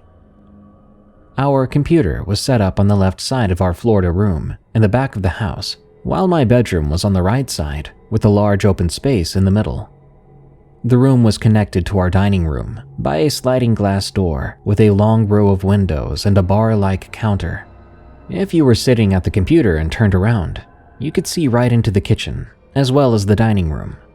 The only thing separating the computer room from the Florida room was a small half wall that was in the process of being torn down. This is necessary information for the story. As you must know, there is no possible way for M to have pranked me without me seeing what she was up to. We grew up interested in the occult very young, as I had another cousin who was much older, D, who was a Wiccan.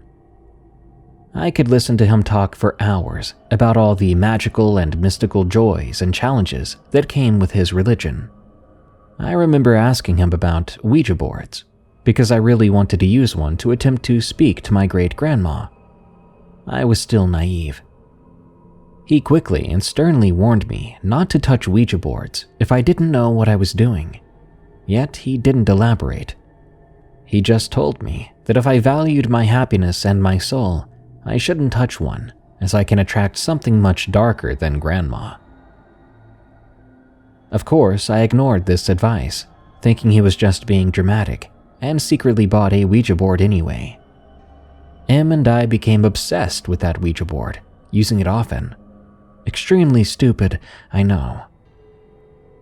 We were being typical teenagers, trolling people on forums and playing games late into the night. At some point, Em said she was thirsty and headed to the kitchen for a glass of water. As she shut the sliding door quietly, I could clearly see her retrieve a cup and walk to the fridge. We looked at each other and silently giggled, because she was doing everything in her power not to make any noise. We didn't care to feel my mother's wrath for waking her up at 3 a.m. I turned my attention back to the computer and continued my game. Not even 5 seconds later, I heard a soft scuffling noise coming from behind the half wall. My younger siblings always left toys in that area, which would randomly turn on, so I didn't think much of it.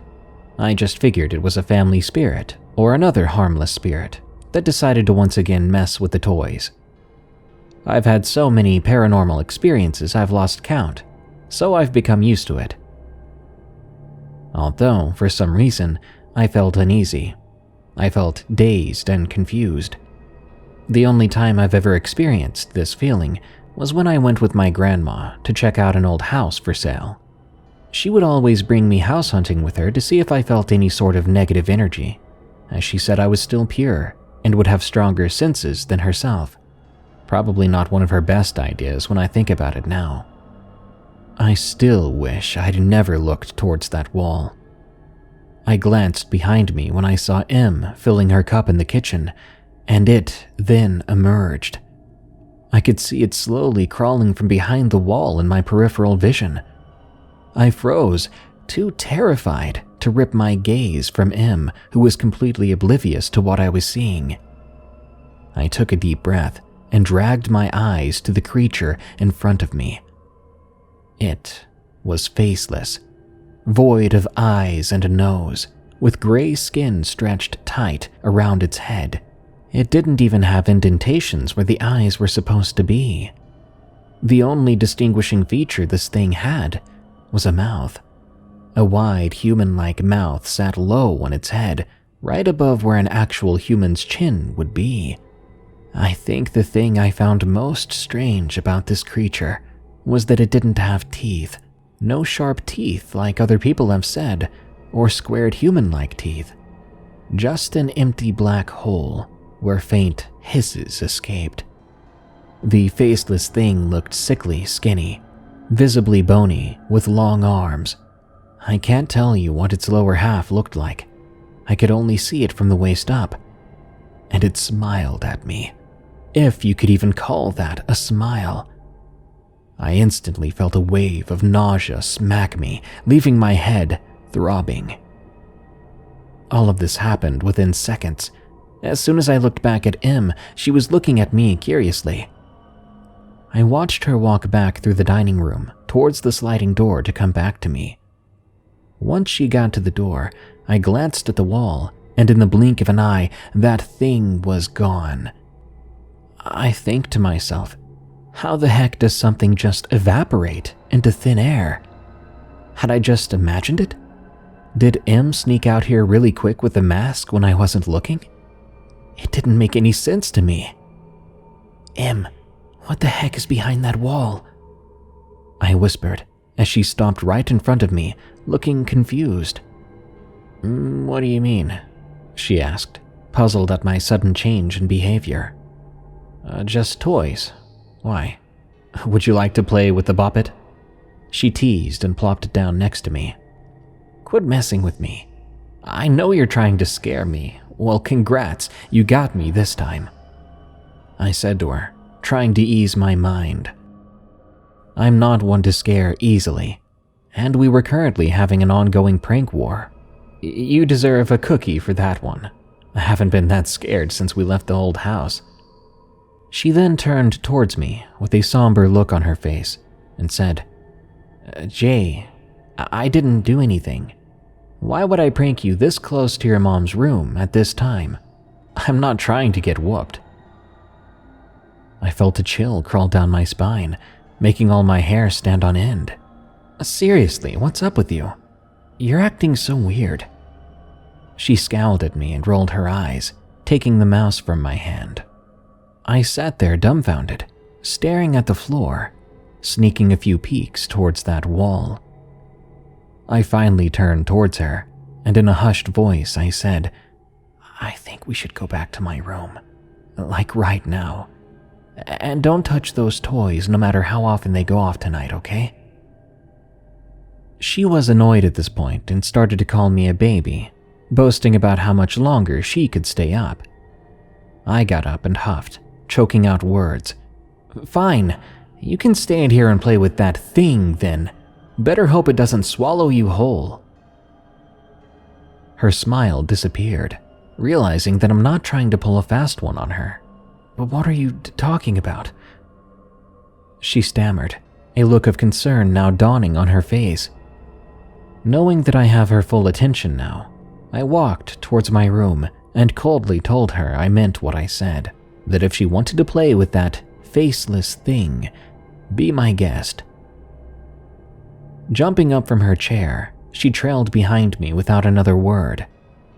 Once in my bedroom, we both sat on my bed as I explained what I saw.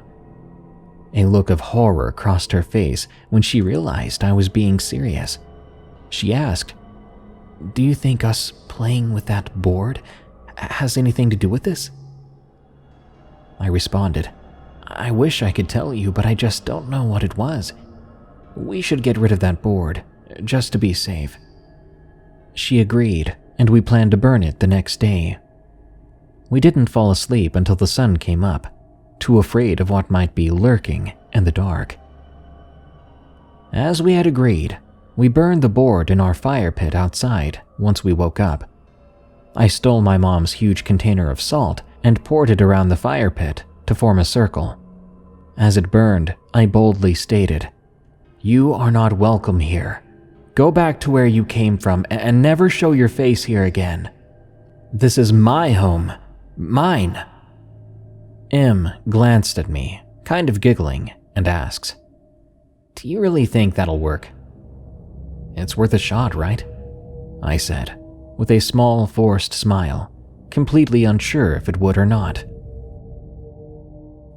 I haven't seen the faceless thing in my home since then, although every once in a while I'll have a dream featuring the notorious faceless creature.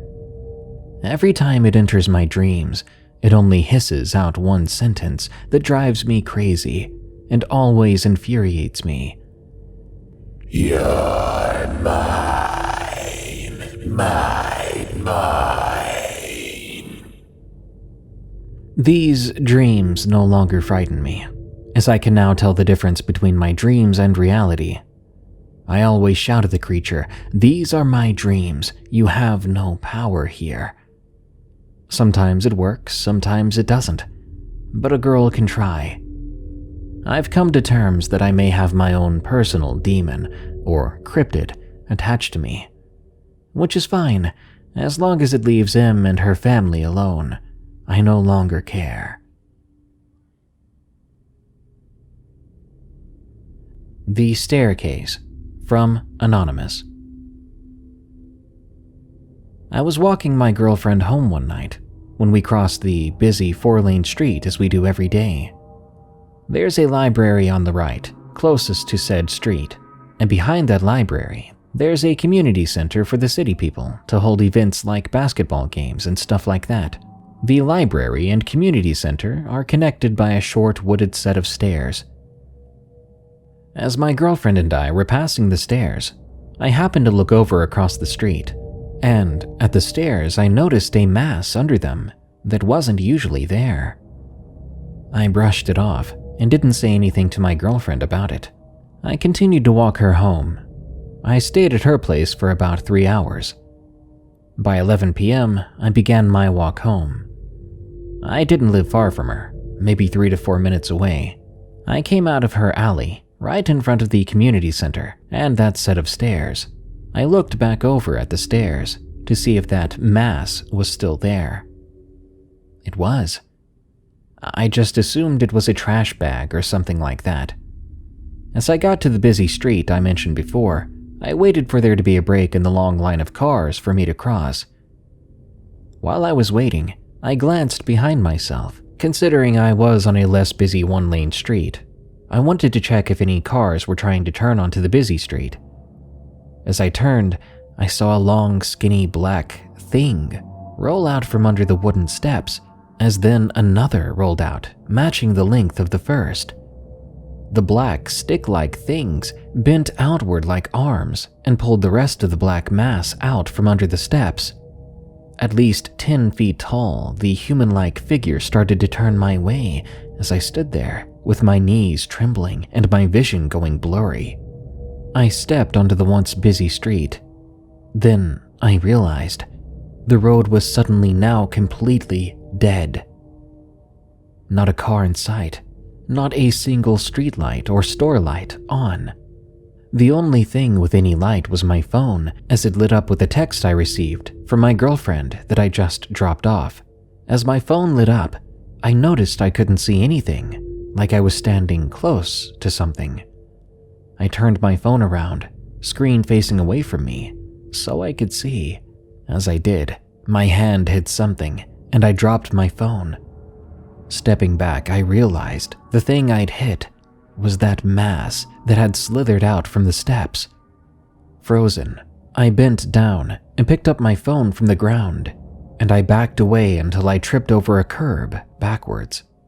I stood back up, and I walked as fast as I could and as calmly as I could, back home, afraid of running in case I excited the mass into a chase. I live in a 3-story house with an above-ground basement. I walked up my concrete steps, leading to my front door and passing my patio that continues on from the living room. I walked into the house and stumbled onto the floor just after locking the door. After a good 5 or 6 seconds pass, I sit back up and I peer through the glass patio door, and I see the mass. It was just crouched on the far side of the patio railing, staring at me, faceless. No eyes, no nose, no mouth, only ears. Long, white, pointed ears. It was making a drawn-out clicking noise while sitting like a cat on my patio railing. I slowly stood up and flipped the lock on the door. As the lock clicked loudly, the mass shot up on both feet while still on the railing and leapt and landed onto my front yard. It then vaulted over the metal gate. As the thing disappeared into the distance, all the lights around outside flipped back on as the clicking faded. Keep in mind, the thing jumped at least a story high and into my yard. The fall to the ground from there is 4 stories, and it ran off with no problem. I called and told my girlfriend what happened, and she just called me crazy. This happened about 6 months ago, and I'm still gutted every time I see those wooden steps that I have to pass by every day. Faceless Person from Horror Lover 24163. I'm here to talk about the strange happenings that happened to me at my house. I live in a small town about 45 minutes outside of Boulder. It's a very peaceful town, almost no crime. I moved here about 3 years before this event. It all began one fateful night when I woke up in the middle of the night and looked at my clock. It was 3 a.m. I couldn't figure out what woke me up, so I sat up and listened. I didn't hear anything, so I lay back down, trying to go back to sleep. Right as I was dozing off, I heard footsteps downstairs. I ran out of my room and looked down off the banister, which gave me a full view of the foyer and part of the hallway in the downstairs. Then I heard this strange, faint, almost ethereal whispering. This kept happening throughout about a month until one night. I woke up once more, but my house seemed to be in a light haze. I looked at my clock. Lo and behold, it was 3 a.m. I got up to get a glass of water, and as I did, the color of skin or flesh caught my eye. I looked at my bed, and there I was. I saw myself sleeping in my bed still. I was extremely confused, so I tried to wake up my sister in the room across from mine. I tried shaking her covers, but when I would grab at them, they would just slip out of my hand. I walked back into my room, and I froze in terror. There, sitting in my desk chair, was a figure staring at the wall in front of the desk. He slowly turned his head to stare right at me, and I swear, he almost had no face. The reason I say almost was because it looked like he might have had a face, but it was under a thick layer of skin. He slowly stood up and walked over to my sleeping self as I just stood there and watched. He bent down and stared at my sleeping body for 10 seconds straight. Then he jolted up, looked out my window, then sprints out the door and down the stairs. Suddenly, I wake up back in my bed, and I could hear footsteps running down the stairs. I even heard the door open and slam shut. I heard this ghastly scream of a man and a horrible guttural howl. My parents ran out of their room and checked around the house, then ran up to check on me and my sister. It's been about a year since this happened, and I still have trouble sleeping at night. Nothing has happened since, and I've only told my closest friends about this experience, never my parents. I hope someone can give me an explanation, because it seemed to me that something far more horrible made that thing in my room run for its life. He has no face. From Kit Katreria. To start, I'm not saying this person I'm writing about doesn't have a face. I'm sure he does. I've just never seen it. The incidents began at the end of November of 2017. My aunt who raised my sister and I raised us in this town and still lives here about 9 blocks away from where I live now. My daughter and I used to visit her overnights on the weekends. Now, my place was usually pretty spotless, other than the odd task here and there, like running the dishwasher, forgetting to take out the garbage, to folding the laundry. Just small things, really. However, sometimes when I'd return home, I'd notice things were cleaner than how I left them. For example, I left to my aunt's one weekend for an overnight, and I'd forgotten to replace the toilet paper roll before I left. When I returned, I'd noticed that there was a new roll in the washroom, and that it looked as though someone had used the shower as the tub was still a little wet, and I could faintly smell Axe or Old Spice in the washroom. When I walked into the living room, I noticed the brown fabric couch had been vacuumed. I tried not to think too much of it, as I can spook easily, especially after what happened at the previous place where my neighbors across the hall and their friends broke into my place and trashed it. Small things like this happened for a while. Not too often, though. A couple of months later, towards the end of January of 2018, whoever it was decided to step up their game, per se. For the longest time, my bed was up against a wall facing the closet, so when I'd lay down, I'd have a clear view of the hallway that led to the front door, and I could see almost everything. One night, I was awakened from a dead sleep by the sound of footsteps on the rug in the room. Here's where I regret not opening my eyes to see who it was. Instead, I naturally assumed it was my daughter, looking to crawl into bed with me. I thought nothing more of it, and I just lay there. I was close to the outer side of the bed, waiting for her to go to the end of the bed and crawl in. However, instead, I felt a hand press down on the mattress, which alarmed me. The force that was applied was that of someone who was an adult. I heard the person lean over me, causing me to open my eyes. I was still super tired, so I didn't register much at the time. My eyes were greeted to a shirt in my face that smelled like a warm campfire, like a woodsy scented cologne, which I can't remember the name of, but I learned my friend's dad uses it a lot. It's also higher end. The person must have been reaching for either the poem I wrote or the book I was reading that I'd sat down in the bed next to me before passing out. Being super tired, I still somehow closed my eyes to go back to sleep, not really registering that a stranger was in my apartment. I can't say how long my eyes were closed, but finally my mind was like, crap, someone broke in. When I fully jolted awake, they were gone. In June of 2018, the landlord I had at the time had her husband training a new maintenance guy. I'd walked downtown one day to pick up my daughter's new glasses, and when I returned, there was water everywhere on my bathroom floor. Jess was his name. The guy that accompanied him was Bob. Jess and Bob arrived and took a look at the damage. Bob asked how the metal piece connecting the toilet to the wall came undone, as it had to be unscrewed. I honestly admitted I had no clue. Jess then sent Bob downstairs to the maintenance room to grab a certain tool that was needed to fix it. Once he left, I was greeted with awkward silence, so I went to the kitchen to find a snack. After a couple of minutes of silence, Jess asked if I knew of anyone who had a spare key to my place, to which I replied, "Not that I'm aware of. Why do you ask?" Jess went silent, and for the remainder of summer until he left at the end of August, he did not speak another word to me.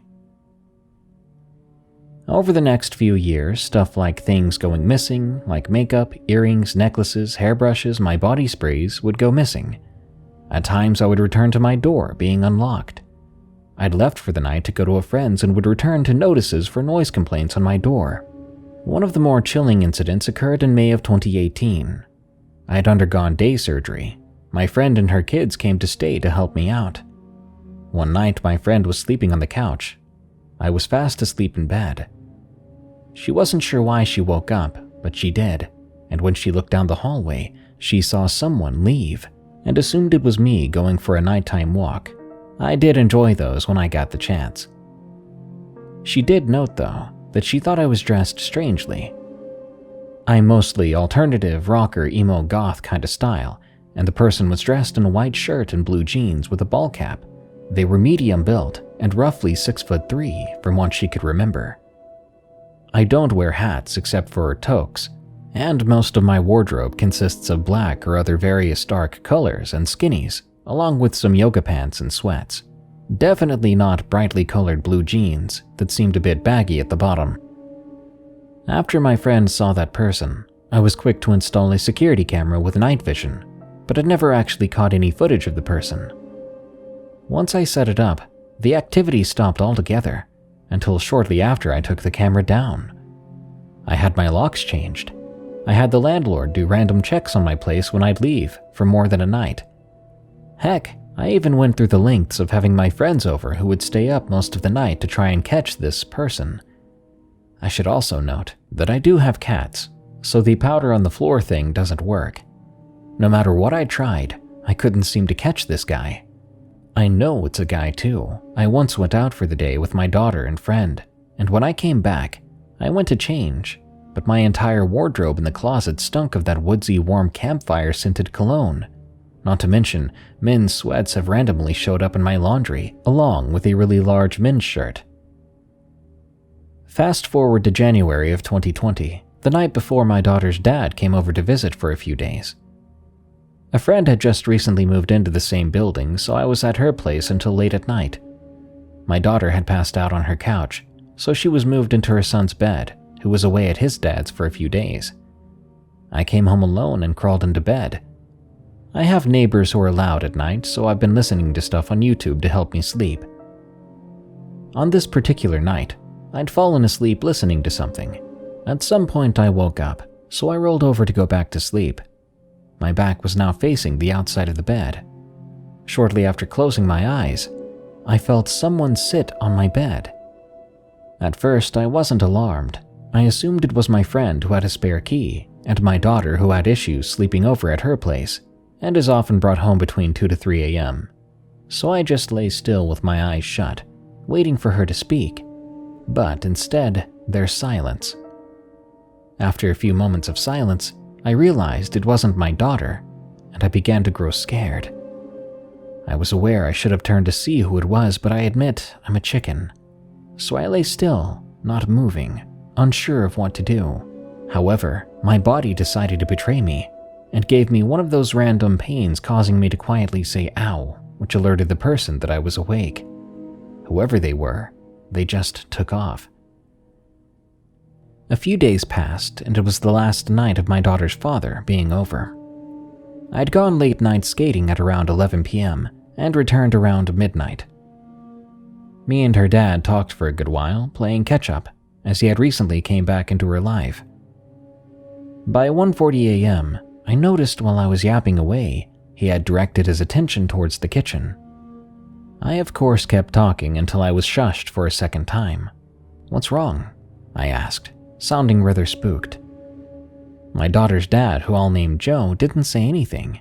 He held a finger to his lips, motioning me to remain silent.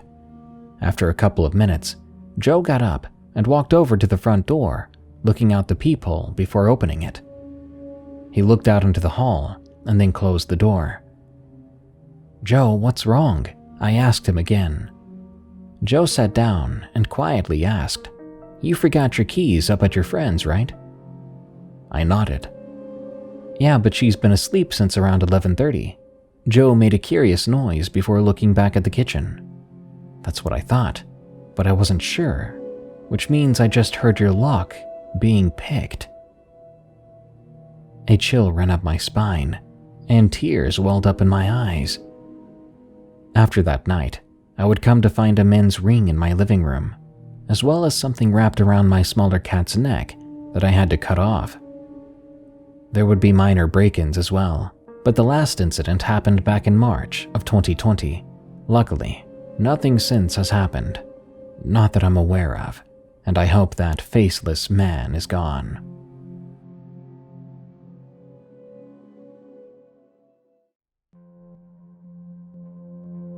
Bigfoot is a shapeshifter.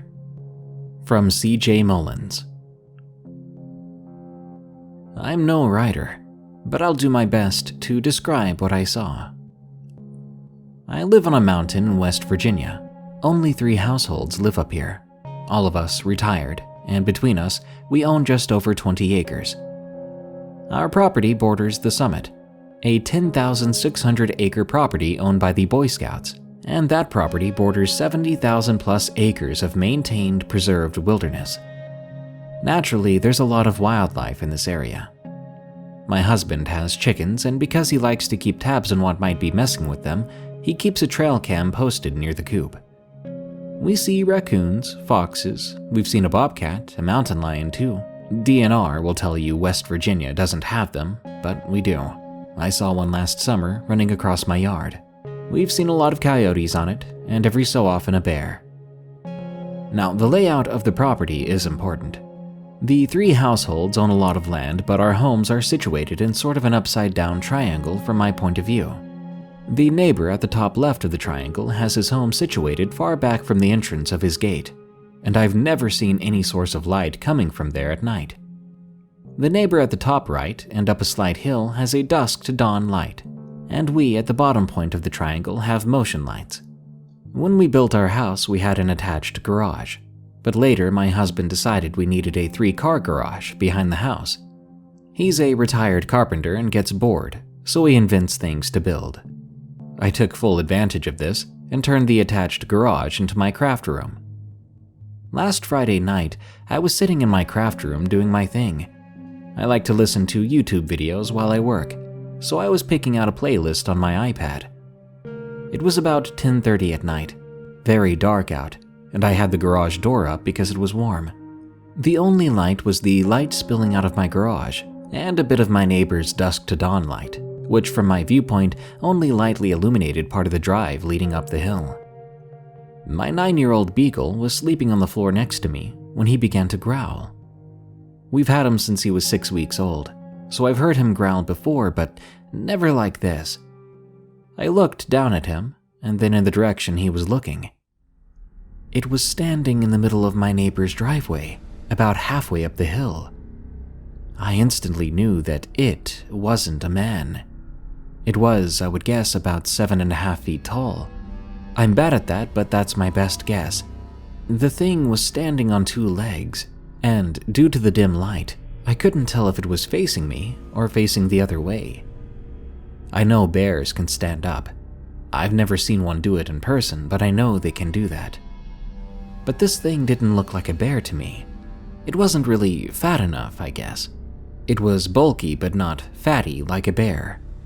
I then realized I was on full display under the bright lights in that garage, so I took 4 steps to hit the light switch. When I stood up, though, it moved. It didn't run, but walked rapidly. It did look like a man walking, but again, this was not a man. I stood frozen, focusing my eyes on the area it went in. It walked into the wooded area between the 2 points of the triangle between my neighbor's drives. I don't think its fur was black. I got the impression it was a dark brown. Once my eyes adjusted, I could see a shadowy shape in the wooded area. Then I saw it go from a dark color to a lighter one, and for a split second, if I had blinked I would have missed it, I saw the shape of its head and shoulder area change. It wasn't like the American Werewolf in London, slow and painful looking, but it happened extremely fast. It then dropped down, and a few seconds later, the biggest coyote I've ever seen walked out of the area, stopped, looked straight at me, then trotted off into the woods to the left. I know if a coyote had been in the patch of woods, it would have ran out when that thing ran in there. I also know that I saw that thing change. I never believed in shapeshifters. I thought it was just scary stories kids told each other. As far as Bigfoot, I've never had an opinion. I like to believe in him, but didn't ever expect to see one. And I also don't drink or do drugs. I know what I saw that night. I just can't wrap my mind around it. I had my husband check his trail cam, but that thing didn't come near it. I had my cell phone lying next to me on the table at the time, but all of this happened so fast, I didn't have time to try to get a shot of it. Then again, I don't think it would have picked up anything. It was just too dark for a phone camera. If I'd thought to grab it when it was in the middle of the drive with the dim light behind it, I may have gotten a shot of its form, but I just didn't think of that in the moment. Not all legends are fiction. From KK. Let me start by saying most people aren't going to believe this, but this is my memory of it. My husband and I went to visit my mother for Thanksgiving. She lives on top of a mountain on several acres of national forest. Basically, you wind all the way to the top, take a turn on a barely drivable road, punched right through the woods. She spent years building a beautiful cabin where she resides still today. It's like nothing you can describe, really, except one simple thing: isolation. There aren't too many folks up on the mountain, and they like it that way. This is why I'm not throwing out a location. And yes, I know it's convenient, and for some it will be frustrating, but I'd rather keep it private. At any rate, we absolutely loved spending holidays out there, as you can imagine. On this particular occasion, it was November of 2010. We had built a campfire and were sitting around enjoying the sounds of the woods and telling stories. My mother looks up and says, "The craziest thing happened here recently. My neighbor called me and asked me to come over.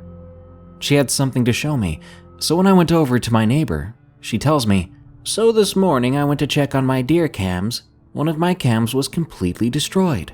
The cam was in pieces, but I managed to get the SD card. The first picture was of a huge buck. The second picture, well, I got this.' As my mom explained the story, she told us what was in that picture, or at least what she saw. My mom said it was some sort of animal. It was extremely pale with long arms and legs. She said it looked like the flash of the deer cam made its eyes light up too. The creature appeared to not even have a nose. She went on to say, so after that, the neighbor obviously freaked out, took the photo to the local police. They supposedly laughed in her face and said it was fake. Not long after, the people in town started to talk. They made remarks about her being crazy and a hoaxer. So then she sends it to the state government. I'm not kidding you. And they told her it was a hoax too. By this time, she was getting so much crap about it, she just stopped talking about it altogether. My mom then went on to explain that the last she'd ever heard of it was that the neighbor gave the SD card to her drunk son-in-law. At that point, my husband and I are like, holy crap, no way. Then my detective brain kicked in, so I grabbed my MacBook and made a Google search and came up with a certain picture. I showed it to my mom, and she said, "Oh my god, that's the same thing." I did some more research, and from what I can figure, the SD card was sent to a news station anonymously. I'm thinking that was the son-in-law who did it. Now, for those who may not have heard, and to those who may have already guessed, I'm talking about something that looks like the rake. Now, for the record, I'm not saying the rake is real, but I am saying this story is real. I'm saying that the photo is real. That as far as I believe, it was not photoshopped or faked. It was taken on a real cam in the middle of the night, in the middle of hundreds of acres of national forest. Also, my mom has lived there for 20 years and has never seen anything like this. So you decide for yourself. Do you think things like the rake or crawlers exist? Mountain Hiking Monster from Dog Lover 2002. I'm a 19-year-old female and I love hiking, especially when I need a pick-me-up. Well, in August of last year, my friend Gia and I went hiking. I brought my dogs, Bane, a 3-year-old Bernese mountain dog, and Clocker, a 9-month-old Cocker Spaniel. We would be hiking through the Wichita Mountains. We made sure to bring our coats just in case it got cold. About 7 minutes into our hike, I get this feeling that we're being watched. Gia sees the look on my face and asks, "Rainey, are you okay?" I get ready to say something in response when we heard this rustling noise. Bane and Clocker began to growl. Gia, throwing caution to the wind, said, "Hey, who's there?" That's when this tall creature walked onto the trail in front of us. The dogs went crazy. The thing looked half man, half goat. We stood there in shock until the creature began running towards us. We turned around and ran down the trail with the dogs. Bane and Clocker beat us to the car. We hopped inside and sped away. I still have no idea what we saw, but we don't go hiking anymore. Gia was too scared to live on her own after that encounter, so she moved in with me. Clocker has gotten more brave, and Bane growls at every single goat or lamb he sees, except for my goat, Lucky, who Bane grew up with. I ended up telling another friend of mine named Andre about the experience, and the first thing he said was, "Probably a goat man." The Thing in West Virginia from Tim Roger. This story occurred in Parkersburg, West Virginia. Even though I was originally born in Charleston, I moved to Parkersburg when I was 3. I was raised in an isolated area in the mountains. West Virginia is known for its scary cryptids and the well-known Mothman. But I'm here to tell you about a new type of creature, one never seen by the human eye before, at least as far as I know. I was 8 years old, playing outside with my German Shepherd. I vividly remember it being a nice fall day. The trees were beginning to lose their leaves. Every step I could hear the leaves crunching below me. As I mentioned, I live in an isolated area in the mountains, so my family would have to drive about 30 minutes to town if they wanted groceries or just to take me to school. It was evening, so I was bored, just running around throwing sticks as my dog attempted to go get them.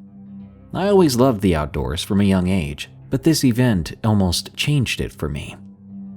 I soon noticed a stream heading down the mountain. I went over to it and my dog followed. I sat down on a nearby rock and looked up. I could tell it was going to be dark soon. That's when I heard a twig snap on the other side of the stream. I looked over to see a small squirrel just looking at me. My dog barked and foolishly ran across the stream, splashing me in the process. I ran after him but soon lost him. I looked around and soon found that I was indeed lost. I had an uneasy feeling and just wanted to be back home. I tried to retrace my steps, but I couldn't seem to find my way back.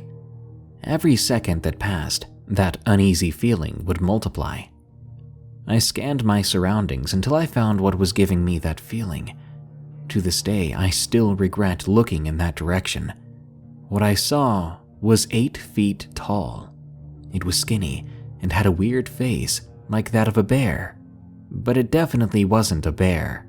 This creature had patches of brown fur, but it looked like it had gotten in a fight with something.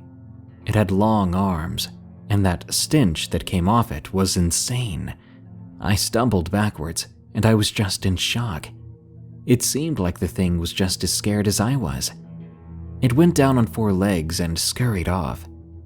It sure did remind me of a grizzly bear, but I'm not sure we have grizzly bears in West Virginia. Only black bears, I believe. And if it was a grizzly bear, why would it act like that? The thing I encountered made no noise. It was silent. I just sat there pondering on what I saw. I finally got the nerve to get up, but my legs were so shaky and I was so paranoid. I looked behind me every minute. I tried to run at one point, but I had no sense of direction. Even so, I just wanted to run, and so I did anyway. Eventually, I reached a road. It was the same road that led to my house. I followed it. I made it almost halfway up the road, and my heart sank as I remembered I didn't know where my dog went. I tried to think of an excuse on what to tell my parents, but what would they think? I walked into my house and went directly to my bedroom. I didn't come out that evening at all. Eventually, I fell asleep. I woke up in the middle of the night with that same feeling, and I swear I heard something knocking at my window. I was petrified. I felt cold teardrops falling down my cheeks. I was so scared. The next day, my dog thankfully somehow found his way home. I was so relieved, but I could tell he wasn't the same. After that day, I haven't been in those same woods ever again. I've been too scared to. Even now, as I'm 38, I'm just too paranoid. I don't know what was messing with us. From Angel F. This took place in 2013 in Boulder, Colorado. I always think about this from time to time, and I never will understand what this thing was or why this happened. My boyfriend, now husband, and I wanted to go spend some time in the mountains. He invited another couple and his 2 brothers, and we left about 1 in the afternoon. We found the most random spot, then stopped to get out and cook some food. We weren't too deep in the woods because the road was literally right next to us. But if you looked around, there was nothing but trees everywhere and not very many cars passed by. My husband and his friend and one of his brothers decided to go exploring deeper in the woods. Me, his friend's girlfriend, and his younger brother stayed and chilled by the little fire we had going. We were enjoying ourselves when all of a sudden all 3 of the guys came running down the hill. They said they'd found a tent, but it was a weird makeshift one. There was garbage all around it and hair everywhere. My first thought was maybe this was someone's home and they have nowhere else to go, so they took refuge out here in the woods. The hair part was a little confusing though. They also said it was weird because when they were there, they felt as if they were being watched, and the woods were unusually quiet. That's why they'd come back so fast. Mind you, they were only gone for about 10 minutes. I told him not to be messing around, and if this was a prank, it wasn't funny. He said they were serious and thought maybe it was time to go. We'd already been there a few hours by then. All of a sudden, we heard what sounded like a rock being thrown. It definitely wasn't close, as if someone was trying to hit us or the car, because it was still at a good distance. By then, it was already getting dark. I'm not too sure if my eyes were playing tricks on me, but I swore I saw some sort of shadow or something moving so fast between the trees. I yelled at my boyfriend to look, and every time he did, that thing seemed to move away. We started for the car, which was only a few steps away. We rushed in the car, looking around to see if we could see this thing again, but it never showed itself. I felt like the moment we all got in the car, this thing was going to come and attack us. I felt so scared, especially because I was the one who was driving, so I had to compose myself and hope for the best. We never saw what it was for sure. but my husband said he thinks it was a Bigfoot. Honestly, I don't know, but it was definitely a moment I'll never forget. We never did go back there. White River Wendigo from Sea Philly 100. There have been quite a few Wendigo encounters being reported out of the Roosevelt National Forest here in Colorado as of late, so I thought I'd share my encounter as well. It was back in July of 2021. I was trying to get 50 or 55 days in before the 2020-2021 ski season ended. We can ski pretty much year-round here, save for a few late summer months, and looking back, I can't seem to recall whether it was 50 or 55. Anyway, I typically like to backcountry ski out on Loveland Pass, but seeing as how it was the middle of summer, mostly all the snow up there had already melted. I could see from the top of the pass, however, that there was still a solid strip of summer snow over on the west side of the pass, southeast of Arapahoe Basin ski area, a couple of peaks down from Arapahoe Basin's infamous East Wall, an area featuring such ominous route names as Crap for Brains, Idiots, and The Widowmaker, just to name a few. Inspirational, right? Well, I was the wise guy who was going to hike up a nearly vertical granite wall because I just had to hit that number. Funny how I can't even remember that number. Anyhow, I drove down to the pullout down below the ascent, put the car in park, and got out to relieve myself. Now, this particular area used to be part of the Arapahoe National Forest, but it was transferred over to White River back in 1998. It's a wild area that provides significant habitat for deer, elk, mountain sheep, mountain goat, bear, and various other wildlife. It was already afternoon, which, generally speaking, is a no-no in the high mountains of Colorado in the summertime, or any time really, but especially in the summer, when lightning storms are an almost daily occurrence in the afternoons up there, and it was already clouding over by that time. But this was my final chance to get in before a big trip I had scheduled, so I strapped up my boots, threw my skis over my shoulder, and got to stepping. The first part of the hike was difficult.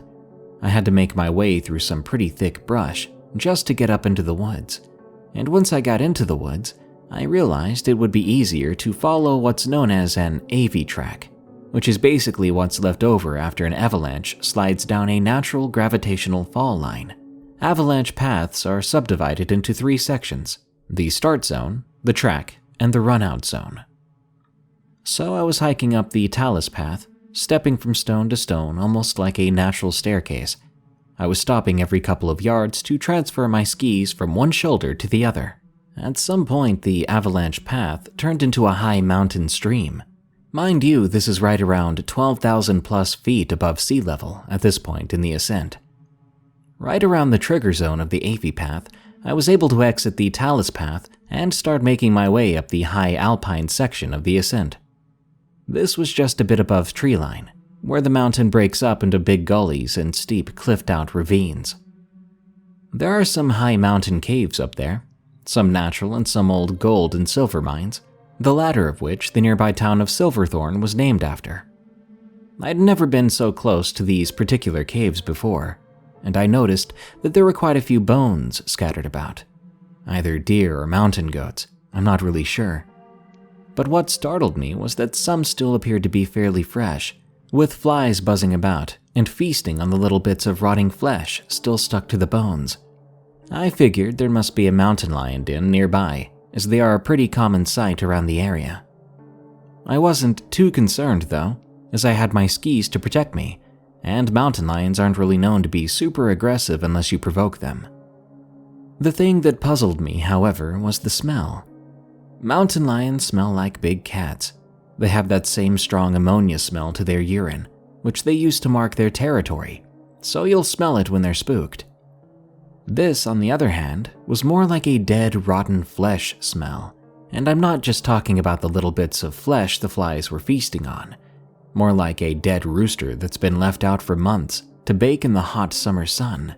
Believe me, I would know. I used to live on a free-range chicken farm out on Orcas Island, but that's a different story. No, this was like the kind of smell that makes you want to throw up. Very vile, disgusting, Just then I started to hear what sounded like a chicken squawking, only differently. More hoarse and raspy, like a chicken dying from emphysema, if that makes any sense at all. My spidey senses were tingling as I quickly assessed that there's no way in heck a chicken had managed to get all the way up here. This was far away from civilization. The squawking turned into more of a high-pitched whistling sound, but with the sound waves bouncing off the rocks and echoing around the gully, so I couldn't quite tell where it was coming from. That almost made it sound like it was all around me. Feeling nauseated and a bit disoriented, I then heard a loud popping sound and turned around just in time to see something truly horrific. A giant moose-like creature with sharp, curvy antlers and a face and head like a big elk skull or something, with black soulless pits for eyes, 2 small slits where the nose should be, and complete with long, jagged teeth hanging out of its bony downward mouth, if you could call it that.